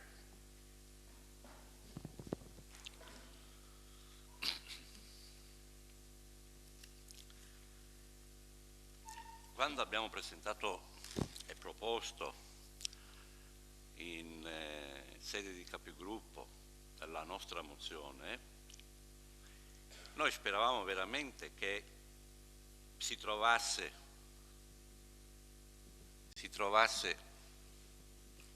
un accordo, una condivisione sul testo. Perché? Ho capito quanto ha detto dalle parole del Presidente Mascarin, che sia la nostra mozione che l'ordine del giorno della sanità presentato dal gruppo di centrodestra dovrebbero in teoria, se non ho capito male, essere votate dall'intero Consiglio Comunale. Potrebbe anche essere una soluzione se è questo. Però, proprio per questo motivo, mi sembra che se noi crediamo che i nostri servizi sociosanitari ed ospedalieri debbano essere incrementati da una parte e salvaguardati dall'altra, il messaggio che noi mandiamo all'esterno e mandiamo alla Regione Veneto è che i rappresentanti della comunità di Portogruaro non si sono ritrovati ad esprimere concordamente in maniera unitaria, dando forza a quello che noi tutti crediamo sia una delle questioni prioritarie del nostro territorio, e si presentano con due documenti votati dove si parla di sanità. In uno si pone l'accento sulla questione dell'ospedale e dell'hospice, dall'altro si affrontano tutti i temi legati ai servizi sociosanitari e territoriali che fanno e la pandemia ci ha insegnato proprio questo, da filtro, da medicina di prossimità che serve l'intera comunità, senza per questo dimenticare l'importanza e la funzione che un ospedale come quello di Portogruaro ha nei confronti dell'intera popolazione del portogruarese. Ebbene, capite bene che dal punto di vista della forza politica noi ci presentiamo in maniera debole. È anche vero che la mozione che noi abbiamo presentato è un lungo elenco di cose che il nostro territorio necessita o di avere o di mantenere, ma non è prolisso, ma sono punti che riguardano le esigenze dei cittadini. Avere l'ospedale di comunità, avere l'RSA, avere la medicina territoriale, avere la casa della comunità, avere l'ospedale di comunità, sono tutte tutti i servizi che fondamentali sia per risolvere i problemi di cronicità, sia per risolvere i problemi delle acuzie, ma anche il post-acuzie e il ricovero in ospedale. È anche vero che nelle condizioni in cui si trova in questa fase, ma da diversi anni, il nostro ospedale è fonte di preoccupazione, perché vediamo bene, ne abbiamo parlato già tante volte, basta ricordare alcune cose, oltre a quelle che ha già evidenziato la collega Ret, le liste d'attesa. Non ci sono liste d'attesa, non figurano liste d'attesa nell'ASL 4, ma sapete bene, lo sappiamo tutti, chi ha avuto modo di andare in ospedale in questi ultimi mesi sa che se tu hai un'impegnativa a 30 giorni, al CUP ti dicono non possiamo prendere, perché non possiamo soddisfare la prenotazione di una visita specialistica, perché entro i 30 giorni non è possibile. Allora, chi ha risorse va da qualche altra parte, chi ha la possibilità di spostarsi nel vicino Friuli con la macchina, perché altro modo va nel vicino Friuli. Capite? E questo è uno dei tanti problemi, per non parlare del pronto soccorso, per non parlare di altri reparti, per non parlare di quei reparti che non ci sono più, perché se cardiologia c'è solamente il servizio ambulatoriale, capite bene che qualcosa l'ospedale di Portogruaro manca. Ecco, allora, parlare di del mondo della sanità e dei servizi sanitari, della mancata realizzazione della medicina territoriale, non è solo un elenco di cose che è un elenco della spesa, ma sono servizi che servono a tutti i cittadini. Presidente, non è neanche vero il fatto che ci sono laureati con specializzazioni di medici di medicina generale a livello della Regione Veneto.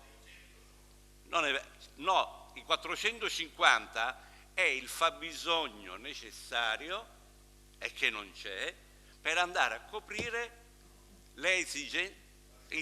Forse abbiamo guardato dati diversi. Quelli che io ho letto e ho trovato sono questi. Allora, per dire che cosa? Per dire che su questi temi in questo consesso riusciamo a trovare, noi voteremo perché ormai è andata così, ma certamente questo non ci porta a raggiungere l'obiettivo di dare tutti i servizi sociosanitari al nostro territorio, presentando un ordine del giorno e una mozione. Credo che saremo poco credibili anche in Regione, e adesso si stanno approntando le nuove schede ospedaliere, il nuovo piano triennale.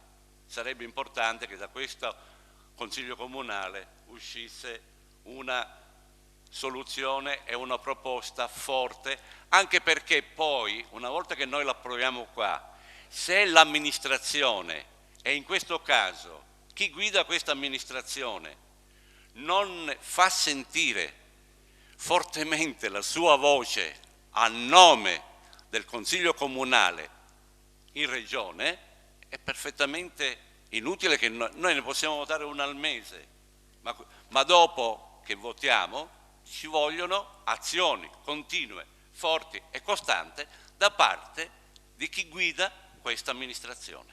Grazie. Grazie consigliere Vendigni, volevo solo specificare che tecnicamente io non intendevo che fossero votate entrambe a favorevole, anche perché la gente ci direbbe voi siete dei pazzi. Io intendevo che con l'astensione delle parti venisse comunque onorato No, ok. Altri interventi? Sì. Consigliere senatore e poi Barbisan, prego. O consigliere Barbisan prima è uguale, prego. Allora, sono anni, ormai dal 2015 che sentiamo parlare dell'ospedale. Ricordo che l'allora presidente Zaia in campagna elettorale con il sindaco Maria Teresa Senatore disse che l'ospedale non veniva chiuso e difatti così è stato. Un ospedale di eccellenza, si è cominciato prima dal punto nascite che era stato chiuso e poi è stato come abbiamo visto riaperto.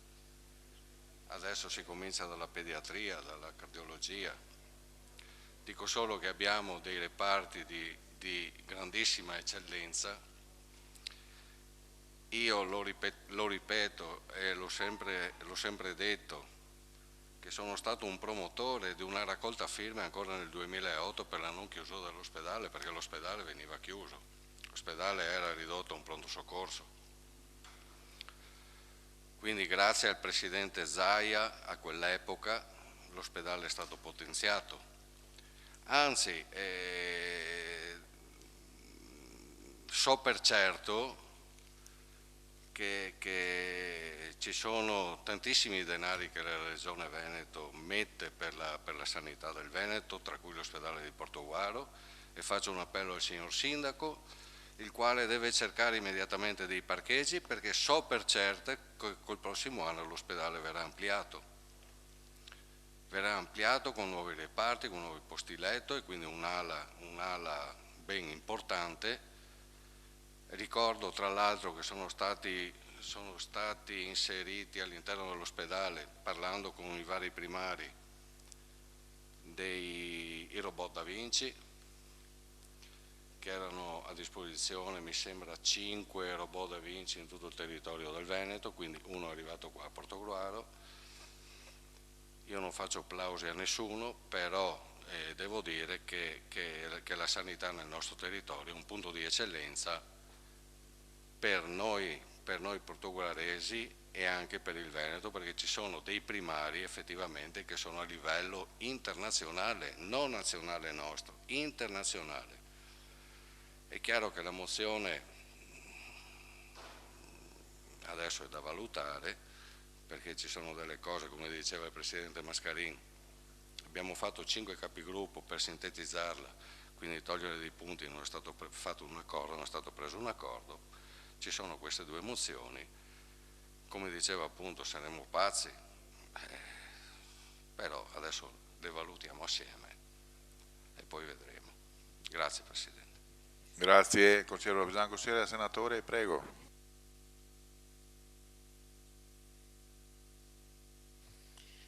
Grazie signor Presidente. Io ho ascoltato con grande piacere sia l'intervento della consigliera Rett sia l'intervento del consigliere Vindigni, perché da entrambi si evinceva la necessità di rafforzare il presidio ospedaliero. Si parlava di pediatria, si parlava che al problema della impossibilità della degenza, quindi in buona sostanza ho sentito nei loro interventi l'urgenza di un'azione politica forte a sostegno del nostro nosocomio. Anche e soprattutto in vista, e questo sì lo sottolineo, che dovremo mettere nella condizione il nostro signor Sindaco di essere molto incisivo quando ci sarà il momento della trattazione delle schede, che sarà domani mattina. Io apprezzo il lavoro che è stato fatto all'interno del vostro gruppo per sviscerare tutti gli argomenti che attengono agli aspetti della gestione sociale anche della sanità, ma il problema, come ben sapete e come qualcuno di voi in particolare sa, è di trovare la chiave giusta e semplice per addivenire alla soluzione principale dei problemi. Molte volte fornire troppe informazioni o chiedere troppe cose che non attengono al ruolo dell'ente fanno deviare rispetto all'obiettivo e inducono a risposte altalenanti. Tutto corretto quello che è stato detto.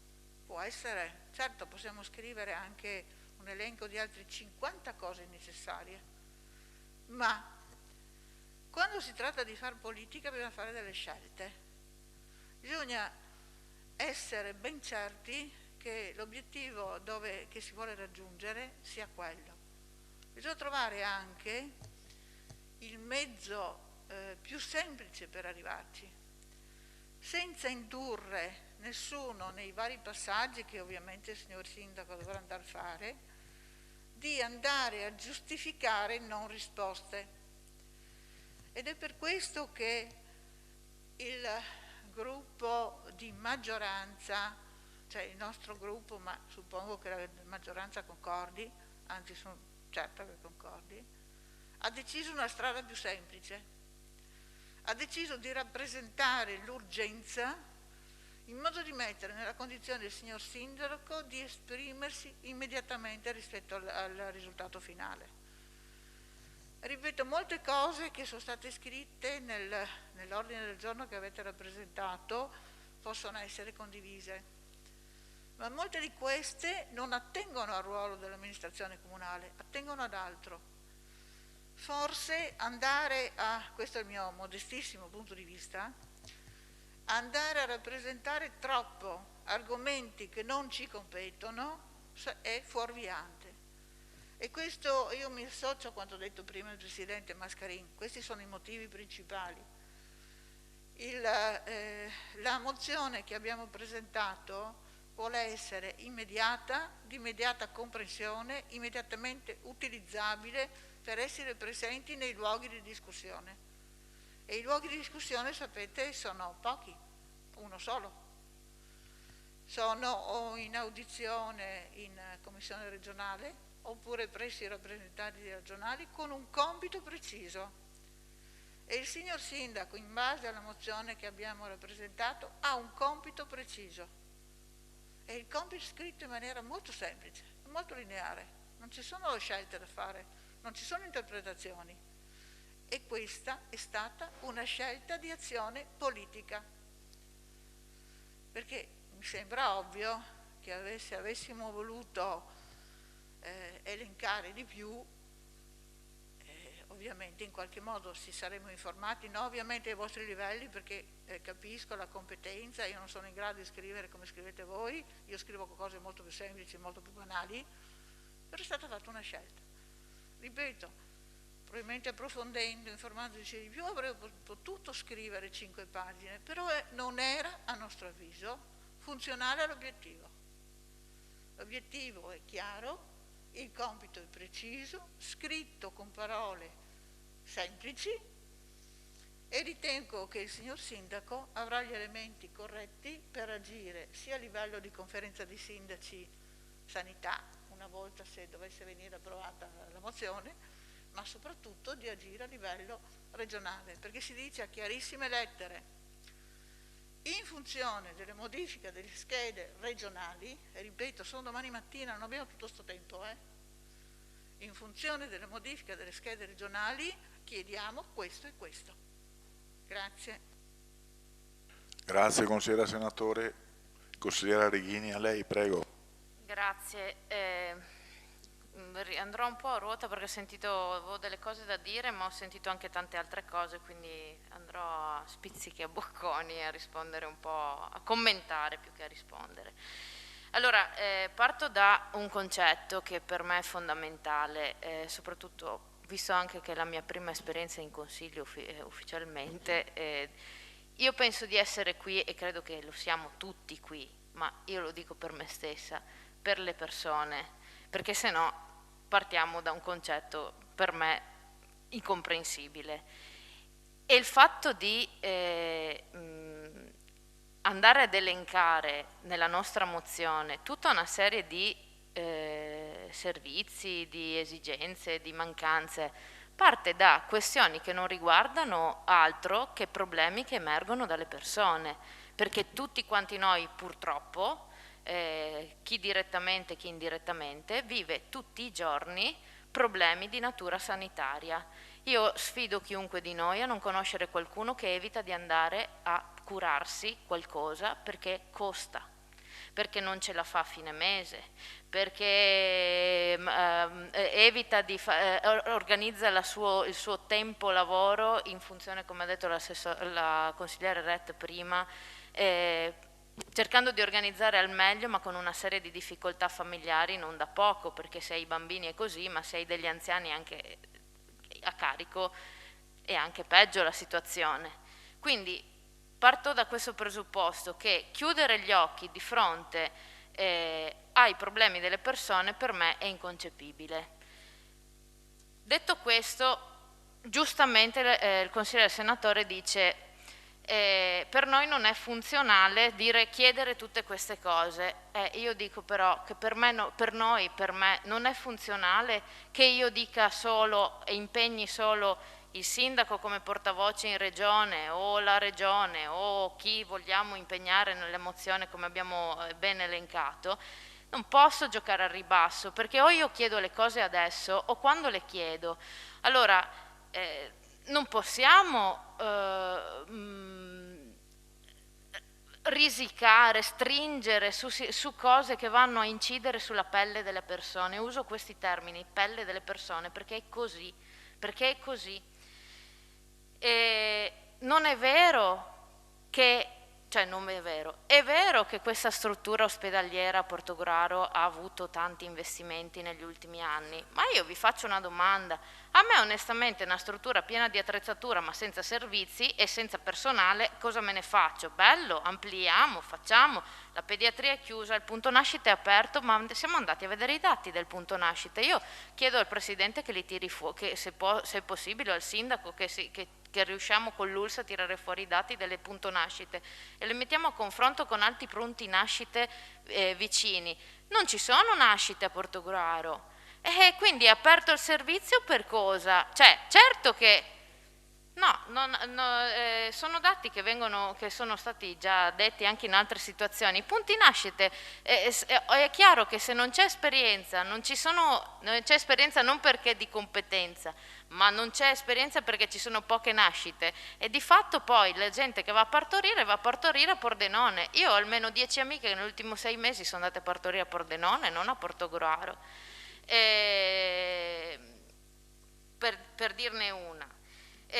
Quindi bene che si investa su Portogruaro in attrezzatura, in ampliamenti strutturali, ma a me interesserebbe che si investisse a Portogruaro su problemi che riguardano l'erogazione del servizio, perché fuori dalla porta è 3 volte che non solo da noi ma anche dalla maggioranza abbiamo la gente con le liste d'attesa che aspetta fuori e che non trova soluzione, deve girare 3 strutture per andare a trovare il servizio dove? A pagamento, magari anche fuori regione. Allora, anche qui abbiamo esplicitato bene nella mozione che il privato è buono se è convenzionato, ma se non è convenzionato io non arrivo a pagarmi 280 euro di una risonanza se ho bisogno di andarla a fare. E questo è un carico che le istituzioni si devono prendere e a me non interessa se siamo di destra, di sinistra, di centro, a me interessa che il problema sia risolto e visto che il ruolo del sindaco è di essere autorità sanitaria del comune, a prescindere da che posizione ha e da che colore ha, a me interessa che questo sindaco, andando a sbattere i pugni, a parlare, che faccia con tutti i mezzi che può, è il suo ruolo andare a chiedere, anzi dico anche di più, considerato il fatto che siamo in periodo PNR e che fortunatamente la tendenza nazionale legata agli investimenti sulla sanità è cambiata, perché non neghiamoci che negli anni anche a livello nazionale i tagli ci sono stati, però partiamo dal fatto che abbiamo il PNRR e che queste sono le strutture che dovranno essere messe in campo per ripristinare un livello sanitario decente per tutti quanti. Allora, con questo principio io vado non solo in conferenza dei sindaci, e questo è il momento in cui le istituzioni, i consigli, i sindaci, i comuni e tutti quanti si uniscono per chiedere, perché tutti viviamo situazioni critiche sanitarie, tutti, perché tutti abbiamo qualcuno che purtroppo vive condizioni quasi a fine vita, purtroppo tutti abbiamo a che fare con l'emergenza pandemica, tutti abbiamo a che fare con problemi cronici che portano a disabilità e a disfunzioni gravi nella gestione della vita normale, quindi io non capisco di che cosa stiamo parlando. Peraltro c'è un documento sull'hospice approvato da tutto il Consiglio Comunale, quindi sull'hospice abbiamo fatto un documento, questo è un documento sui servizi sociosanitari per cercare di arrivare a chiedere alla Regione, e scusatemi, fatemi fare il passaggio, visto che siamo in filiera, che vi piace tanto questo concetto, bene, usiamo questa filiera, ben venga la filiera se mi porta tutti i servizi che devo avere, ma la sfruttiamo. Cioè, per me lottare per la pandemia significa anche essere responsabili in questo senso, non significa solo fare prevenzione, tutto quanto va fatto. Un virologo ha detto tutto va fatto quando si deve combattere una pandemia, ogni piccolo segmento aiuta ad abbattere, a sconfiggere la situazione in cui siamo. Ma se non partiamo anche da ripristinare cosa succederà dopo la pandemia alla sanità, com'è messa? E vorrei anche ricordare, per quanto non sarò assolutamente, mi attaccherete dopo un minuto che dico questa cosa, ma non mi importa, lo dico lo stesso. E la riforma sanitaria del 2016, la riforma sanitaria regionale veneta, che si è caratterizzata per una centralizzazione della governance, da una marginalizzazione dei sindaci, perché per quanto ci portino l'ospedale unico a decidere in conferenza dei sindaci, in realtà è uno scaricabarile per distruggerci fra di noi, e poi andiamo avanti ad approvare schede ospedaliere che giustamente il consigliere senatore ha detto cerchiamo di ripristinare con quelle nuove qualcosa di meglio. Bene, non sgozziamoci a parlare di qualcosa che manco mai verrà fatto o cose assurde. Da un progressivo abbandono dell'integrazione sociosanitaria e da un graduale impoverimento della medicina territoriale. E non sono cose che dico io, le vivono le persone, le viviamo tutti. Gli effetti li abbiamo visti tutti, le difficoltà nei servizi della salute mentale e della medicina integrata. Io non ho portato esempi mai, ma me lo sento di dire stasera. Ci sono delle segnalazioni di casi non curati di problemi psichiatrici da febbraio del 2000 e non so se da 6 mesi, dal 2021. Ma stiamo scherzando? Queste persone sono in difficoltà, non riescono a fare una vita quotidiana, i familiari sono in difficoltà a gestirli, non possono andare avanti nella loro vita lavorativa perché non c'è un'espressione di diagnosi. Ma per me, io sono oltre, non mi interessa cos'è la politica in questo momento, mi interessa il servizio. E se non siamo capaci in un consesso di questo genere, che già sappiamo che un documento che noi approviamo è difficile comunque che vada avanti, che venga spinto, se già qui non riusciamo a capire qual è la forza che dobbiamo imprimere a un documento perché poi venga di fatto reso concreto, ve la vedo difficile poi poter intervenire sui problemi delle persone. Io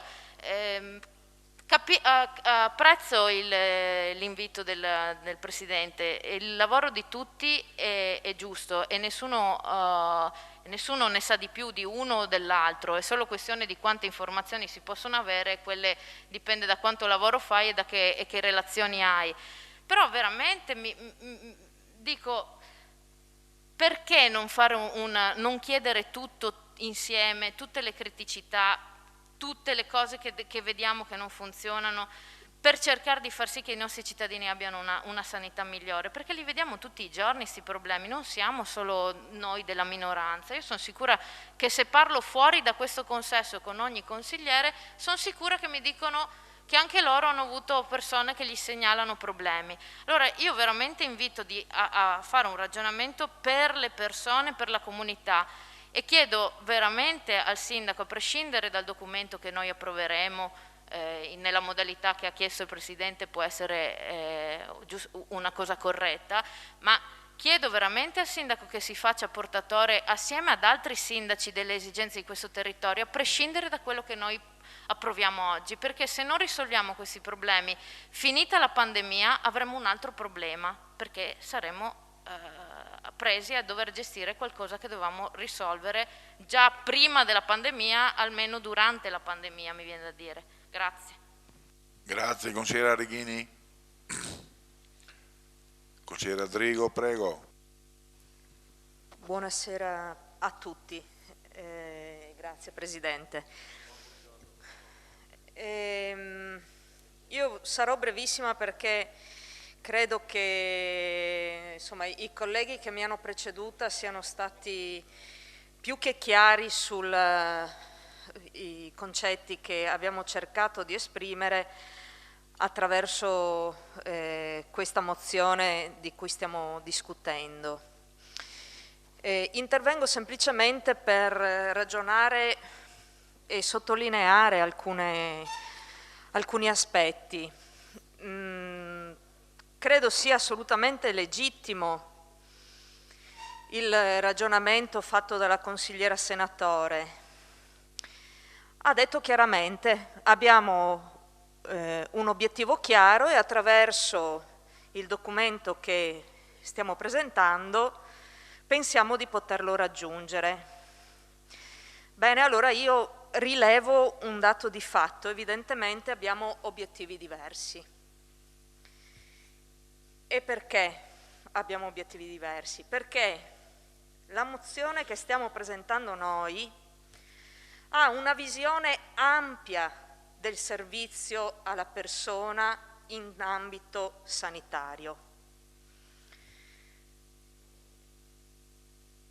E nasce non solo dall'analisi di problematiche che vengono da lontano e che purtroppo sono state troppo a lungo trascurate per diversi motivi, ed è inutile probabilmente ritornarci sopra. Problematiche che poi sono state messe ancora più in evidenza dall'arrivo della pandemia, che tutti abbiamo detto speriamo possa insegnarci qualcosa. E la prima cosa che ci deve insegnare l'esperienza che abbiamo vissuto e che stiamo vivendo e chissà per quanto tempo ancora dovremmo vivere,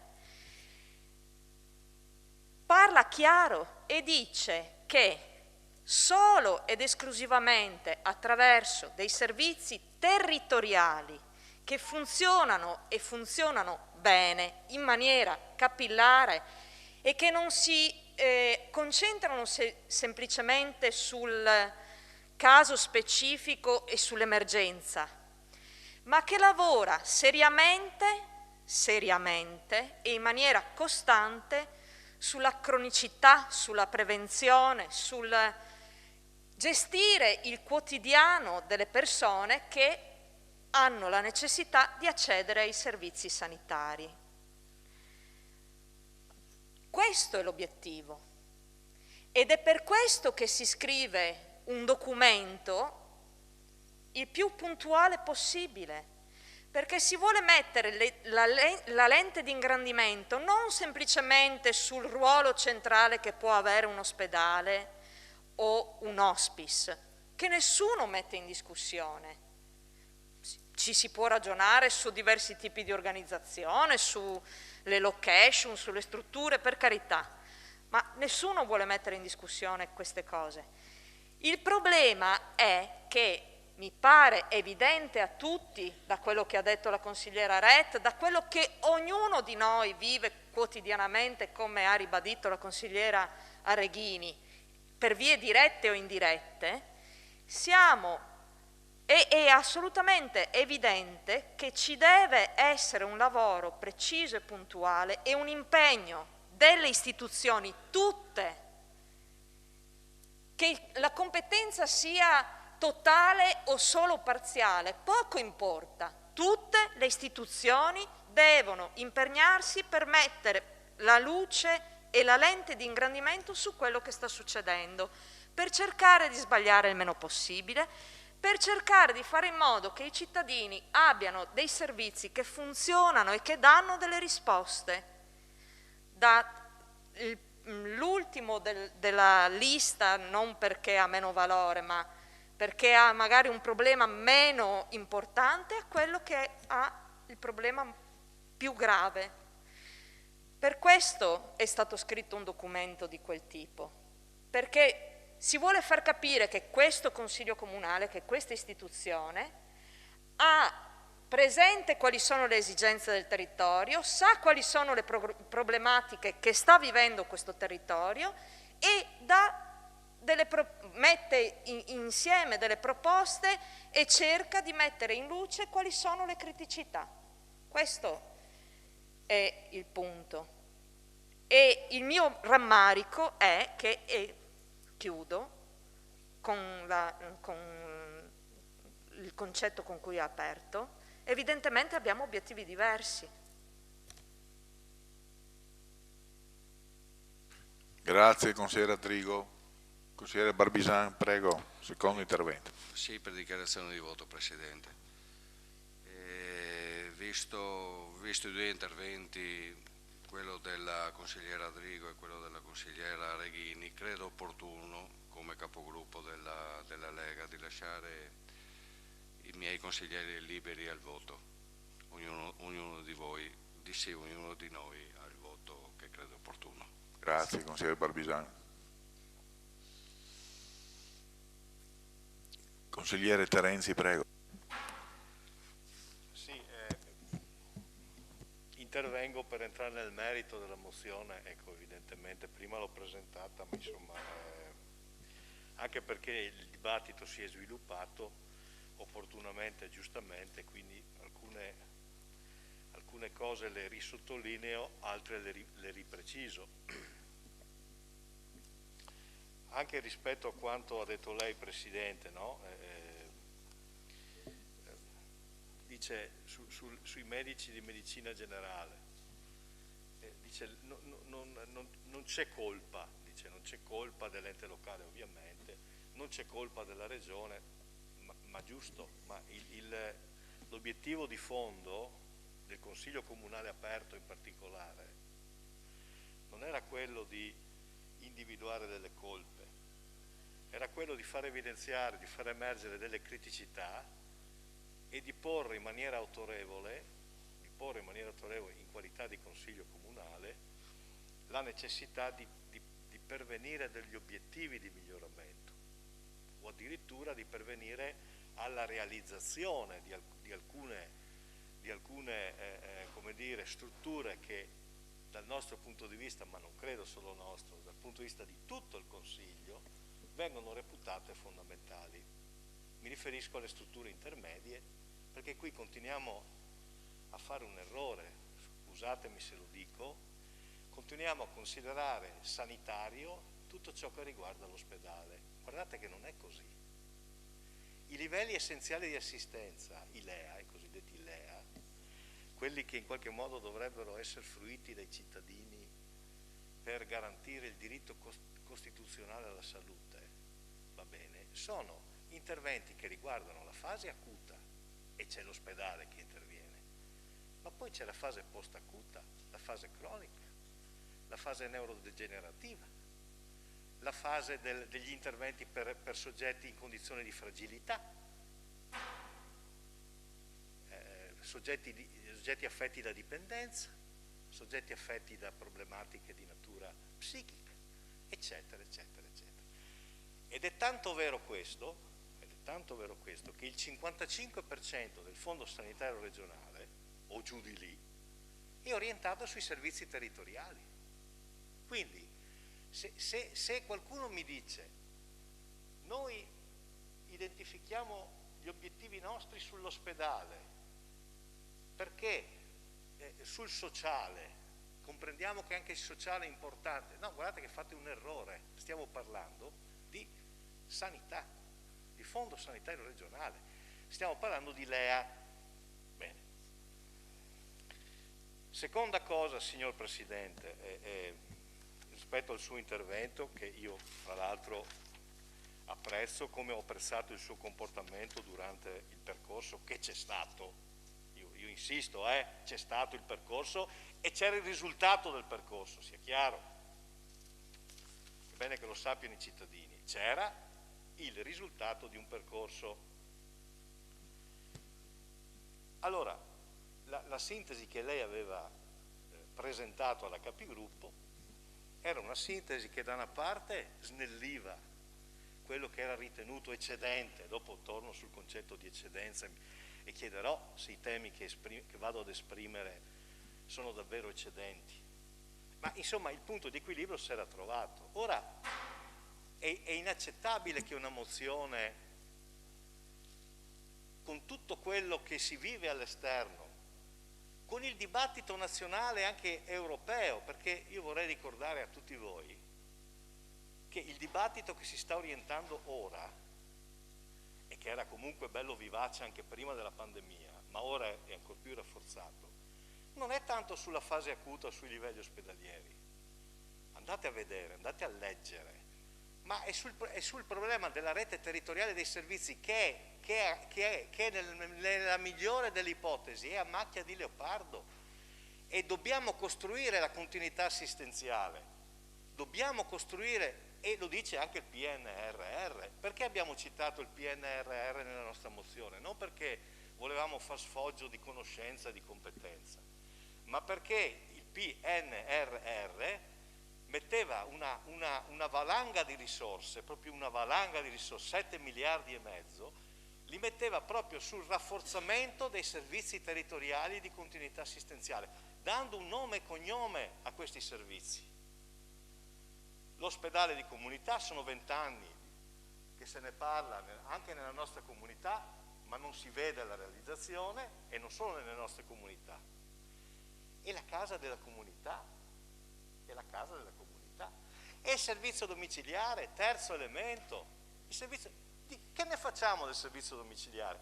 È sociale il servizio domiciliare? No, il servizio domiciliare è un servizio fondamentale per mantenere la persona fragile in una condizione di relativo benessere a casa sua, pur avendo bisogno magari di prestazioni sanitarie anche discretamente invasive, discretamente problematiche, ma la tecnologia ce lo consente, la telemedicina ce lo consente, ma per fare il servizio domiciliare bisogna investire risorse. Eccolo qua il ruolo di questo Consiglio e del Sindaco: leggere il bisogno e stimolare chi deve decidere a che venga soddisfatto il fabbisogno, questo bisogno. Ecco perché riteniamo inaccettabile una mozione che parla solo di ospedale e che parla solo di hospice. Ma scusate, ma ci voleva un consiglio comunale per ribadire sta cosa? E tutto il resto della sanità dove lo mettiamo? I medici di medicina generale. Perché abbiamo insistito su questo? Non per ricercare colpe, ma perché i medici di medicina generale sono lo snodo fondamentale della medicina territoriale e di continuità assistenziale. Sono lo snodo fondamentale, ma se allora mi dicono che di medici di medicina generale per varie cause non ci sono, e addirittura nel Veneto orientale sono 41 le aree scoperte dal medico di medicina generale, sono 41, a Portogruaro ancora probabilmente no, ma nel Veneto orientale ci sono aree scoperte, il sindaco e il consiglio comunale che legge il bisogno che proviene dalla sua comunità, e beh, cosa fa? Lo rappresenta a chi? A chi ha il potere di decidere. Lo rappresenta attraverso la mozione e lo rappresenta in sede anche di commissione consiliare, perché i sindaci sono auditi in commissione consiliare. Ecco perché abbiamo insistito sul territorio. Allora, la vostra è una mozione eccedente, bene, bene. Sempre il suo intervento, Presidente, quando lei dice le quote pro capite, aspetta che il Presidente, no, e lei è distratto dal consigliere Mossanuto che mi distrae il Presidente, no, poi distrae anche me, buonanotte. Buonanotte. Allora, torniamo alle quote capitarie, Presidente.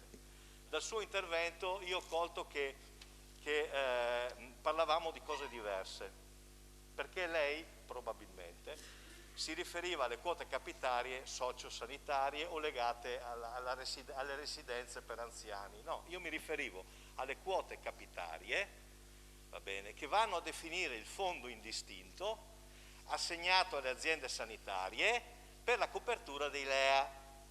Mi sono spiegato? Questo io mi riferisco nella mozione quando parlo di quote capitarie. E facendo i conti, ho preso le e ne abbiamo già parlato anche nella scorsa consigliatura, e forse qualche risultato l'abbiamo anche raggiunto, magari non è dipeso da noi, ma insomma queste quote le hanno aumentate. Però attenzione, noi abbiamo detto spesso che la nostra USL è un USL particolare perché è a ridosso di un bacino turistico ed è praticamente l'ultimo lembo di terra veneta. Bene. Il Veneto orientale perciò stesso ha uno specifico da questo punto di vista, e l'abbiamo sempre detto, sì, ce l'ha lo specifico. Ecco, ci sono delle aziende sanitarie che hanno dei finanziamenti ulteriori rispetto al fondo sanitario indistinto, chiamiamolo così, per la loro specificità. E voi avrete visto che l'USL 1 Dolomiti, l'USL 3 Serenissima, l'USL 5 Polesana e l'USL 7 Pedemontana prendono 16 milioni di euro in più rispetto a quanto prendono con le mere quote capitarie del fondo sanitario. Allora è sbagliato, è eccedente che questo Consiglio continui a dire guardate che ci date delle risorse che sono insufficienti perché noi dobbiamo gestire in estate una marea di servizi per una marea di persone. La faccio così. È eccedente secondo voi? È eccedente? Chiedo alla collega senatore, è eccedente? Non è eccedente, è fondamentale, è basilare avere le risorse adeguate rispetto alle specificità di questo territorio. È eccedente chiedere che l'ospedale di comunità o la casa di comunità, no, per queste strutture vengano individuate delle aree dove realizzarle? E poi è eccedente anche il dire che una volta realizzate queste strutture devono essere mantenute in funzione, quindi con la dotazione di organico adeguata. È eccedente questo?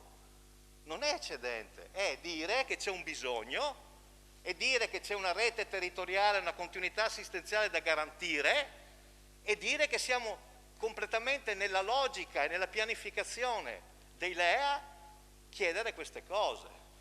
Non è eccedente.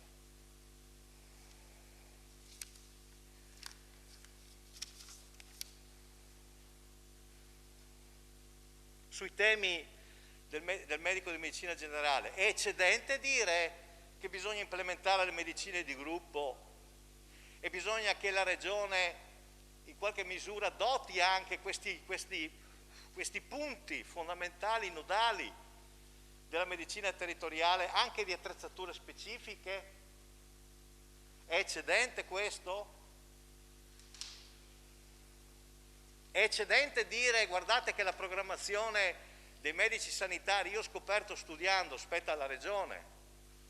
Io pensavo che spettasse al Ministero della Salute di concerto con il Ministero dell'Università e della Ricerca. No, il medico di medicina generale, la programmazione delle borse di specializzazione compete alla Regione. È eccedente dire guardate che se voi costruite, come è giusto che sia, un sistema territoriale di cui il perno è il medico di medicina generale, allora attenzione che qui le cose si mettono male perché non li troviamo questi medici, quindi va riprogrammata la formazione.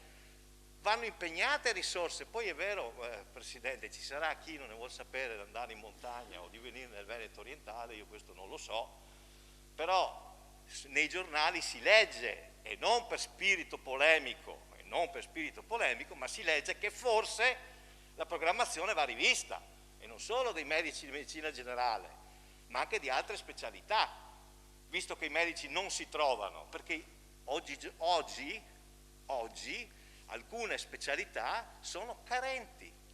È eccedente questa cosa? Non è eccedente.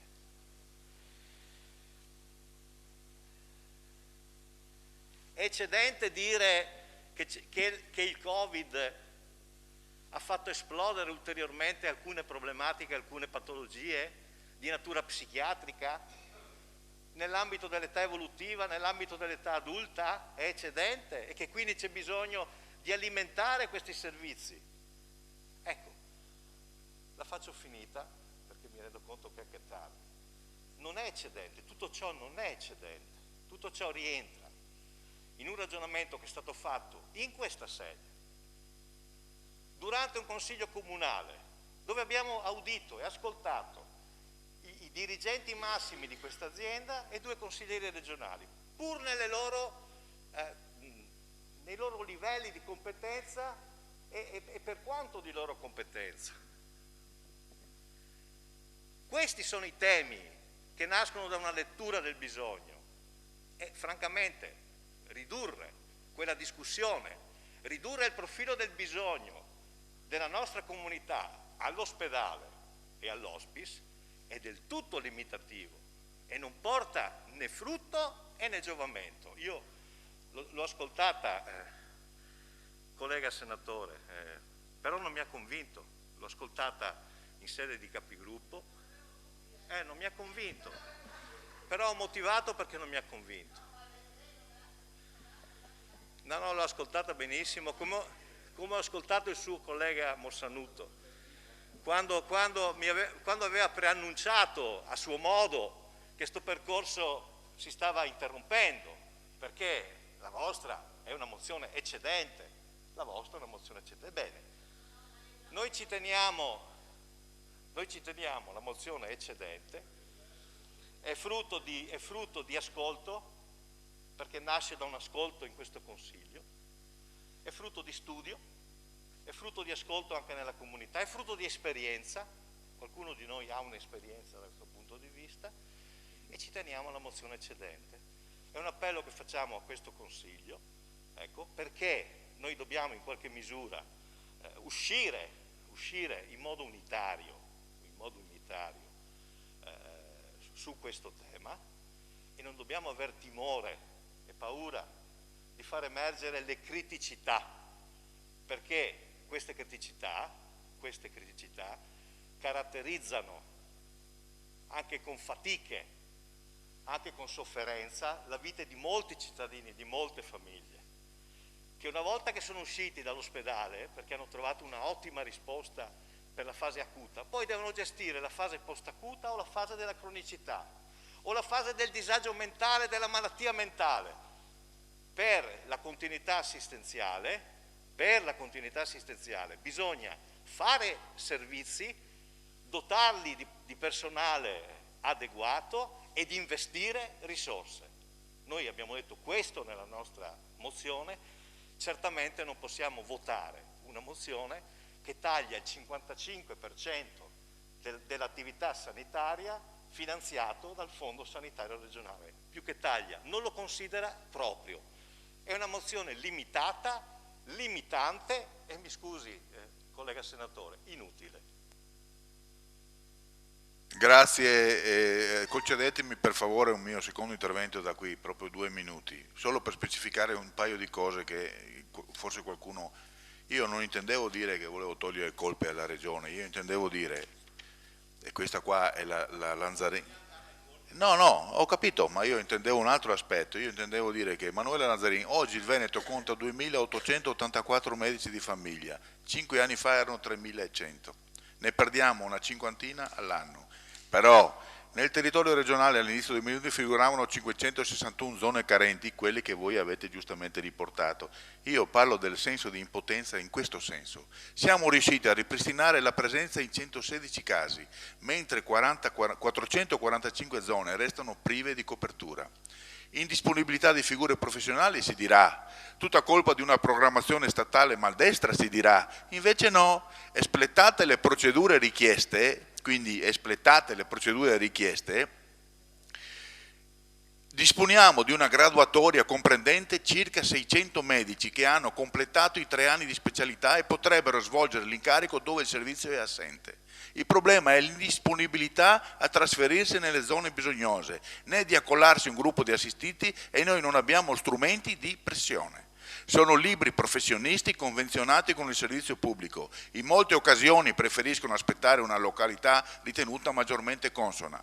Incentivi, moral season, riorganizzazione della rete, i NIET non riguardano soltanto le località disagiate, monti, isole, paesini, ma anche quelle considerate usuranti per la morfologia di popolazione. Il problema è grave, dice la Lanzarin, e di complessa soluzione. Ci lavoriamo da anni. In qualche ASL, addirittura su base volontaria, abbiamo incrementato il ventaglio di pazienti da 1.500 a 1.800, ma non è sufficiente. Quindi la leva economica, anche lì ci si sta ragionando, però questo è quello che io intendevo dire, è che sì, la politica si deve occupare degli argomenti, ma quando c'è una reale difficoltà ad affrontare il problema, non posso dire che io lo riesco a risolvere in 448, questo io intendevo dire, senza togliere responsabilità. E poi avevo capito bene anche il discorso delle cifre, perché io sono andato, siccome a me piace documentarmi, mi sono preso la mozione del 2017 che vedeva la quota di risorse pro capite per Veneto orientale ammonta ad euro 1.528 contro una media regionale di 1.626, c'era una differenza di 98 euro. Allora, e questo io quello che intendevo, adesso in questo momento siamo a 1.620 contro 1.660, quindi sono 40 euro di differenza. Manca ancora, sono d'accordo, ma però qualcosa di buono, 50 euro sono stati, questo io intendevo. L'abbiamo detto in capigruppo e l'ho detto anche stasera. No, ecco, io questo intendevo. Il tema vero è che non c'è nessuna risorsa che riconosca la specificità della nostra USL, questo è il tema, perché il dato è evidente, basta andare a vedere le quote. Gli interventi sono terminati? Consigliera Zanutto, prego. Sì, mi permetto di fare solamente un appunto. Più che una mozione propositiva, come voi l'avete intesa, mi pare una mozione di colpe, cioè è un attacco questo che voi avete fatto alla sanità, è un attacco vero e proprio, perché non c'è una volontà, anche se voi continuate a ribadirla, di raggiungere un punto d'incontro, perché non c'è, con voi è impossibile raggiungerlo, perché consigliere Terenzi non mi sono mai permesso di bloccarla.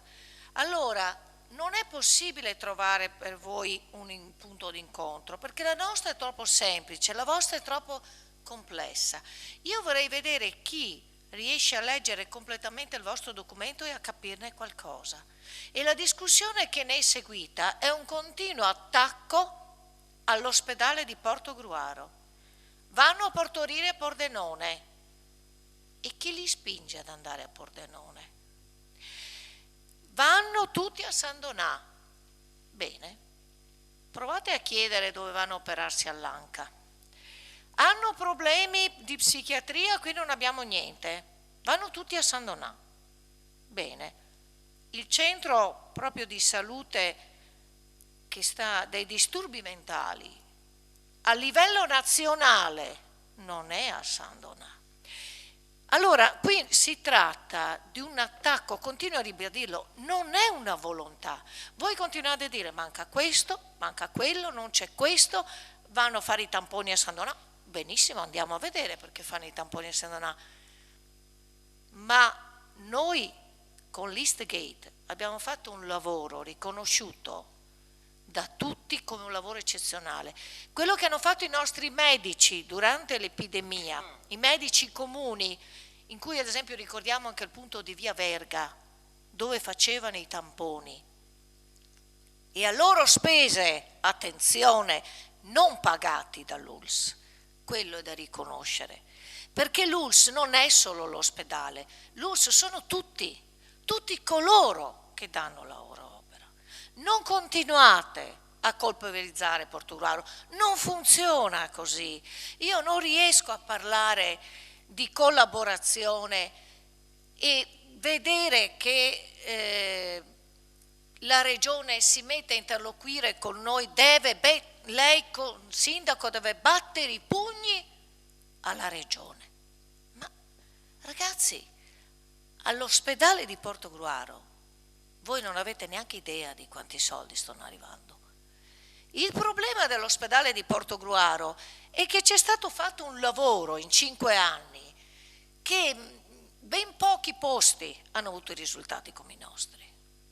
È vero, allora si dice dove andiamo a partorire perché tanto a Portogruaro ci sono pochi parti. Certo che ce ne sono pochi, perché forse qualcuno non li indirizza verso Portogruaro. E soprattutto, finitela sempre di parlare male, perché invece di guardare le cose negative non andate a vedere quelle positive di Portogruaro? Non ce ne sono proprio? Cioè, all'ospedale di Portogruaro non va mai nessuno? Strano. Io ho delle persone che mi chiedono a volte, ma voi avete quel medico che si è spostato per venire a Portogruaro, riuscite a farvi avere quel... Guarda, i tempi sono lunghi, è vero. Anch'io per una visita oculistica ho dovuto aspettare tanto, ma quando vado sul centro a chiedere una visita, non l'ho chiesta a Portogruaro, quando andate sull'ICUP famoso, l'appuntamento viene fuori San Donà, Portogruaro, Jesolo. I tempi sono lunghi per Portogruaro, Jesolo, Caorle, San Donà. Non è a Portogruaro che esistono i 6 mesi di tempo, esistono dappertutto.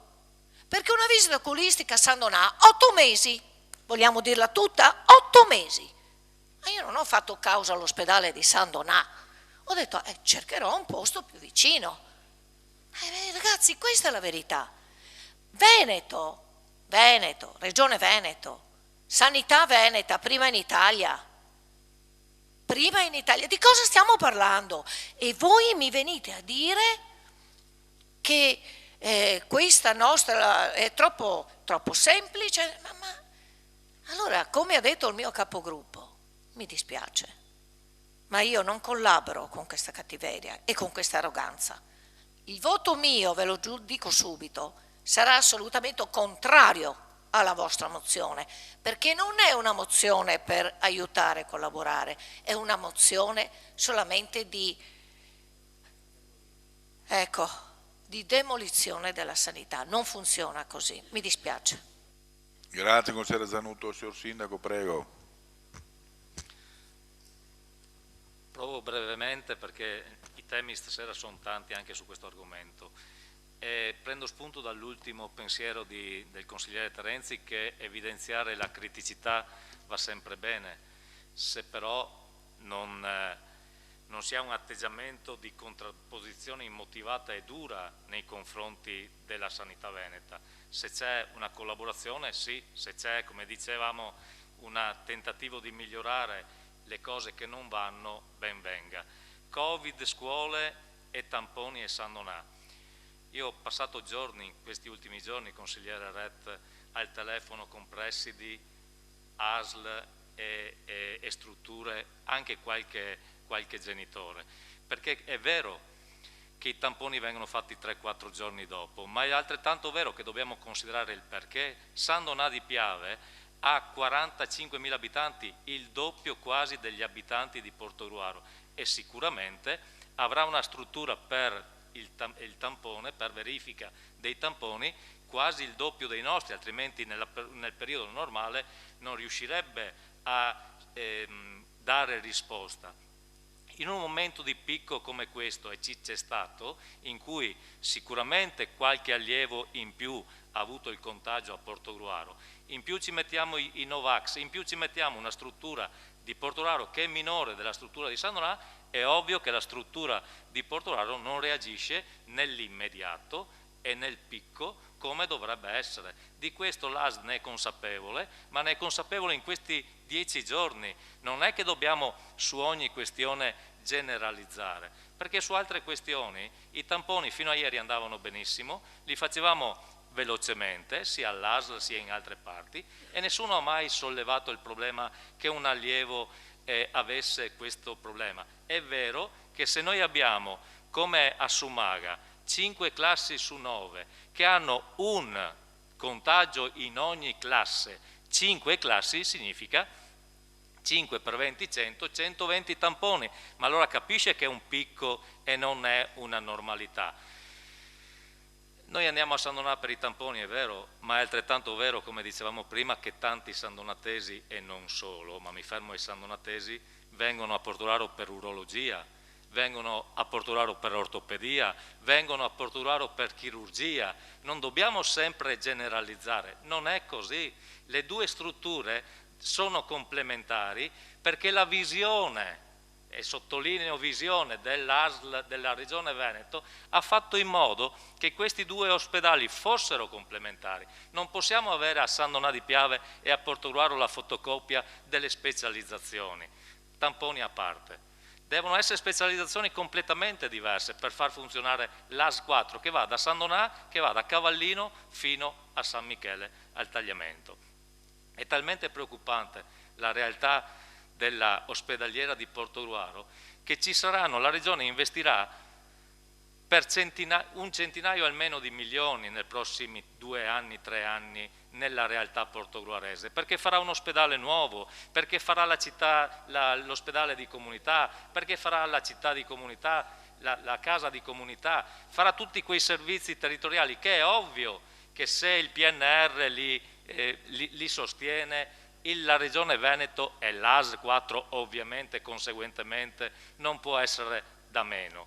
Non può l'AS4 non organizzarsi in questo modo e le prossime riunioni di conferenza della sanità saranno su questi temi, saranno sui temi che dicevate dei servizi territoriali, ma perché posti dalla legge nazionale e non solo, ma soprattutto dalla programmazione regionale. Usiamo la filiera, certamente, la filiera serve se abbiamo conoscenze, se riusciamo a capire, la filiera serve per capire cosa intende fare l'AS4 e la Regione Veneto e investiranno non solo sulle strutture, ma anche sulle ristrutturazioni, sul capitale delle risorse umane. Abbiamo fatto investimenti negli ultimi 5 anni nel territorio portogruarese e si sono alzati i livelli che prima ho elencato, i livelli su tante specializzazioni. Certo dobbiamo far fronte, e la programmazione regionale lo sa, e l'algoritmo glielo dice, che se uno non partorisce a Portogruaro senza nessuna patologia e va a partorire o a San Vito o a Pordenone, la programmazione regionale ne tiene conto e cercherà di far diventare meno importante la nascita a Portogruaro perché ha 250 nascite, ma non è che lo fa diventare meno importante, è che dà una struttura normale a cui però tutti i cittadini di Portogruaro dovrebbero rispondere positivamente. Non c'è nessun motivo per andare a partorire normalmente a San Vito o normalmente a Portogruaro. Uno ci va a San Vito o a Pordenone solo se ha gravi difficoltà nel parto, altrimenti non può, ripeto, mancare a questa evidenza. Noi abbiamo delle specificità, abbiamo specificità di essere al confine e quindi dobbiamo tener conto di tutti questi fattori e anche di avere risposte positive. In conferenza sanità porterò tutte le vostre indicazioni e anche tutte le vostre perplessità, perché è giusto che sia così. La sanità è il primo punto di tutti i cittadini italiani, ma è anche e soprattutto il primo punto della Regione Veneto e dei cittadini veneti. E su questo non c'è motivo né per avere grandi contrapposizioni, se non elencare delle criticità a cui dobbiamo far fronte tenendo conto dei vari fattori, senza dire che c'è la criticità e quindi la programmazione regionale è sbagliata e quindi l'ospedale non sta facendo il suo lavoro e quindi l'AS4 è in balia dell'uragano. Non è proprio così. No, ma lo dico io nell'interpretazione.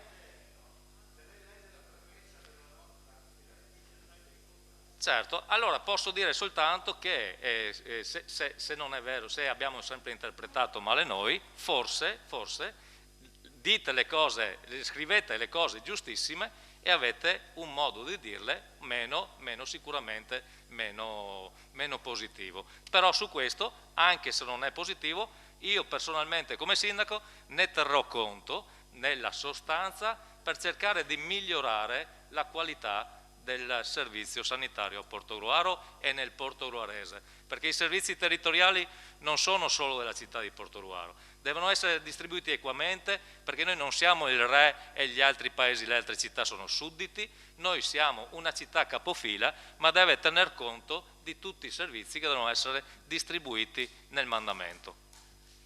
Grazie Sindaco. Consigliere Vindigni, secondo intervento, prego. Sì, veloce perché alcune puntualizzazioni.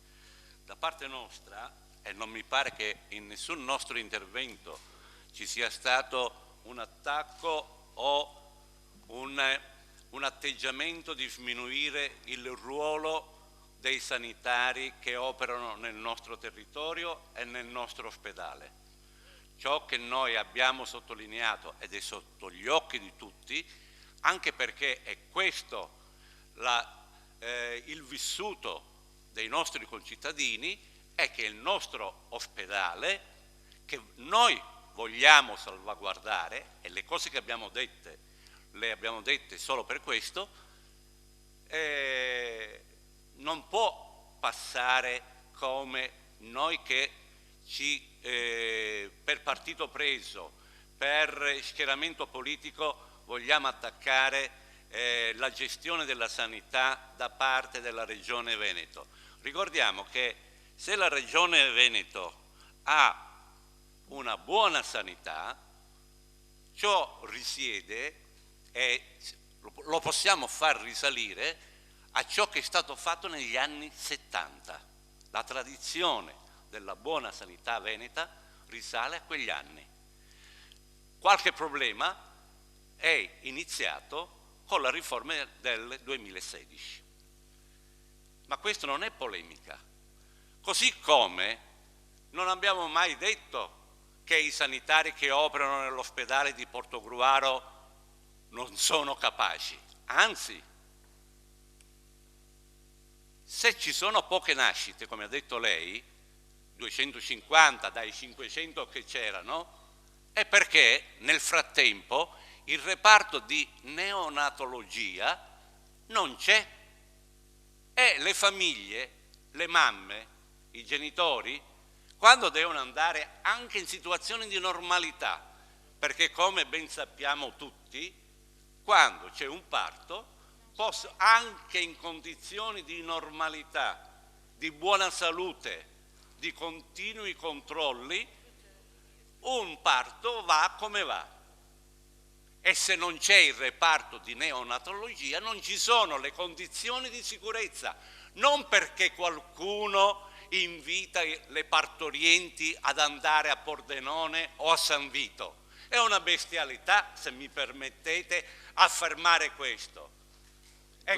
Quindi lei sta dicendo che a Portogruaro, all'ospedale di Portogruaro, si nasce in condizioni di non sicurezza? No, io sto dicendo. Allora, non sono io a dirlo, ma se voi andate a vedere quali sono gli standard per che un parto avvenga in sicurezza, prevede, ma non sono io a dirlo, prevede che ci sia un reparto di neonatologia. È così semplice, ma non lo dico io. È così in tutti gli ospedali dove si va a partorire a San Vito c'è? Sì, c'è. A Pordenone c'è? Sì, c'è. Allora chiediamoci quello che noi... Ancora un minuto, eh? Sì, certo, volevo dire questo. Per cui non c'è nessuna... Sì, Presidente, io ho capito, però ogni qualvolta io l'orologio lo controllo con gli altri interventi.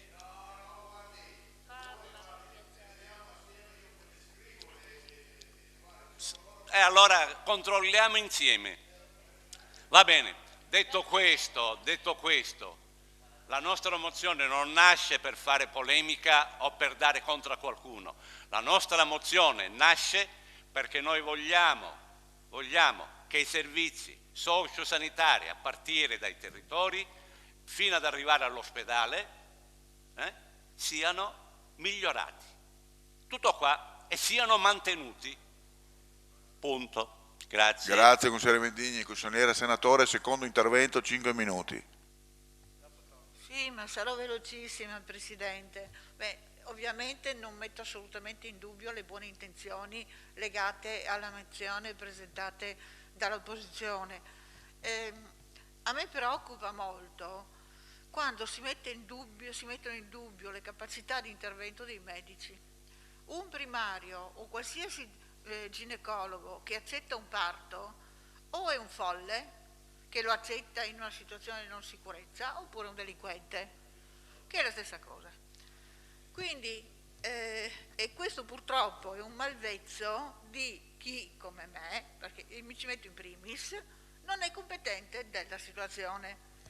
Io credo che i medici siano assolutamente coscienti del ruolo che hanno e siano assolutamente consapevoli che un grave errore non sarebbe sanato da nessuna assicurazione. Ritengo pertanto che se il reparto di ginecologia ostetricia di Portogruaro accetta i parti, quel reparto sia assolutamente in sicurezza. Dire qualcosa di diverso induce nella gente il dubbio che qualcosa non funzioni e maggiormente induce il dubbio nelle giovani mamme o nelle future mamme di avere delle difficoltà durante il parto, ragione per cui onde evitare il problema vanno da un'altra parte.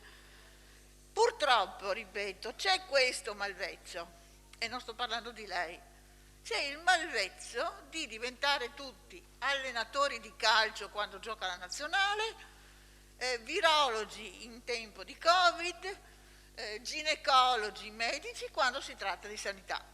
Io personalmente, che non sono né un virologo, né un allenatore di calcio, né un medico, dico, se ho una persona competente, ben addentro al suo mestiere, come prima cosa mi fido, perché in Italia abbiamo veramente il vizio di provare a non fidarci.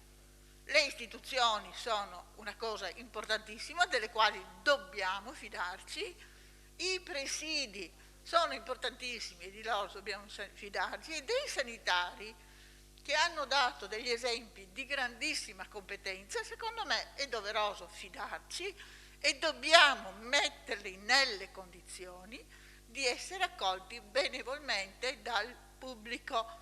Ragion per cui, se evitiamo di fare commenti sgradevoli, induciamo di più le mamme a partorire a Portogruaro. Grazie consigliere senatore. Allora, se il dibattito è terminato, consigliere Stival, prego. Grazie Presidente. Io ho ascoltato molto volentieri tutti quanti gli interventi, perché ognuno degli interventi ha avuto delle verità e ha avuto la possibilità di enunciare problematiche che ci sono nel nostro territorio per quanto riguarda la sanità complessivamente. Però uno degli ultimi interventi in cui si è evidenziato che si chiedono tutte queste lodevoli, ripeto, lodevoli iniziative e richieste da parte della mozione, sono finalizzate a portare a casa più servizi possibili per i cittadini fino ad arrivare all'ospedale. Io direi che forse è il caso di partire all'incontrario, partiamo dall'ospedale per dare tutti i servizi ai cittadini. È come un po' se io mi preoccupassi delle gomme piuttosto che del radiatore, piuttosto che dei tergicristalli della macchina, ma non ho la macchina. Quindi credo che il fattore comune, il dominatore comune base che ha contraddistinto tutti quanti gli interventi è la tenuta del nosocomio, la fruizione dei servizi all'interno del nosocomio e ovviamente l'ampliamento dei servizi all'interno del nosocomio, recuperando anche servizi che un tempo erano il fiore all'occhiello e che sono stati trasferiti in altre realtà per ovviamente compensare o creare delle situazioni di specializzazione da una parte rispetto che dall'altra. Ora mi risulta, e questo non è emerso, che in strutture diverse da quella di Portuguaro l'ASL stia intervenendo per realizzare magari un polo operatorio che attualmente è presente nell'ospedale di Portuguaro ed è all'avanguardia. Con quali finalità? Questo dovremmo preoccuparci. Dovremmo preoccuparci che dei nostri concittadini hanno fatto una donazione per creare un servizio all'interno dell'ospedale di Portuguaro che a oggi è chiusa, non viene utilizzata. Questo non è emerso. E quindi credo che dovremmo ripeto, fattore comune e partire dal plesso del nosocomio, come giustamente abbiamo fatto nella nostra mozione. Grazie. Grazie consigliere Stivali. Ok, se non ci sono, se il dibattito è chiuso, adesso andiamo alla votazione delle mozioni, iniziando con la mozione presentata dal gruppo di senatori. Chi è favorevole? Chi è contrario? Chi si astiene? 1 astenuto, 6 contrari, il resto è approvato. Quindi la mozione è approvata, grazie. Contrari 6, 1 astenuto e il resto favorevoli. La mozione è approvata. Adesso poniamo in votazione la mozione dei civici democratici. Chi è favorevole? Chi è contrario? Chi si astiene? Conti bene per favore, contiamo bene per favore. Allora, i favorevoli 6, chi è contrario sulla mano? 6 contrari. Gli astenuti? No, 3, sono 4 astenuti.